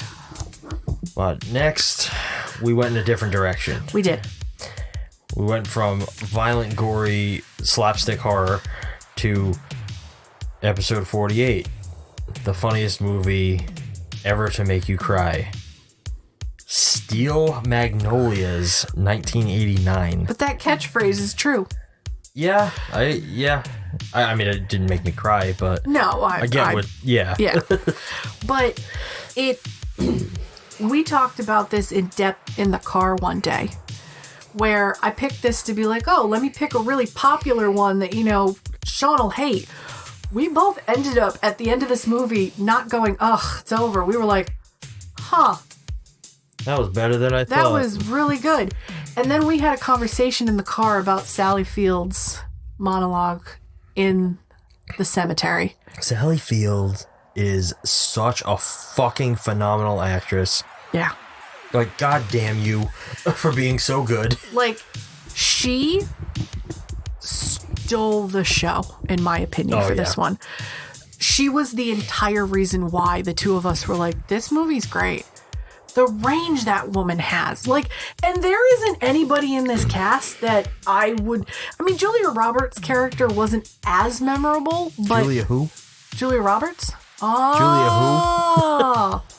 But I don't think she was meant to be memorable. I think the story was meant to be about all the women. Yeah. Which, honestly, like, I really wanted to pick this one to get under our skin. And I ended up... I think it did in a different way. It did. This taxi drivered us. That's what the phrase is going to be. It's going to be, it taxi drivered us. I will say, like, it is a cheesy... It bickled us. Bickled? Travis Bickle. The character. It bickled us. It bickled us. Bickled us. All right. That's the phrase now. Ding, ding, ding, ding. This episode is going to bickle you. That sounds dirty. I'll back that up just a bit. It was either this or fried green tomatoes that I wanted to pick. But this movie ended up being a lot more relevant to me. Yeah. And showing me, like, how lucky I am to not have type 1, to have type 2, where this disease is manageable, but it's a pain in the ass. And to kind of see the grief that you have to go through knowing that, you know, if you're sick, you may never get better. And it was kind of an insight about how my mind is working lately with all the shit. My health is just absolute garbage. And there's nothing I can do about it. Like, I just got the luck of the draw. Thanks, genetics. That's it. That's all that happened, basically.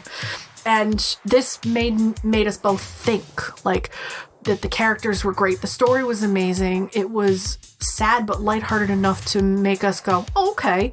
But it also had real world applications for us. Yeah. And I was like, oh, wow, okay, all right. I mean, this was back in the 80s where it was a lot more dangerous. Now it's not as dangerous, but it always gives you that thing in the back of your mind, like you always have to pay attention and watch out for your future, for your health, for your family, for your surroundings, you know. Because you never know what's going to happen to your family after you're gone, you know. We both experienced that through losses of family and friends. And this one, like... We were at your sister's pet sitting watching this, and it just made us sit there and go, huh. And then we watch Halloween Kills before or after this one. Halloween Ends. Halloween Ends. We watched Halloween Ends after this, which that was a different kind of reaction. Yeah. But yeah, my question to you is, this was a 80s, like one of those gal pal movies. Were you surprised? Would you be open to watching more of these kind of movies? And why? I mean, to be fair, I will watch anything. Yeah, I know you'll watch anything. It really doesn't matter because I'm always interested in the other side of the spectrum. I'm always interested to see what else is out there. This was one that definitely surprised me. I didn't think I would like it as much as I did. Mm-hmm. And the performances were what made this one so strong. Yeah. So, like, yeah, I'd be willing to watch more things like this. I mean, for fuck's sake, I've seen so many chick flicks throughout my life. You've probably seen more chick flicks than I have. Probably. Yeah. And, I'm always open to something new. Yeah, the one chick flick you made me watch that you really like is Easy A. Easy, that's a really good one. And I have never seen that before. You made me watch it, and I was like, God damn it. It's good, right? It's very good. Emma Stone, Stanley Tucci. That's also like a rom-com kind of... Yeah, that's that 90s cheesy chick rom-com kind of movie. Well, it's not 90s. That's the 2000s. 2000s for sure. Oh. But I adore... The Scarlet Letter, and that's what that is based off of. The same reason why I adore 10 Things I Hate About You, because that is based off of Taming of the Shrew. Yeah. Like, you can see where the influences of the past come into the present. Like, if you give me something that is classic English literature or old English literature in a movie, I'll watch it all day. Next up, we get into our Christmas episodes for the year. Oh boy. Which start off with episode 49, 2 Dads, 1 Toy, No Prisoners. Jingle All the Way, 1996. Put the cookie down. Put that cookie down. Put that cookie down. No. Oh my God. Classic Arnie. Oh boy. I have thought more about this. I hate this movie now. I hate it. I never want to see it again. And I had a discussion with my brother about this movie. And my brother was like, oh yeah, that movie's garbage now. Garbage. Because it shows you the extreme of commercialism then is now the norm of now. And I was like, damn it, Ian. It really is. I was like, fuck, that's not funny. This one's hard to watch now. I still find it amusing where it's supposed to be. Oh yeah, of course. But it's rough. This was commercialism satire. Guys, this is a fucking Tuesday now. Yeah. This is normal. It's rough. I don't think this one aged well. But it wasn't the movie's fault. It is the fault of the dumbing down of people. That's what I think. I agree. I don't think I'll ever watch this movie again. Unfortunately, this is Arnie's third show up in this fucking lineup, and this is how we end him. Hopefully, if we have him in here next year, because there's a lot of Arnie out in the world. There really is. Maybe we won't put him in a children's movie. There's going to be no question about this one. What do we do with the VHS? That's my question. Do we display it or we just put it in a box and hide it? No, it'll be in the archive with everything else. Why? Don't let people know we own this. Listen, I'm proud of every goddamn tape that we have. You're proud of all of them? Yeah. Especially my 3 copies of Spice World? Yeah, why not? That's in our wheel. They spice up our life. Ooh, snap it to the left, shake it to the right. So we followed up Jingle All the Way with episode 50. He's chillin' and killin'. Jack Frost, 1997. Hate this movie. Come on. I hate this movie. It was so much fun. It was garbage. Of course it was garbage. Like, dude, we saw some schlock on this, but this was schlockiest. But this was the schlockiest Christmas Grindhouse-iest movie we have. This was the schlockiest film we covered this year. Yes, for sure. For sure. But it's still not at the bottom for us. But I'm glad it's on here, because it's like that. This stuff of this caliber is going to be throughout our podcast. Just absolute shit. Like, the shittiest of shit. Yes. I appreciate this movie being shitty. Like, it's fine. It whatever. Like, we just did this one recently, so there's nothing more I can say about this one. I have no questions other than why. What can you say about a fucking killer snowman? And no, we're not talking about, like, an abominable snowman. We're talking about a physical fucking Frosty the Snowman, 3 balls, a carrot, fucking coal. And poor Shannon Elizabeth. Oh, boy. Poor Shannon Elizabeth. At least she had American Pie to fall back on. This is what came out of 90s slashers. Oh, God. Wouldn't it be forceful entry? Oh. There's one more dig in there. Moving on. Next up was episode 51. This Christmas, the snow hits the fan. The Santa Claus, 1994. The episode that broke Leah. Look, I am an emotional human being. I wear my heart, my emotions, not even on my sleeve, they're on my hand. So I can go, would you like to make me cry? Push button. Like, honestly, like, you can make me cry at the drop of a hat. Like, it's gonna happen. And I imagine in 2023, it's gonna happen. I cried in several of these episodes. We get pretty deep.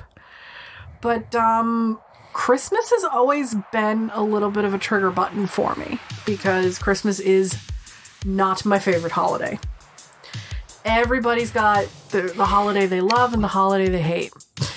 This is my nope. And as of recording this, we haven't had Christmas yet. It's on the horizon. Oh, with every fucking twinkly night light, sugar cookie, and fucking Christmas Carol at the grocery store. Stop! Oh, it makes me cry, and I'm at the infuriated state because we're after Thanksgiving right now. Like, it is Black fucking Friday, kids. Black Friday. and we had to go to Walmart for a couple things. Don't do it. We went at 3 p.m. too. Yeah, like, it's still Jesus shitty. Christ. I hate commercialism. I wish holidays could be just you spend time with your loved ones. You appreciate everything you've got. You appreciate the people around you. I don't want it to be about gifts or who's got more or who can outdo who. I just want to exist with people and be happy. And that's why I hate Christmas. Because that's not what people like anymore. Yeah. I went all into it in the Santa Claus. Talk about the film. It's garbage. All right, it's not pure garbage. It's garbage. Like, its message is clear. Its message is very clear, yes. And I think it still works for what it is, but it's not... It's not the best movie, but it is our generation's Miracle on 34th Street. Yeah. That's what it is, in my opinion. It's our Christmas story. It's that movie that people put on to kind of hope for that feeling. And when we watched it, the Grinch heart grew a little bit in my little chest. But it shrunk right back down the minute we had to leave and go see the commercialism. Yeah. Like, if I can stay within the 4 walls and have a cute little tree, I can't because I have cats. Or if I could have twinkling lights, I can't because I have cats. I don't want to take down my Halloween decorations are still up and they never go down. So, but I do love Tim Allen's performance. I do love the film for what it is. It gives me the warm and fuzzies. I've had the warm and fuzzies. It can go away now. Like, we're good. We're done. We're thin. So my question for you about this film. Did this give you the Christmas cheer just a little bit? Because I know you, like me, don't like Christmas. Not particularly. Not at all? No. You had no feelings in that black heart of yours? No. That little jack-o'-lantern heart of yours? I told you it shriveled and died long ago. Then why am I here? An anomaly. It's a fluke. Wow. We're going to have a talk later. No, we're not. I'm going to pass out. But that brings us here. So now, to this episode. Our 52nd episode of Grindhouse, where we decided to do something different. We decided to recap our year of talking about movies. Where we drink some liquid and talk about movies. And I think this was the right move. Like, I think it was cool to go back and rethink about some of these. And it's been the longest amount of time we've fucking talked. Yeah. So I have a question for you on this episode. Oh boy. Are you ready to do it all over again? Oh, hell yeah. Yes! What do you think 2023 will bring?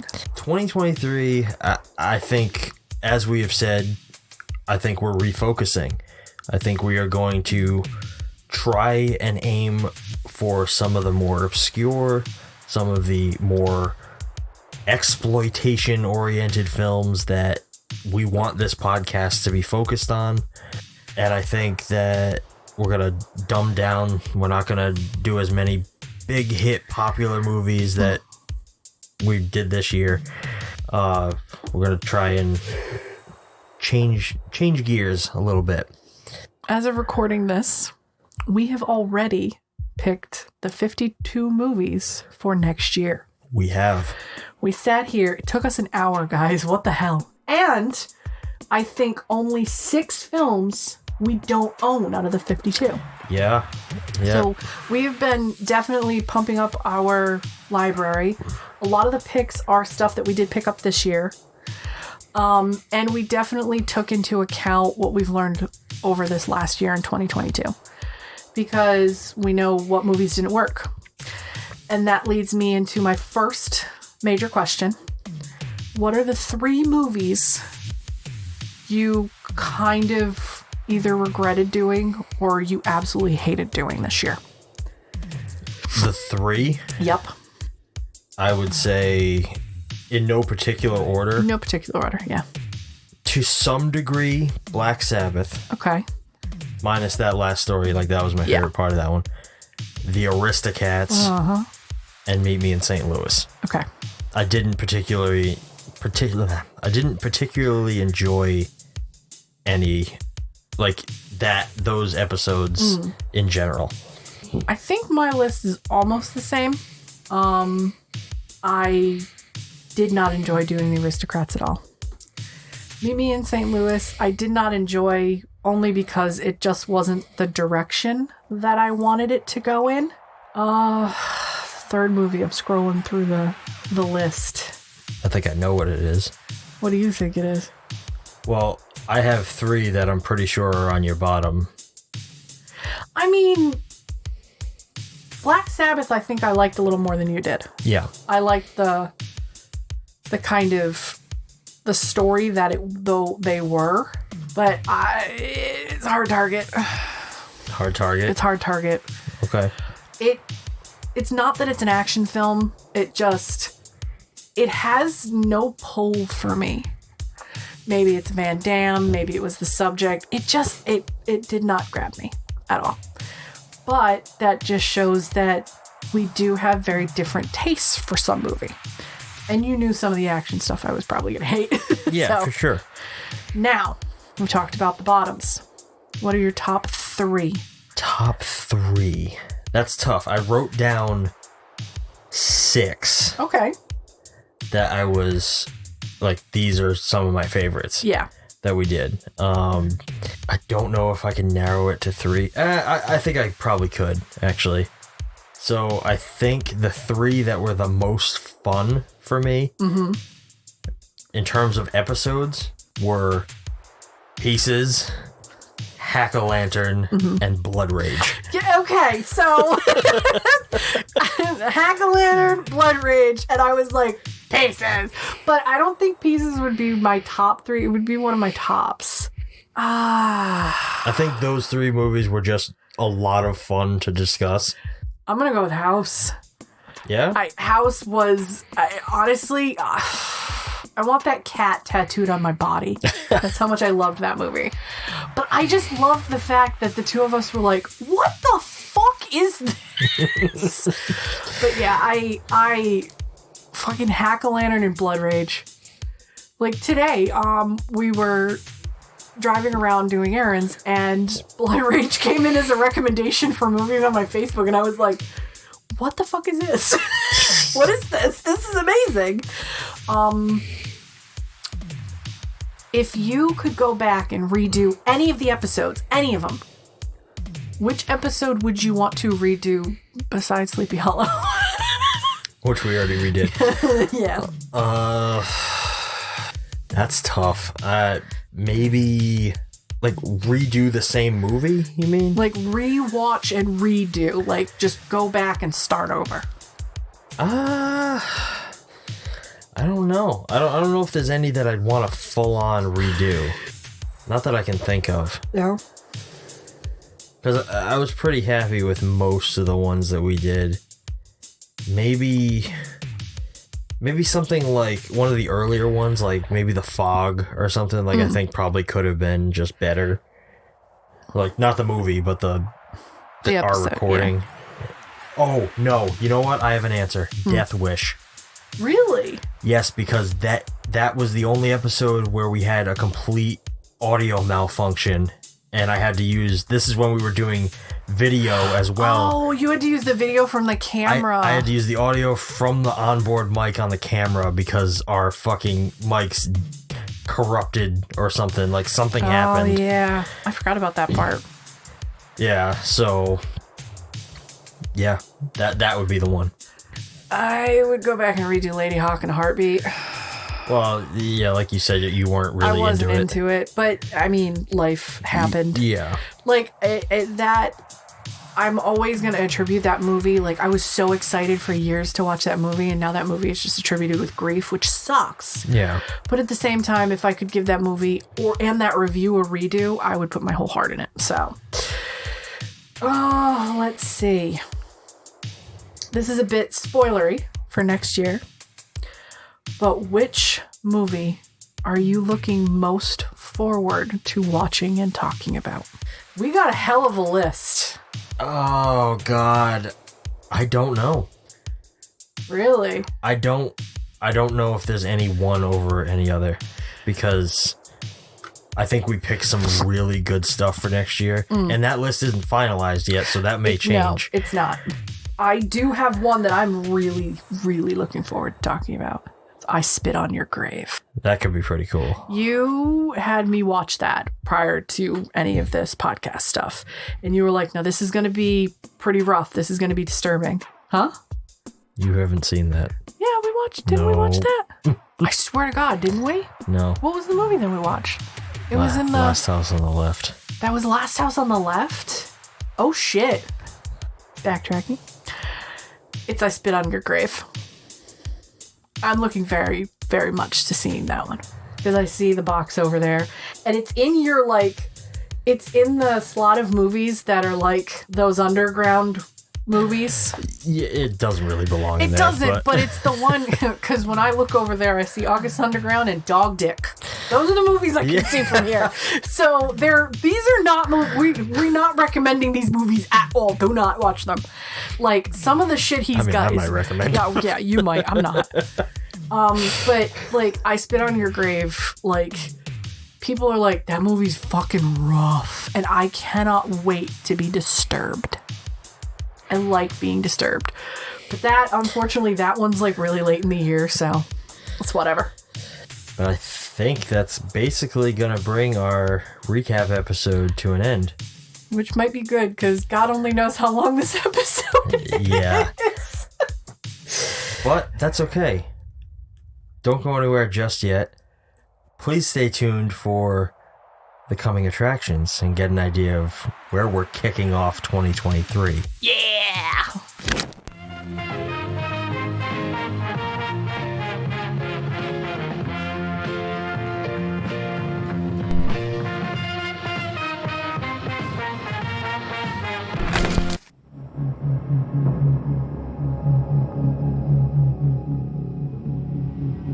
13 years ago, audiences across America were horrified by the savagery of a faceless killer. In the wake of this bizarre rampage, he vanished. Now, after more than a decade of silence, he has come out of hiding.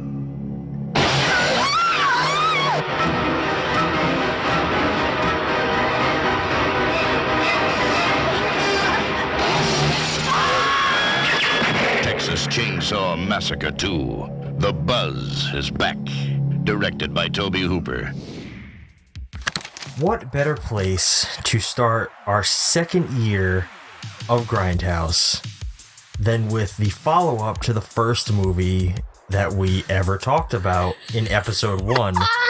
We're going back to Texas with Texas Chainsaw Massacre Part 2. And the funny thing is, we planned this last year when we started this. This is one of the movies that's been planned out for like a year. And I've never seen this one. I've only seen the first one. I've never seen the second one. This one is going to be a very different experience. I can promise you that. Where I've heard Texas Chainsaw Massacre is terrifying. It's the scariest thing you've ever seen in the 70s. I heard this one's a joke. I wouldn't call it a joke. It's like Texas Chainsaw is here. The second one's like here. Well, it's like down. This was made several years later. Like, I want to say like 10 years after Jesus the first Christ. one or so some this is shit. In the 80s. Yeah, this was a long time after, and this one is fucking a whole different ball game. Oh, I can't wait. I cannot wait. This is well, guys, Happy New Year. Merry Christmas if you're listening to this, because this is right after Christmas. Happy New Year. Thank you for listening to us for a year. Thank you for putting up with our laughing, our crying, our ridiculousness. Thank you for sitting through this almost 5-hour fucking episode. 5-hour episode. If you went through this whole thing with us, just let me know. I'll send you a fresh baked cupcake because I made cupcakes in the middle of this. So, like, really. We appreciate you guys even listening. Yeah, and honestly, if you let us know if you like this, please, to cap off the year, because we might keep doing it. If you don't like it, then we probably won't. But if you guys just want to send in questions that we can answer at the end of the year, I like the recap. This was nice. I'm going to keep a time limit on the next one. I went into this blindly. I didn't think it would take this long. We might try and keep format it better. Let's go. But you know what? Thank you for listening to us jabber at each other. Two people who are with each other, just jabbering about movies and things that they adore.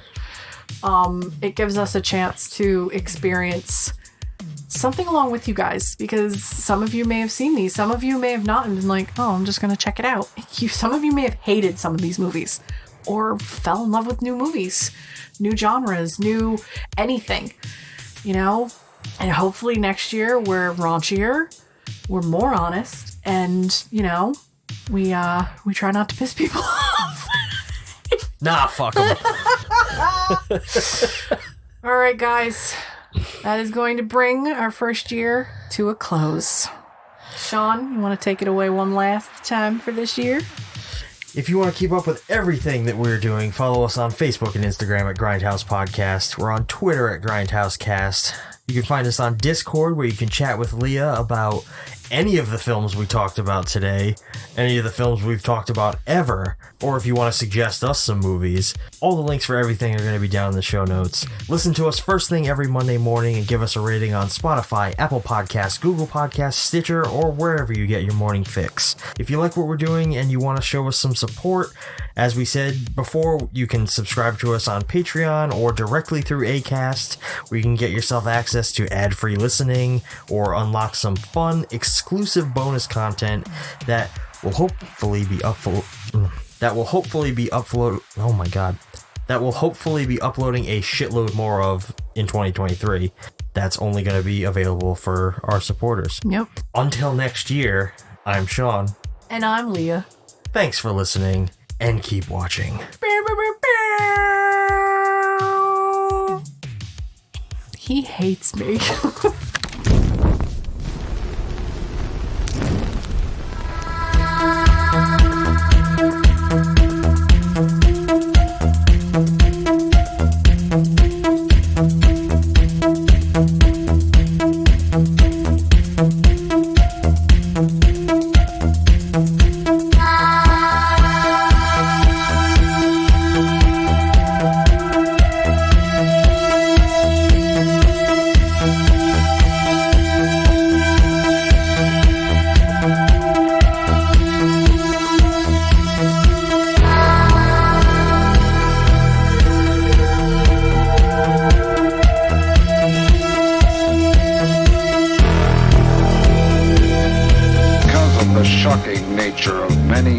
In this film, it is definitely not recommended for the squeamish.